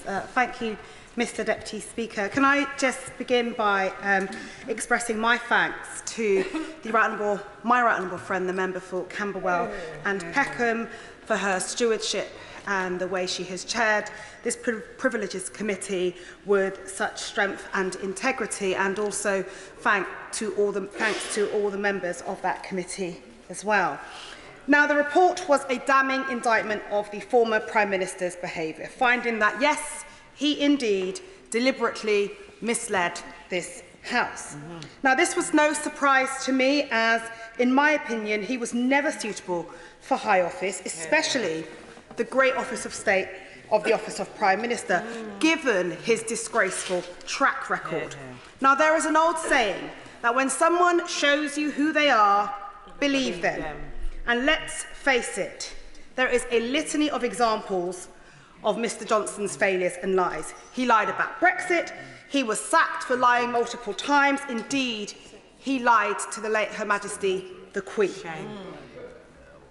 So, I will be voting to endorse this report, although I wish the committee actually chose to ban him for life, but I want to encourage all honourable members opposite to also join us in the lobbies. Mr Deputy Speaker, there are just a few points that I want to raise. And firstly, it's around leadership and accountability. In this place, we are all leaders, and I believe leaders must lead by example, holding oneself to a higher standard and level of accountability, following laws, following rules, and really as representatives of the people to our constituents as well. So this is even more important during the global health emergency. But as Prime Minister Boris Johnson, he was meant to be responsible for ensuring that everyone in this country was working towards that shared common goal of defeating COVID. So how shameful is it that he failed to uphold the laws he introduced and has shown zero accountability for his actions? He failed to show any regard for the millions of people in our country, like my constituents in Battersea, who followed the rules and the laws and made huge sacrifices. I think of those who couldn't visit their dying family members or couldn't attend their funerals. The ill and disabled people who were stuck without vital health and social care support, not to mention the blanket application of do not attempt resuscitation orders that were in place up and down this country until we had to intervene on the then Health Secretary. The small businesses who were economically impacted by lockdown, causing immense financial hardship, which some are still experiencing today. And Mr Deputy Speaker, I honestly could go on sharing more examples. But let us not forget the over 225,000 people who lost their lives to COVID. Yet no apology from the former Prime Minister. Instead, enabled by his supporters, he claimed that there has been a sustained attempt that is seemingly coordinated to weaken him. And we have seen some distasteful examples of that this evening. Now, my third point is about his persistent undermining of Parliament and the impact his reckless actions has had on Parliament and trust. Our parliamentary democracy depends on members from across the House being certain that ministers can and will be telling the truth. And for whatever reason, a minister from the dispatch box makes a mistake, they will come to this House and correct the record. That is how this place should function and work. But as a Prime Minister, you would think he would know the importance of this. But he put our parliamentary democracy at risk when he thought, in fact, I believe he probably believes this, that the rules just don't apply to him, debasing the great office of state. Mr Speaker, I have to say, and I think we would all say, what message does this send to the public and our constituents? What confidence can they have in this place? And also for our political institutions, this really has to be a watershed moment for us in this place. Now, my final point has to be about our current Prime Minister and some members of the opposite benches. They knew that the former Prime Minister misled the House. They knew that he lied. They failed to act to remove him. Instead, they allowed him to continue in office. We were all here on these benches watching him from that dispatch box. Worse still, even after the lies were revealed, they thought it was right that taxpayers should pick up the tab, paying for his legal fees of up to £250,000 in this cost of living crisis. Now, as for all the talk from this current Prime Minister about integrity, he has failed to do the right thing and block the former Prime Minister's honours list, which, Mr Deputy Speaker, was well within his gift to do so. But he chose not to. Why? Because he is too weak, and his absence here today it demonstrates just how weak he indeed is. The benches opposite just show you who is still in control of that party. And it is clear that the current government cannot be trusted with our precious democracy, as this government in power only govern for themselves and for their own interests. And it always has to be one rule for them and then one for everybody else. That is not good enough. They do not care about the public's interest, and we saw that not only with them keeping Boris Johnson in power for so long, but we saw it when they were handing out contracts to their friends and their cronies and so on. And I could, again, Mr. Deputy Speaker, I could go on. This government has presided over one of the worst scandals in our country's history. Now, I believe it's time to restore trust in our parliamentary democracy. Because if we do not have trust in our democracy and in this place, then what do we have? It is a privilege to serve here. I see it as a privilege to serve here. It is not my right to be here. It is not nobody's right to be here. Our constituents elect us, and they elect us, and we take an oath of office when we stand in this place. And it is important that all members across this House remember that. Lawrence Shalami. Thank you, Mr. Deputy Speaker, and it's an honour to follow my constituents and over my friend in terms of reminding us of our roles as MPs. I was elected in 2019, and I think for the last 3.5 years, interesting 3.5 years, one thing that I always keep dear to my heart is the fact that being an honourable member comes with responsibilities. And as my honourable friend said, there are some people, sadly, in this House who feel it is their birthright. I'm absolutely humbled to be elected by my constituents, and I take that with such pride. And every time I speak and stand in this chamber, I remember that I'm here to speak on their behalf, not my behalf. I'm here to articulate their concerns and their interests to the government of the day. I'm here to work cross-party with there are some honourable members on that side that I've done a lot of work with. Issues that are for the interests of our constituents, and that is why what we are debating matters. It is about the fabric of our democracy, and a number of people have spoken about the fact that this is a kangaroo court, this doesn't matter, but let's stick to the facts. On the 21st of April 2022, this House, without division, referred the Privilege Committee on the matter concerning the conduct of the former Prime Minister. And that committee, that cross-party committee, has at all times followed the law and the customs set by this Parliament. And the fundamental procedure is governed by the standing orders and precedent of this House. And all the evidence that that committee has heard over the course of their inquiry, including evidence from the former Prime Minister, all that evidence was given under oath, including the signed evidence. And the former Prime Minister also had the opportunity to give written evidence and oral evidence, which he did on the 22nd of March. And I understand that he subsequently gave evidence on the 22nd of May, written evidence. And after all that work, the conclusions of the committee were presented to the former Prime Minister, who then, if for want of a better word, went out on a hissy fit and got quite angry and breaking the procedures and confidentiality. And I think what we are discussing today has to matter if we are going to restore trust back into our democracy. One of the best aspects of this role is going up and down, visiting the schools. And when you speak to young people, they don't lie. They will ask you those honest questions. And to have young people in some of my constituency ask me, why are parliamentarians, why do MPs lie? It's quite hard. And when you're sat in front of those young people, what do you say? You want to say to them, the majority of members are doing a decent job. The majority of members are here to represent their constituents. But what they are seeing, what they hear about that from their parents and carers discuss, paints a different picture. That's why what we are discussing today matters. We want more young people to get involved in our politics. We want people to trust our democratic system. But that won't happen if we have ministers misleading this House. Would the honourable member give way? I'll give way on that point. Mr Deputy Speaker, the honourable member is making a very, very important point. if you think about it, much of the education of our young people is based on the concept of true and false.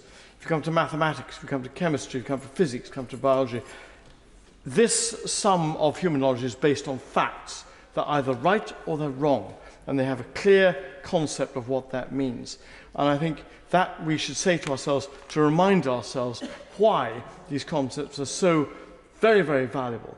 And I would just draw the House's attention to a poem written by Hilaire Belloc in 1907 called Matilda. Read it and it's instructive. I thank the honourable member.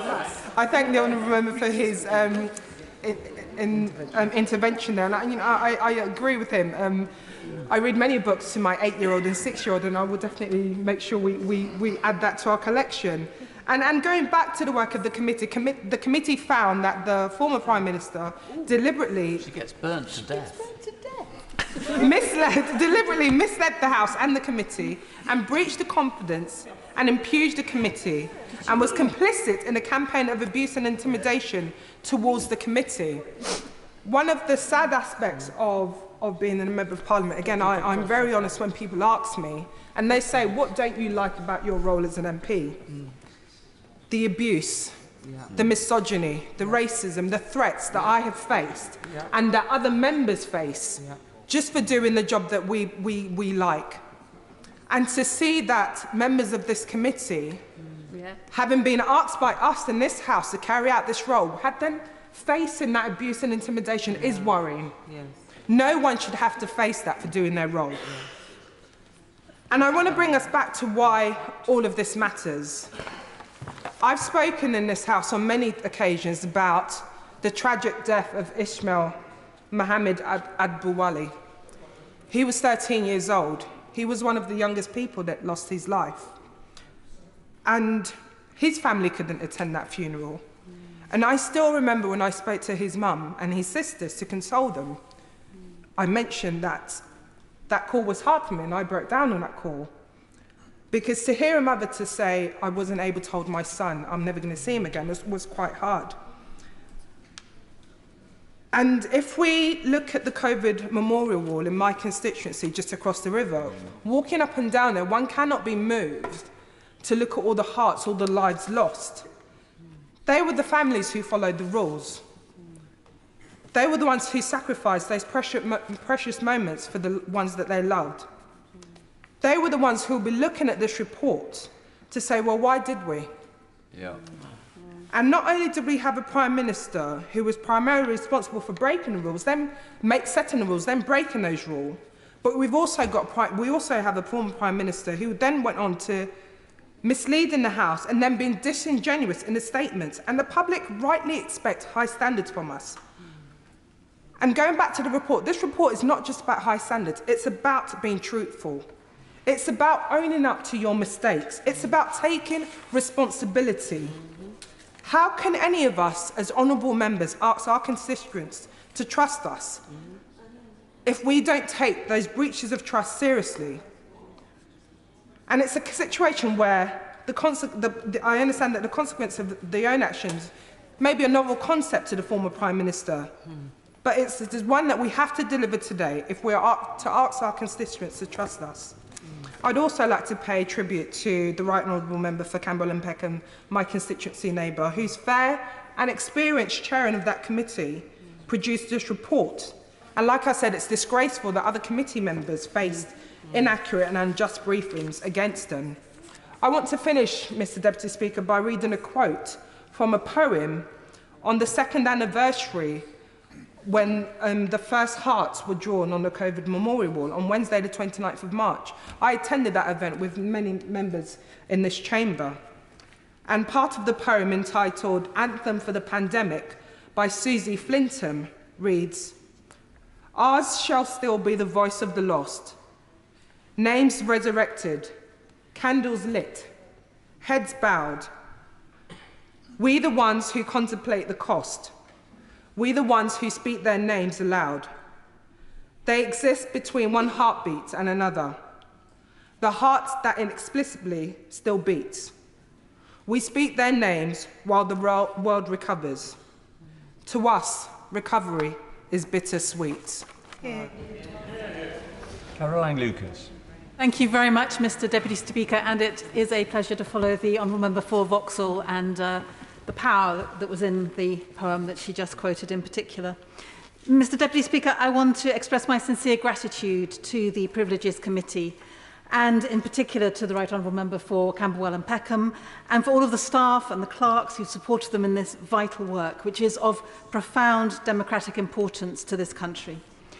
And I speak today with a feeling of overwhelming relief that at last the truth is being told in this House and the collective gaslighting of a nation is finally over. It is shocking, in a way, that a parliamentary committee has had to spell it out, that, and I quote, if ministers cannot be trusted to tell the truth, the House cannot do its job. Even more shocking that on this occasion the minister in question was the most senior person in government, the Prime Minister. A Prime Minister who sought to obscure the truth from those to whom he was accountable by lying deliberately and repeatedly, and who, by lying to Parliament, was also lying to the people who elected.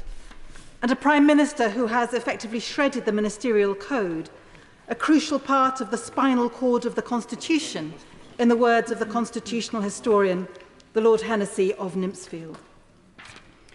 Now, Boris Johnson announced on the day the report was published that, and I quote, "This is a dreadful day for MPs and for democracy." But in fact, the reverse is true. It was a day which saw British parliamentary democracy vindicated against an unprecedented attack. But I want us to be very clear that our democracy is fragile and that there was nothing inevitable about this particular outcome. I think this report shows that our good chap conventions of government allowed a rogue Prime Minister to run amok for far too long. And yet the report offers some hope because it also shows that if an MP or indeed a Prime Minister deliberately lies and undermines the processes of this House, they can be held to account. But I say can be and not will be advisedly, because this inquiry had to be fought for. There was nothing guaranteed about it. And because our standard systems are still not fit for purpose. I think it is both negligent and dangerous to assume that democracy is inevitable, perpetual and unshakable. It is not. It is breakable and contingent. We have to actively and vigilantly defend it. And that is why standing together as a parliament in support of this committee's report is so essential, and why it goes beyond just the rogue activities of one particular member of this parliament. And we also need to strengthen the mechanisms that we have to hold government to account, because there remain serious instances of former ministers misleading this House that have gone uncorrected and unchallenged. We need new mechanisms to call any minister, including a Prime Minister, to account if they deliberately mislead the House, a view shared prior to Partygate in 2021 by the Committee on Standards in Public Life, chaired by Lord Evans. It is shocking that the role of the so-called independent advisor on the ministerial code is essentially false advertising and will continue to be so until that person is appointed by an independent panel, until they are able to initiate their own investigations, and until they have the authority to determine breaches of the code. These basic yet fundamental changes would allow backbenchers to raise concerns and evidence with the advisor, who could then act as they, and not just the Prime Minister, saw fit. Now, the current Prime Minister could have made those changes, but he has chosen not to. Neither has he appointed an anti-corruption champion after the position has been left vacant for over a year. Our systems need to be strengthened so that if a minister misleads the House deliberately, or if they do it inadvertently but don't correct at the earliest opportunity, a formal process to hold them to account should be an inevitability. This inquiry only came about in April 2022 because of the spiralling unease and rebellion of some members on Boris Johnson's backbenches, which meant he couldn't whip his MPs to prevent it. Over a year before that, in April 2021, I joined with a wide cross-party group of MPs to call for an inquiry into Boris Johnson's repeated lies to the House on other matters, and it did not happen. So it was somewhat ironic to learn via a subject access request how that call has been labelled as mis or indeed disinformation by one of the government units supposed to be acting as an arbiter of accuracy and honesty. Members and honourable members of all parties must stand by this committee and demonstrate that rules matter, that Parliament is more important than party, and that standards in public life must be upheld. And honourable members on the opposite benches in particular, I would argue, must face down the Trumpian intimidation orchestrated by a small band of frankly anti-democratic Johnson supporters. And they need to be very clear that abstention is not just cowardice, it is complicity in the former Prime Minister's contempt of Parliament. And the current Prime Minister ought to be here, he ought to be leading by example. And instead he's chosen to be silent, and he is conspicuous by his absence tonight. And nor has he even ruled out the idea that Mr Johnson could be permitted to stand as a Conservative parliamentary candidate sometime in the future. If there were any shred of seriousness in his pledge to restore accountability and integrity to public life, he should unambiguously endorse the Privileges Committee report tonight and urge his fellow party members to do the same. I will. I'm very grateful to her for giving way. Would she agree with me that with the Prime Minister not attending and failing to vote, he's endorsing the conduct? And isn't it the time where we depart from this principle of dishonesty being baked into the offer being made by Boris Johnson originally, because that's what got us into this mess in the first place, that was deemed to be acceptable in return for electoral advantage? I thank the honourable member for his intervention, and I agree entirely with the points that he makes. And indeed, I think that by not speaking out tonight, the Prime Minister is guilty of collusion, effectively, and that he has really not stood up for the key principles that are at stake, and that he frankly hasn't done his duty tonight. So to conclude, Mr Deputy Speaker, this committee report is a vital part of the fight back against post-truth politics. Truth is not a technicality. As the report states, our democracy depends upon it. And so what is at stake here are our most profound democratic principles and the very concept of decency in public life, leading by example versus hypocrisy, truth versus lies, and respect versus contempt. There can be no failing to turn up or sitting on the sidelines. The choice is either being prepared to stand up and defend democracy or being prepared to turn a blind eye to it being under attack. This is much bigger than one rogue Prime Minister, and I think all of us will be rightly judged tonight on what we choose to do. Samantha Dixon. Thank you, Mr Deputy Speaker. Every time another news story breaks about the conduct of the former Prime Minister during the pandemic, I'm reminded of the quote attributed to Sir Douglas Bader. Rules are for the guidance of wise men and the obedience of fools. I've never agreed with that sentiment, and I certainly don't now, because while our constituents followed the rules, while frontline workers risked their lives, and while people lost their lives to the deadly virus, the former Prime Minister misled this House and our constituents and took us all for fools. I echo the thanks expressed by honourable members across the House to the members of the committee who have worked diligently to bring us this report, often under the most difficult circumstances, and it couldn't be clearer. People feel angry, betrayed and let down. I could stand here all day and talk about the anger and injustice felt by so many people. Last week, I met the landlord of a pub in the heart of my constituency. Like so many other businesses in Chester, he closed up shop as soon as the former Prime Minister instructed him to do so. He observed all the lockdown rules and guidance, and like thousands of other small businesses, the price paid was a heavy one. Some are still feeling the impact to this day. Chester Zoo fought tooth and nail to keep going and keep caring for the thousands of animals, plants, and the mission of preventing extinction, with no money coming in. They thought Number 10 were working hard to help them out. They're now disappointed and saddened at what the committee has discovered that was actually going on. And finally, two of my constituents, who I met at the Service of Remembrance at the COVID Memorial Wall just across Westminster Bridge, they stood in tears remembering their late parents who died within 24 hours of each other during the pandemic.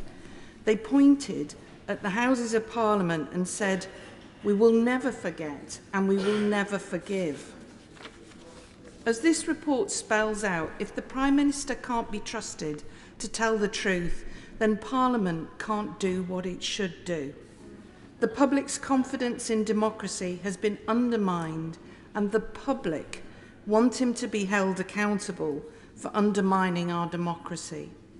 On behalf of my constituents and everyone who did follow the rules, I will be voting for this motion, and the government, including our current Prime Minister, should follow precedent, approve the report and endorse the sanctions in full. Wishart. Thank you ever so much, Mr Deputy Speaker. Boris Johnson is a liar. Yep. Now, it would have been unthinkable to have said this in this House only a few short months ago. Boris Johnson is a liar. There's something still fundamentally, profoundly shocking about saying this in this hallowed setting of our House of Commons, this institution that we revere so much. But there is no other way to put it. Boris Johnson lied to this House. Now, we were saying that long before that concept became fashionable. The SNP even held a debate on this very issue several months ago to highlight that point and to ensure that this was heard loud and clear in this chamber. My right honourable friend, the member for Ross Skye and Lochaber, was grandly marched out of this place for asserting something that is now a profound truth, as was the honourable member for Brent East. And she is absolutely right. A retrospective apology should now go to both of these members for getting it absolutely right. This is a stain on their parliamentary record, the fact that they were asked to leave this place for saying something that we now know to be a conventional truth. Hear, hear. We were also one of the first to bring up the issues about those parties. We wanted to ensure that this House understood clearly what was going on, that we had a Prime Minister that was happy to have after-drinks parties for his staff in a number of locations in number 10, when he had overseen the introduction of legislation that everybody else in this country diligently followed. Constituents of ours missed christenings, they missed weddings. For goodness sake, they missed funerals while watching newspaper photos of that Prime Minister standing there with glasses of wine in his hand. We said that his cavalier attitude towards interpreting the rules that he set himself made him unfit for public office. We knew that a reckoning would be coming and that eventually his reign of chaos would come to its inevitable and disastrous end. And everything in this report, Mr Deputy Speaker, vindicates us utterly and absolutely for everything that we have been saying for something like 15 and 16 months. We even predicted his response to this report, his refusal to take responsibility, lashing out at others who correctly judged him, attempting to undermine others who adjudicated in this process, trying to divert attention and obfuscate. Where this report is bad enough, and it is awful, his behaviour since has just compounded absolutely everything we thought we knew about him. It's hard to believe that there has been anyone so ill-equipped for high office or so ill-disposed to lead a country. A man-child playing politics, inventing this bizarre persona to sustain him through the day, creating the smokescreen to divert attention from his real political essence. His inevitable defenestration and removal from public life could almost be scripted. But not for Boris Johnson, a casual and easy departing into the night, but it's the screaming and shouting of someone who just cannot depart the scene. Not for him the hanging around to accept his punishment and the verdict of his peers. He is such a coward when it came to this issue that he quickly resigned his seat where we beyond the clutches of this Parliament. Yeah. But almost unbelievably, there's some who still hanker this notion, this fantasy, that he will have some sort of route back to elected politics. It's hard to imagine a situation, a setting, where that would be allowed in this House. I think we can conclude today that he is toast, and thank good he is gone. But it has to come back to the party opposite and some of the responses of honourable gentlemen and ladies about Boris Johnson, because they knew everything about him. He is a serial sackee. There's very few places that he has worked that he was never sacked from, but they made him Prime Minister. Now, I made my maiden speech the same day as Boris Johnson. I actually followed him from these benches the day he made his maiden speech. Even at that point, there was doubts about his character, his ability to even just be a Member of Parliament. But not for them. They went on to make him Prime Minister. They celebrated him. They cheered him on through his bizarre and boorish speeches. They have credited him with the 2019 victory, and they have made sure that it's him that delivered the disaster that is Brexit. Something that my constituents, as well as constituents right around this country, is still paying for. And, Mr Deputy Speaker, we're still in the end period of the Johnsonian era, and regardless of how much they want to move on, they will never be able to move on from him until they actually take decisive action to cleanse their party from the stain of Johnson, something that I've not seen them be prepared to do. They've got an opportunity tonight. There's going to be a vote now. There's going to be a vote. So here's the challenge to every single member of the Conservative Party this evening. Line up with us and make sure that we back this Privileged Committee report and ensure that we have a decisive outcome in this House where every member has the opportunity to express their opinion. Now, Mr Deputy Speaker, we don't share this reverence that this House has by honourable members on both sides of this House. We want to leave this place. We don't share this institutional value that people get dewy-eyed about the House of Commons. But there's something that we do believe in. That is democracy. That is truth. That is doing the right things. These are the fundamental values of politics that determine the actions of everybody in here. Failure to live up to that should have a consequence that we should be taking forward just now. I don't think the Privilege Report went far enough. I would have had him banned and excluded from ever getting back into elected politics today. But I welcome what they have done, the thorough job that they've exercised and undertaken on behalf of everybody in the House. I now say to everybody in the House, back us this evening. Let's speak with one voice. Everybody trooping through this lobby. No return for Johnson. Let's pledge that loud and clear. Simon Lightwood. Thank you, Mr Deputy Speaker. This Friday marks my first anniversary, Mr Speaker, of being elected to this House, but this is perhaps one of the most powerful moments I've experienced. A chance for us all to begin to reset trust in our politics. And can I just put on record, Mr Deputy Speaker, my thanks to the Leader of the House and the Shadow Leader of the House, who have sat and listened to each and every word of this debate, and I know that doesn't always happen. So this time last year, I was still pounding the pavements of the Wakefield by-election. And yes, they wanted a fresh start in Wakefield, but they also wanted Boris Johnson out of office because they didn't trust him. They felt betrayed by him and the wider Conservative Party. They knew that he'd been to those parties while their loved ones had lay dying in hospitals and care homes. I've heard too many heartbreaking stories about that last phone call, that last text message with their mum, husband or sister. People still roar with grief and anger. Their stories and their sheer pain in their eyes will stay with me forever. I'm afraid it isn't a surprise to most of the country that this report is so damning, deliberately misleading the House and the Privileges Committee of various very serious conclusions to reach. And it wasn't just a one-off. This report clearly evidences a concerning pattern of behaviour. The committee's findings are damning, but it's nothing that the people of Wakefield hadn't already concluded a year ago when they told the Tories decisively enough is enough. So to those on the benches opposite who are here today to defend the indefensible, it's worth reflecting on what the public think. A YouGov poll last week seemed to chime very closely with what I've heard speaking to people in Wakefield. 69% of those surveyed think Mr Johnson knowingly misled Parliament. We must draw a line in the sand. I'll be voting in favour of the Privileges Committee report today and thank the committee for their diligent work.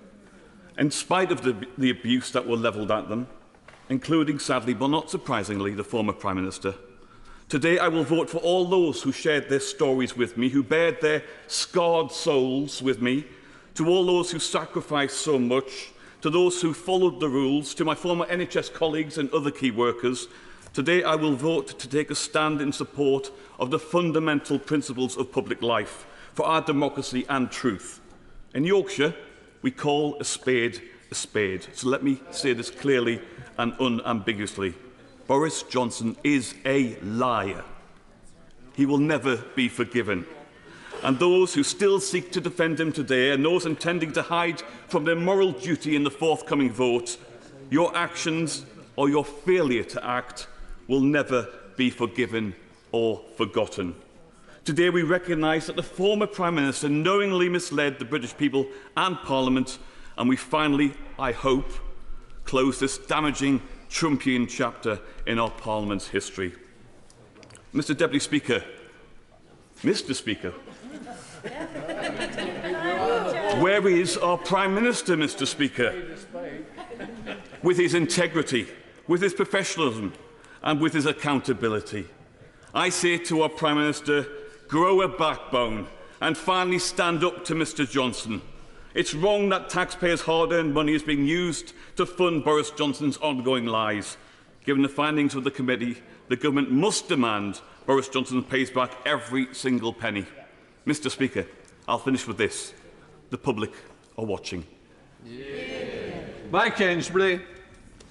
Thank you, Mr. Speaker. I want to start off by thanking the Privileges Committee and a thoroughly decent, honest, fair and strong report based on the evidence. And it was crystal clear in its findings that the former Prime Minister, Johnson, misled this Parliament, misled the House, MPs, misled the people, and he misled our great nations. Put it bluntly, he lied. Serial liar, almost on an industrial scale. Of course, he misled, he lied to nurses, doctors, care workers, bus drivers, train drivers, ambulance workers, firefighters. Everybody were putting their lives at risk in the pandemic to save lives. Remember that mantra? He repeated it enough, didn't he? Every evening. And this all matters because people sacrifice so much in this very chamber and well beyond. And they deserve prime ministers, ministers, politicians, MPs who value the truth and honour, which people have spoke about in this place. Lead by example. The law makers shouldn't be the law breakers. And that's a fact. That Prime Minister broke the law. That's a fact. So I find it intriguing, fascinating, listening to some, and I will say a minority of contributions from that side that try to defend the undefendable. And I thank those honourable members, the right honourable members, right across the House, and I'll say the Conservative side as well, with some incredible experience in this place, for doing the right thing by this Parliament and this democracy. The former Prime Minister, Johnson, has showed nothing but contempt to the friends and the families of the 227,000 people who lost their lives to COVID. And Mr. Speaker, many of us saw the video clips over the weekend of some Conservative Party staff partying while people couldn't say the last goodbyes to loved ones, visit them as they were drawing the last breath. Nothing but contempt. Absolute disgraceful. And that was a culture driven from the top. One rule for them and another rule for everybody else. Unacceptable. Many constituents have been in touch with me, like they have in terms of members right across this House, particularly over the weekend. That was a stark reminder. And then we see that dishonourable, I think the shadow leader of the House spoke about, this honourable honours list, every one of those should be withdrawn. And if that doesn't happen, and if the current Prime Minister, which again I think is quite disgraceful that the current Prime Minister is not here today, if he doesn't intervene, maybe some of those people that received those peerages and those honours could finally do the honourable thing and return them. Say, no, we don't accept these on behalf of those that passed away, on behalf of those families that are still grieving. Would the honourable gentleman let me just... I will happily give way. He's making a very good speech, but I would move to say that during the pandemic, I worked, and many of us worked cross-party in our constituencies, meeting every week with public health and all the people involved in fighting COVID, finding out where we were getting less take-up in vaccinations and so on. There was, I think we should remember this, a lot of cross-party activity in constituencies up and down the country. This is why so many people feel let down by what happened at the top. Absolutely. And again, thank honourable members right across the House for showing that leadership, including my good self with volunteers in the patch. But what I do ask, again I was referring to the current Prime Minister, is actually where is the leadership? Where is that sign of strength to rise up and do the right thing? And this is the right time to do that. Yet once again, this current Prime Minister, in the face of the former Prime Minister, Johnson, is shown to be weak, weak, weak. Can't escape that. Can't escape that. That's the truth. Today is a chance for Parliament to assert its authority and uphold the standards that we expect, our constituents expect of parliamentarians. Look, my late mother always spoke about telling the truth. The truth shall set thee free. And that's something, a principle that's enshrined into Parliament. Honour. Honourable members, right honourable members. It's something that escaped that former Prime Minister, Johnson. And now the facts have been borne out via this report. So, together with everybody, most people, most honourable and right honourable people across this House tonight, I will be voting for the motion, voting to uphold the truth and parliamentary democracy. And we'll also be showing what needs to happen to bullies. Those bullies that have tried to intimidate members of that Privileges Committee, whether it be the chair who's done a sterling job, or whether that be Conservative members, the 4 Conservative members who have stood up to incredible intimidation, incredible abuse. Look, let's send a message to those bullies. And I can see one of the committee members over there, 2 of the committee members over there. Thank you for all you've done, and I hope that people join us right across the House and do the right thing. Thank you. Martin Dockett to use. Mr. Speaker, yesterday I spent some time with my dad. My dad's about to enter his 90th year. But there were too many people across Clydebank, Dumbarton and Vale leaving who didn't get time to spend with their dad yesterday. And I'm sure there will be many people in this House who took that opportunity and who have constituents whose fathers aren't around because of COVID-19, whose mothers aren't around because of COVID-19, their brothers, their sisters. How many disabled people were locked in their homes because they listened to what the government had to say? My nephew, in a wheelchair in his own home, unable to go out because of COVID-19, and a British Prime Minister who told him what to do but who broke the rules himself. Yeah. My sister, a constituent, sitting in her own room, a kidney transplant patient, unable to go about the house with the rest of her family, just like other constituents across Clydebank, Dumbarton and the Vale of Leven. This is personal. It's personal for every constituent that I represent, and I'm sure it's personal for every other constituent that members in this House represent. But I'm afraid the House has to take a lesson. Because while I commend the report and all the members of the committee and I commend the Chair and all the clerks who helped in it, it doesn't answer some fundamental questions that the House will need to consider in the long term. How is it possible that Boris Johnson walks out the door and earns millions within days, and all we can say to him, and I will quote from the report, in the view of the fact that Mr Johnson is no longer a member, we recommend that he should not be granted a former member's pass. How ridiculous we look, but yet the committee itself is hamstrung by the very regulations of this place. This report is not a panacea for democratic practice in the Houses of Commons for the British state. This is not an answer, but it does give evidence to the former member of Uxbridge who lied through their teeth, who partied on while our constituents were dying, and while working class communities the length and breadth of these islands, as I think the honourable member for Weavervale was talking about earlier, people driving ambulances, paramedics, orderlies in hospitals who couldn't get PPE, even though we see them being dumped in fields in the shires of England in the last couple of days. How ridiculous that communities like mine had to suffer the indignity of that buffoon sitting in Downing Street while our families were dying.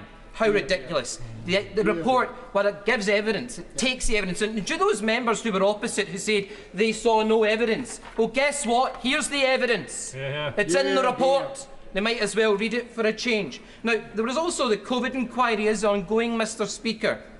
And let me quote the other.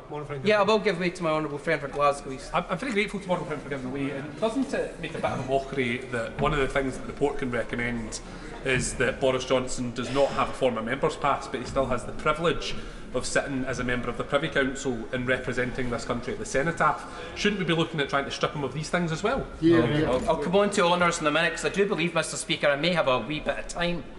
Let's quote the other former Prime Minister, David Cameron, who at the COVID inquiry today said, "From my experience chairing Cobras, the system works, but the system works better when the Prime Minister is in the chair."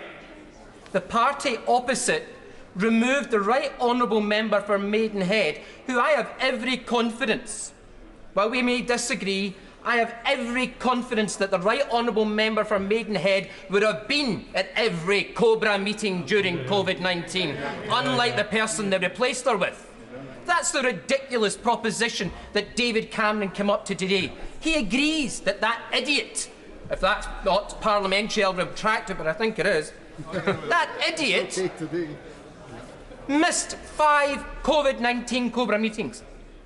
People were dying. It's the greatest tragedy since the Blitz, and he couldn't be bothered to turn up. My constituents turned up. They had to go to work. They drove ambulances. They were in working in porters and hospitals. And what do they get told? And I'll quote it again, that he gets his pass taken off him.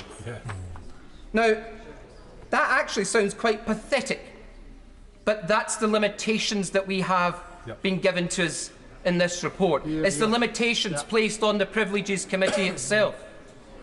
Now, back in the 9th of December 2021, I then asked the Paymaster General, because we'd heard about parties in 2020, Mr Speaker. You might remember that, Christmas parties. Now, I asked the then Paymaster General in relation to those Christmas parties that if something looks like a duck and it walks like a duck and it's at a Christmas party, it's usually a duck. It seems the duck was also a liar, and that liar said that those parties never took place. Now, on the issue that my honourable friend for Glasgow East talks about in relation to the rights and privileges of the former member for Uxbridge now that they've left, don't give him a damn thing. Don't allow a single honour to go through that he has sought the monarch's approval for. Now, I'm no monarchist, but I do believe that the monarch has the ability, the head of state has the ability, or the advisors to the monarchy have the ability to say that an honour, the person is not befitting the honour. That whole goddamn list is not befitting any honour, Mr. Speaker. Every single one of them should be withdrawn.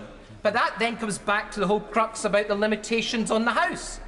Because we're giving out honours left, right and centre to people who sit as legislators who broke the law. The report expunges them. They're lawbreakers, but we, through privilege, are allowing them to sit in the other place. We are forcing the head of state, the monarch, through Presidency in practice, to make sure that they go into there, to dictate law to us and our constituents. What a laughing stock. An absolute laughing stock. Now, just finally, Mr. Speaker, there is this issue about those who see this as some kind of panacea that the House of Commons, this mother of parliaments, will move forward. Democracy is imperfect. And it was a member, I think, for Brighton Pavilion, who I believe was the first member to talk about the issue of truth in our politics and how far this goes back. Because this report, I'm afraid, will not answer why Boris Johnson came about. It won't answer the dark money that funded his campaign for Brexit. It won't answer the issues around Scottish limited partnerships, which so many members will know about, which funnels money that we have talked about consistently, which the government does nothing about, because that's why this report exists. We've allowed it to happen. I hope to God, Mr. Speaker, and I'm a doubting Thomas when it comes to that, I'm an imperfect Christian, that members on all sides will go through the lobbies tonight to actually support the report with all its limitations. It doesn't answer the questions that my constituents want as to why Boris Johnson's not at that bar being held in contempt as a stranger. Now, some people may say that's a bit of an arcane process, but he was a Prime Minister of the United Kingdom of Great Britain and Northern Ireland. The first time a Prime Minister has been held in contempt of the House. And this is all we have got to say to it. How ridiculous this place must seem to our constituents. How ridiculous to the people of Clydebank, Dumbarton and the Vale that this ex-Prime Minister swans off and they are living in the traumas of the modern age. What an absolute parcel of rogues in a nation. Leader of the House. Thank you, Mr. Speaker. It is not really my duty to close this debate, but with the kind permission of the Chair and the Honourable Lady opposite, there were three things I did want to briefly say.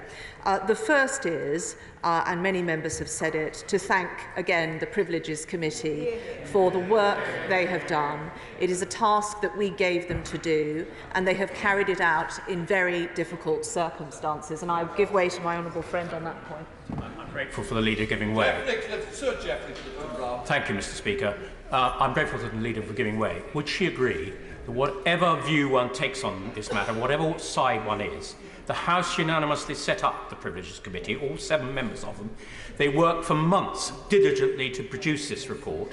They've come under huge criticism, abuse, so much so that they've had to have extra security for the reputation of this House, to preserve the reputation of this House. And this House, therefore, owes them a huge debt of gratitude. Well, I thank my right honourable friend. I think he makes that point very well. Secondly, I would like to acknowledge the tributes that some colleagues have paid to their friend and former colleague. As my right honourable friend, the right honourable member for Maidenhead, said, for many members, this is a sad and difficult duty. And finally, can I thank all right honourable and honourable members who have taken part in the debate today. This is an important matter. As I have said, members should make up their own minds and follow their conscience. They may agree or disagree with the report, or they may agree and disagree with the report and different aspects of it, as some members have. They should do what they think is right. They should be left alone to make up their own minds. They should be left alone to vote, and having cast their vote or not, they should be left alone afterwards. And I hope that is something that all members of this House can agree upon. The question is, as on the order paper, as many of that opinion say aye. Aye. Of the country, no. No, no, no, no. Division, clear the lobbies.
The question is, as on the order paper, is many of that opinion say aye? Aye. The contrary, no. No. The tellers for the ayes, Liz Twist. Please don't test my patience. Right. The tellers for the ayes, Liz Twist and Colleen Fetchers. For the noes, Alan Campbell and Lillian Greenwood.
Order. Order.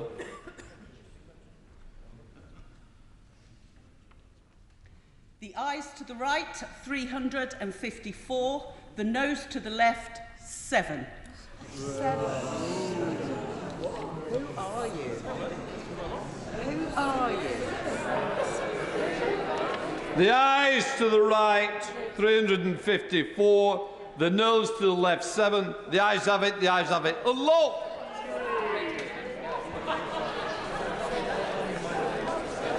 We now come to the motions 3, 4 before us. Bill Wigan to move. So, Bill. Thank you, Mr. Speaker. I beg to move. The question is, as on the order papers, many of that opinion say aye. Aye. The contrary, no. I think the ayes have it. The ayes have it. The question is that this House do now adjourn. As many of that opinion say aye. Aye. We now come to, I'm just going to let the room clear before I come to Helen Morgan. Thank you.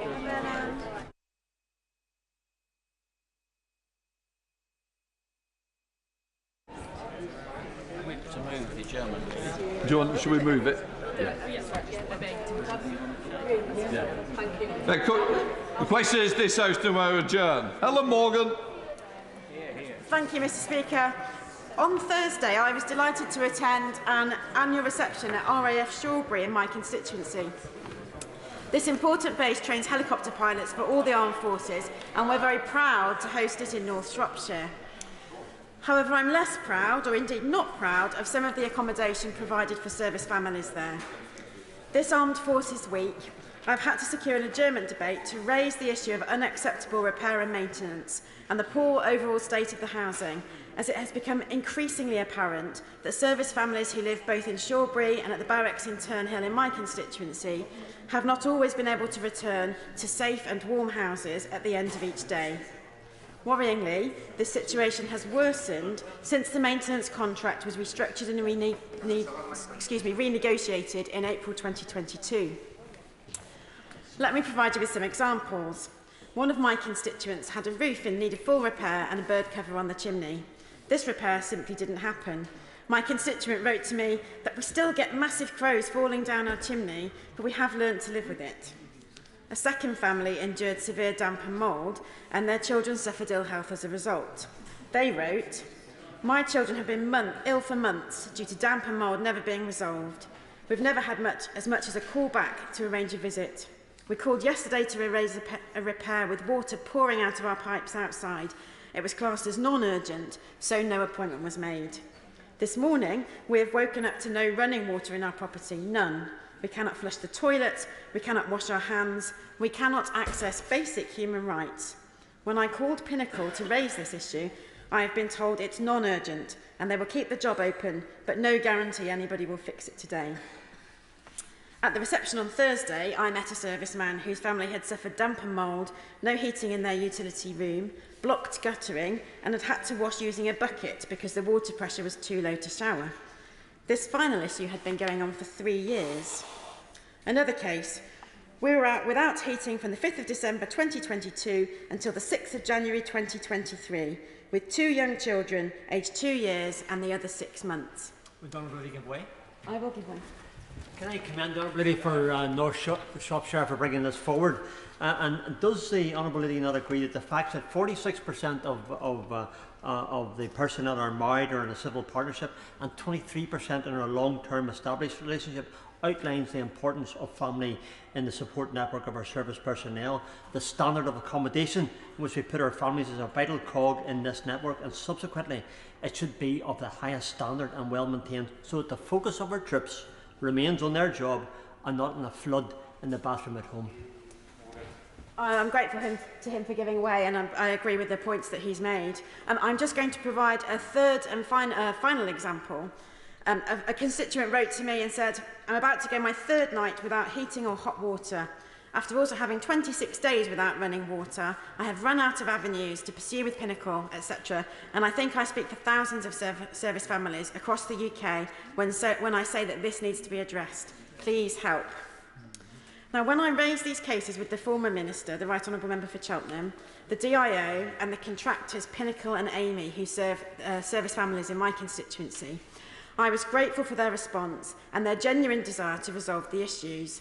We had a constructive meeting and they have looked into each individual case as a matter of priority. But I do think that when the local MP, a Minister of State and senior management in the contractors' companies have to become involved in a process to resolve such basic issues, it's clear that the process is broken, not only for my constituents, but for service families up and down the country. This is entirely unacceptable, especially when you consider that these families are paying rent for this unsuitable housing. That's why it was no surprise to read the results of the MOD satisfaction survey last week, which showed that this poor standard of housing is taking its toll on our military families. Satisfaction in the overall standard of service accommodation has fallen to 46% in 2023 from 60% in 2014. Satisfaction regarding the requests for maintenance and repair work decreased to a paltry 19% in 2023 from an already low 46% in 2014, while satisfaction with the quality of the work has also fallen to 19% this year from 40% in 2014. Nor was it a surprise to hear that the poor state of housing means that many servicemen and women are considering leaving the profession because of the strain on their family life. Will the Honourable Lady give way? I will give way. I'm grateful to the Honourable Lady for giving way. I wanted to draw her attention to the Armed Forces Continuing Attitude Survey, which found that 1/3 of spouses said that they would be happier if their partner chose to leave the service. Does she agree with me, or rather, does she agree with my constituent, a now retired full colonel, Colonel Michael Woodcock, who wrote that remaining in the service too often depends on a most hardy spouse? Well, I'm grateful to my honourable friend for his intervention, and I think he raises a very, very good point, because community and support and family life is extremely important to servicemen and women, and I'm going to come on to that just shortly. So the point I was about to make is that it's important to recognise that these families can't resolve this issue by simply moving to private rented accommodation elsewhere in the vicinity of their base. That's often either unaffordably expensive or just unavailable, and it's also outside the military community. Service families, as we know, often move house every 2 years or have a parent or family member away from home on a tour of duty for an extended period. So the support network of families who understand their circumstances is really important, and it's crucial that the service family accommodation there is suitable. Now, if the usable stock is decreasing or service families are put off taking a home because of these issues that I've described, then the vibrancy of that community is badly affected, and service life overall becomes less appealing, as the results of the survey have showed. Empty and dilapidated housing stock often exacerbates the situation, because where there's a shortage, families must stay in substandard homes. Now, this also appears to be a failure of the contract arrangements to deal with empty properties. One of my constituents reported houses being left empty and unheated, but with the mains water still turned on. In the winter cold snap, the pipes burst, meaning that the ceilings fell in and serious damage occurred. Other houses on that estate have had insulation fitted to roofs with unrepaired holes in them, meaning that when water ingress occurs, it has caused even more damage. These houses will now cost thousands to repair to an acceptable standard, and the families affected will be owed compensation. It's a truly false economy to have allowed this to occur. It's wasting taxpayers' money, and it's reducing the options for service families who want to live near their base and their community. Will she give way? I will give way. Does she agree with me that there is a degree of hypocrisy, that we celebrate these brave servicemen as our heroes because they put their lives on the line for the security of our nation, and yet we cannot guarantee the most basic support for their lives? Well, I'm grateful to my honourable friend for her intervention, and I agree with her wholeheartedly.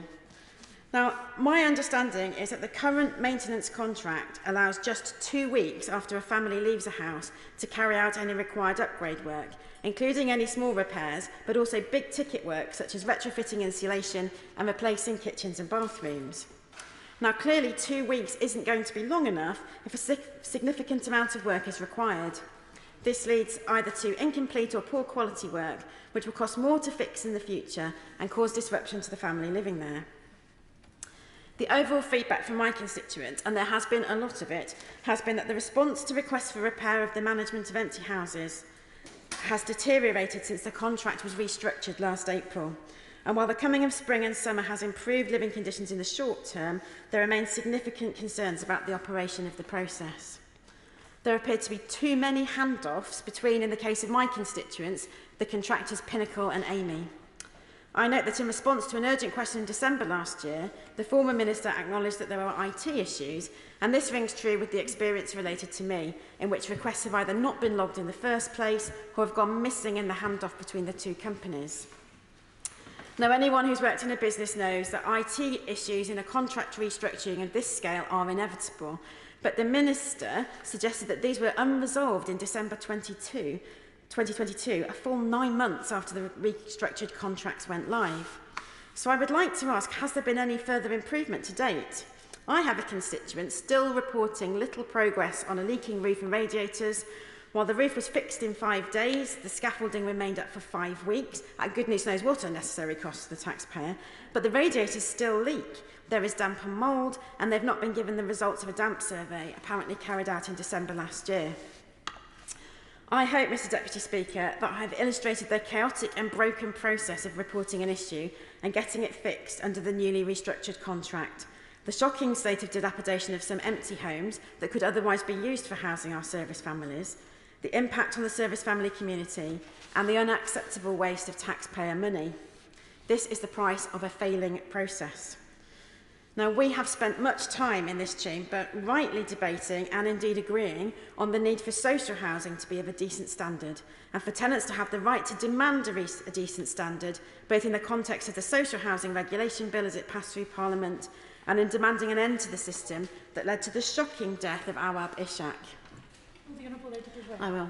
I thank her for giving way, and I congratulate her on the speech so far because it's an excellent speech setting out the issues. Now, in Labour, we launched our Homes Fit for Heroes campaign a few months ago to focus attention on this scandal. And my front bench colleagues have said that we'll make addressing this issue a priority when we are elected. We can't be carrying on with leaky roofs, broken boilers, and damp as well in the houses, as she said, in our focus, and make this a priority. Does she agree that the government could already have been doing a lot of this work to improve things for the services now? Yeah. Well, thank you for her intervention, and I do broadly agree with her. I think we need to accept that our service families have the same right to decent housing as everyone in this country, and that when they report a problem, they can expect a response. I do not need to remind anyone, as my honourable friend has already pointed out, that servicemen and women are prepared to make the ultimate sacrifice for us, and we should at least ensure that they can have a hot shower and a mould-free home in a supportive community. Now, I am sure that the Minister will agree with this point, and so I would like to conclude by asking him to respond to some questions about the functioning of the contract as it currently stands. So can he update the House as to the current situation regarding outstanding calls and issues raised, and how confident is he that all of the data on those calls has been captured, given the issues I've recounted of problems not being recorded or being lost in the handoff between the two companies? What is the long-term plan to deal with the issue of empty properties falling into disrepair and out of use altogether? Does he believe the current contract structure to be commercially viable in the long term, given the unanticipated additional resource the contractors have had to commit to resolving backlogs and dealing with the additional handoffs within the process? Does he have a deadline by which he expects these contracts to be operating on an acceptable business-as-usual basis? Has he considered restructuring and renegotiating the contracts given the obvious operational difficulties that have been experienced?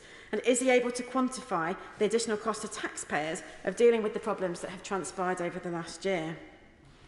Mr Deputy Speaker, I'm grateful for the Minister's time at this late hour on a Monday and to the Speaker for granting the debate. In respect of an issue I know it is of the utmost concern both to the service families currently in North Shropshire and those elsewhere in the UK. I look forward to his response. Thank you very much. And before I call the Minister, as he knows, the debate started before 10 o'clock, so we go through the interesting procedure at 10 o'clock of interrupting his speech in order that the whip moves the adjournment one more time. Minister. Thank you, Mr Deputy Speaker, and thank you for the reminder. It's a while since I've been in this situation, and I'm very grateful to the Honourable Lady for her interest in this matter and for bringing this debate before us this evening. Now, I represent a garrison town. I'm a veteran, I'm an active reservist, and 2 of my children in the armed forces. Unsurprisingly, I'm determined that we should do everything we reasonably can to give service people the accommodation that they deserve. Unfortunately, our personnel have not been well served in this area for decades, covering multiple administrations, including one involving Liberal Democrats. Too often our people have had to put up with poorly built housing that's been crudely adapted with the advent of central heating, and I've lived it in my service career, and I've seen it professionally. Sadly, in the years after the Annington deal, only 100 million of the 1.66 billion of sales proceeds were reinvested in upgrades with predictable consequences.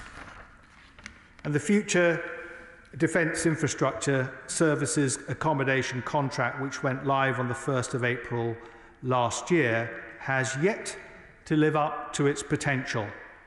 We've heard some examples of failure today, and I have examples of my own.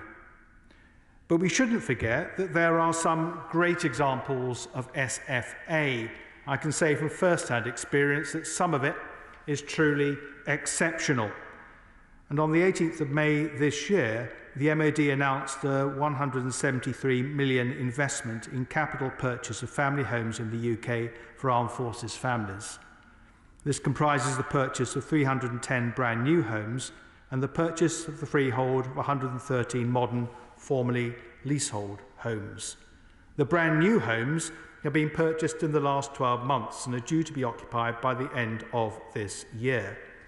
All will meet modern EPC standards, and some will meet the very highest, a grade A rating. In 2022-2023, as part of this purchase, MOD bought 66 homes to support Imgin Barracks at Innsworth, 58 homes at Brize Norton, and 36 homes at Aldershot. As well as this, we have also agreed to purchase an additional 176 homes at Innsworth over this and the next financial year, to be completed by 2025.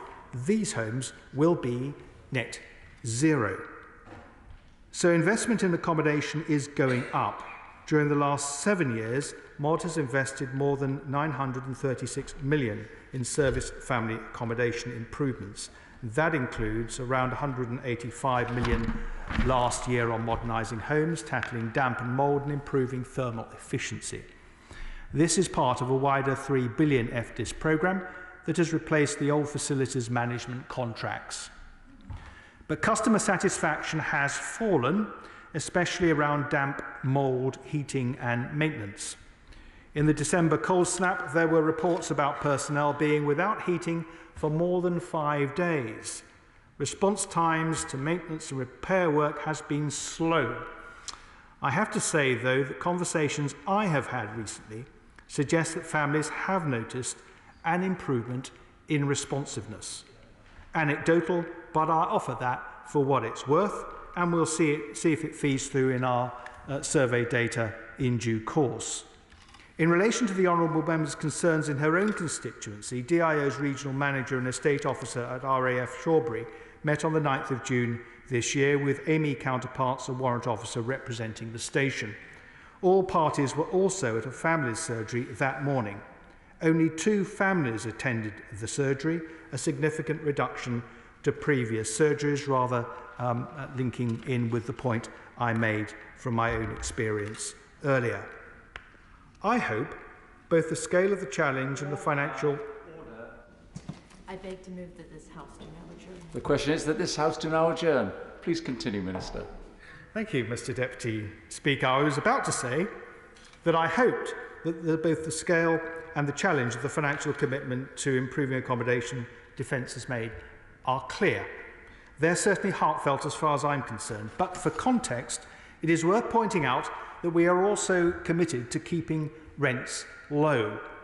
The Honourable Lady may be interested to know that, on average, our service families in North Shropshire pay £323 per month for a 3-bedroom property. I've checked, and I've found that private renters in the same area can expect to pay an average of £750 per month for the equivalent home. Defence is responsible for 47,800 military homes across the country. Right now, 97% of all mod family accommodation nationally meets or exceeds the government's decent homes standard, and the figure for occupied service family accommodation in North Shropshire is also 97%. By means of comparison, in Shropshire, 76% of all private rented homes and 79.5% of social housing meet the government's decent homes standard. I hope that the Honourable Lady has raised that with her local authority. I should say that the 7 occupied properties in the Honourable Lady's constituency that are below that decent housing standard are structurally safe and sound and met the standard when occupants moved in, but have since fallen below. Remedial action on the door and window lintels at fault is expected this summer. I hope she is reassured by that. However, it's inevitable when you're dealing with housing that things will go wrong. I think we all know that. When they do, the response needs to be first class. But according to the last Armed Forces Continuous Attitude Survey, which canvassed service personnel late last year and was published earlier this month, only 19% of respondents were satisfied with the response they got, and that's not good enough. Of course. My right honourable friend is being characteristically frank about the problems as well as the successes of the policy. Is there anything that can be done to the model of financing for the maintenance of service housing that would incorporate perhaps a financial incentive on those people who have the contracts, that if they do not arrange for repairs quickly enough, they could conceivably feel it where it hurts in their bank balances? I'm very grateful to my right honourable friend. He's absolutely right. And the FDIS contract introduced early last year does just that. And if he'll forgive me, I may just come on to describe what that might mean or has meant in a few moments. Day-to-day management and maintenance of service housing, Mr. Deputy Speaker, has since early last year been through FDIS, and it's been contracted out to 3 separate contractors: Amy in the central and northern region, Vivo in the southeast and southwest, and Pinnacle, which runs the National Service Centre and coordinates activity. Any contract transition is fraught with difficulty. It certainly has been with FDIS. But there's a third issue which challenges delivery to our service families, namely the underlying issue of poor original build quality, which flowed from decisions made in the 1950s and 1960s and was compounded by historic underinvestment. When combined with a resource-constrained fix-on-fail regime, the resulting effect has led to a maintenance logjam estimated to cost around 960 million. Now, these are explanations. They're offered as explanations, and they're certainly not offered as excuses. The new contracts introduced a number of improvements. Clear customer satisfaction targets for the first time in mod housing history. More demanding target response times for most types of reactive maintenance. A higher standard of preparation of homes for families to move into, and financial consequences for contractors who fall short and incentives to go beyond the minimum standards. Currently, as a result of some of the poor performance already outlined this evening, MOD's contractual rights to withhold payments from suppliers are being exercised and deductions are being made as appropriate. Withheld profits will be reinvested for the benefit of service families. In addition, a total of 1.14 million has been paid in compensation direct to service personnel by the FDIS suppliers at no cost to the Ministry of Defence since the FDISC accommodation contract went live on the 1st of April last year. We are taking further measures to address issues related to damp and mould. We've established a dedicated hotline to address specific concerns, and we've improved the initial triage process to prioritise cases. This is followed with an on-site visit to apply the initial treatment, assess the need for a follow-up, and decide whether a professional survey is required. Since early 2022, homes are not being allocated where there is a known damp or mould issue. Separately, tomorrow, we will be laying a written ministerial statement entitled Defence Infrastructure Update, which will update the House on the work being undertaken to reduce a backlog in expired gas and electrical safety certificates in mod properties through an accelerated and targeted renewal process. I'm not going to preempt that announcement. Suffice to say that ministers were made aware of an issue in May relating to a backlog of expired gas certificates that had accrued while families were occupying their properties. This has occurred for a variety of reasons, including residents being unavailable to allow access to their homes for inspection, supply chain resource and contract IT issues. The backlog of electrical certificates is a consequence of changes in regulations in August 2020, which require certificates to be completed every 5 years instead of every 10 years. Needless to say, we have acted immediately. The Secretary of State and the Minister for Defence Procurement have spoken with FDISC contractors personally, stressing that we expect this backlog to be cleared in the next few weeks. The Defence Infrastructure Organisation has worked with its suppliers to improve communications to families to ensure availability for inspections.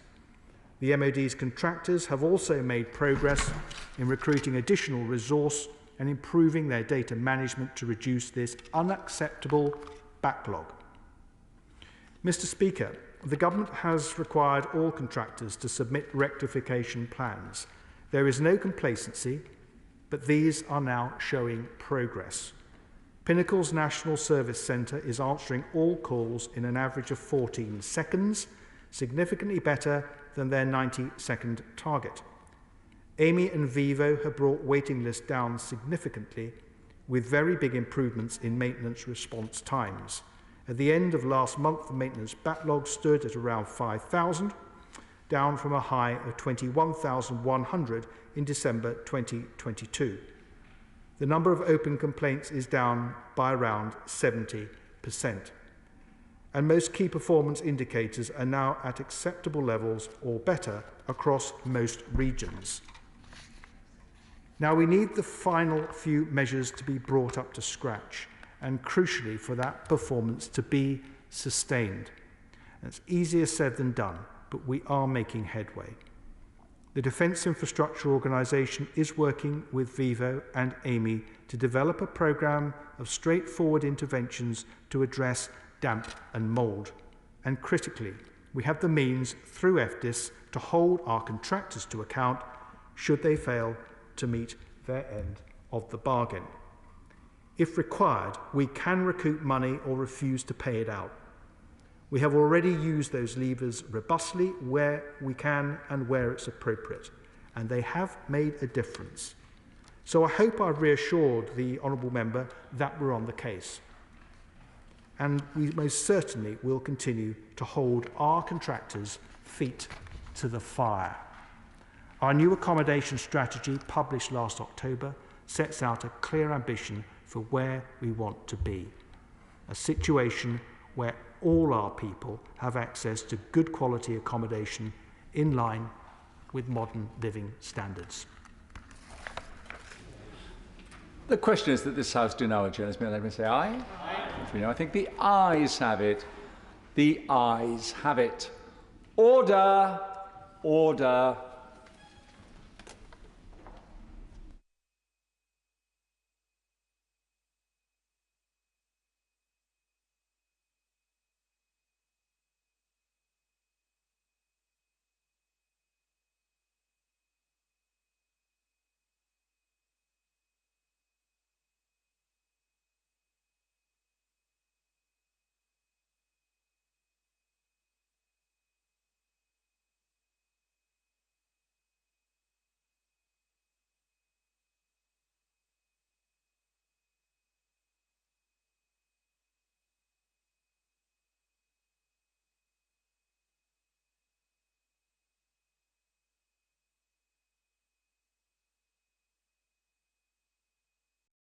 and sound.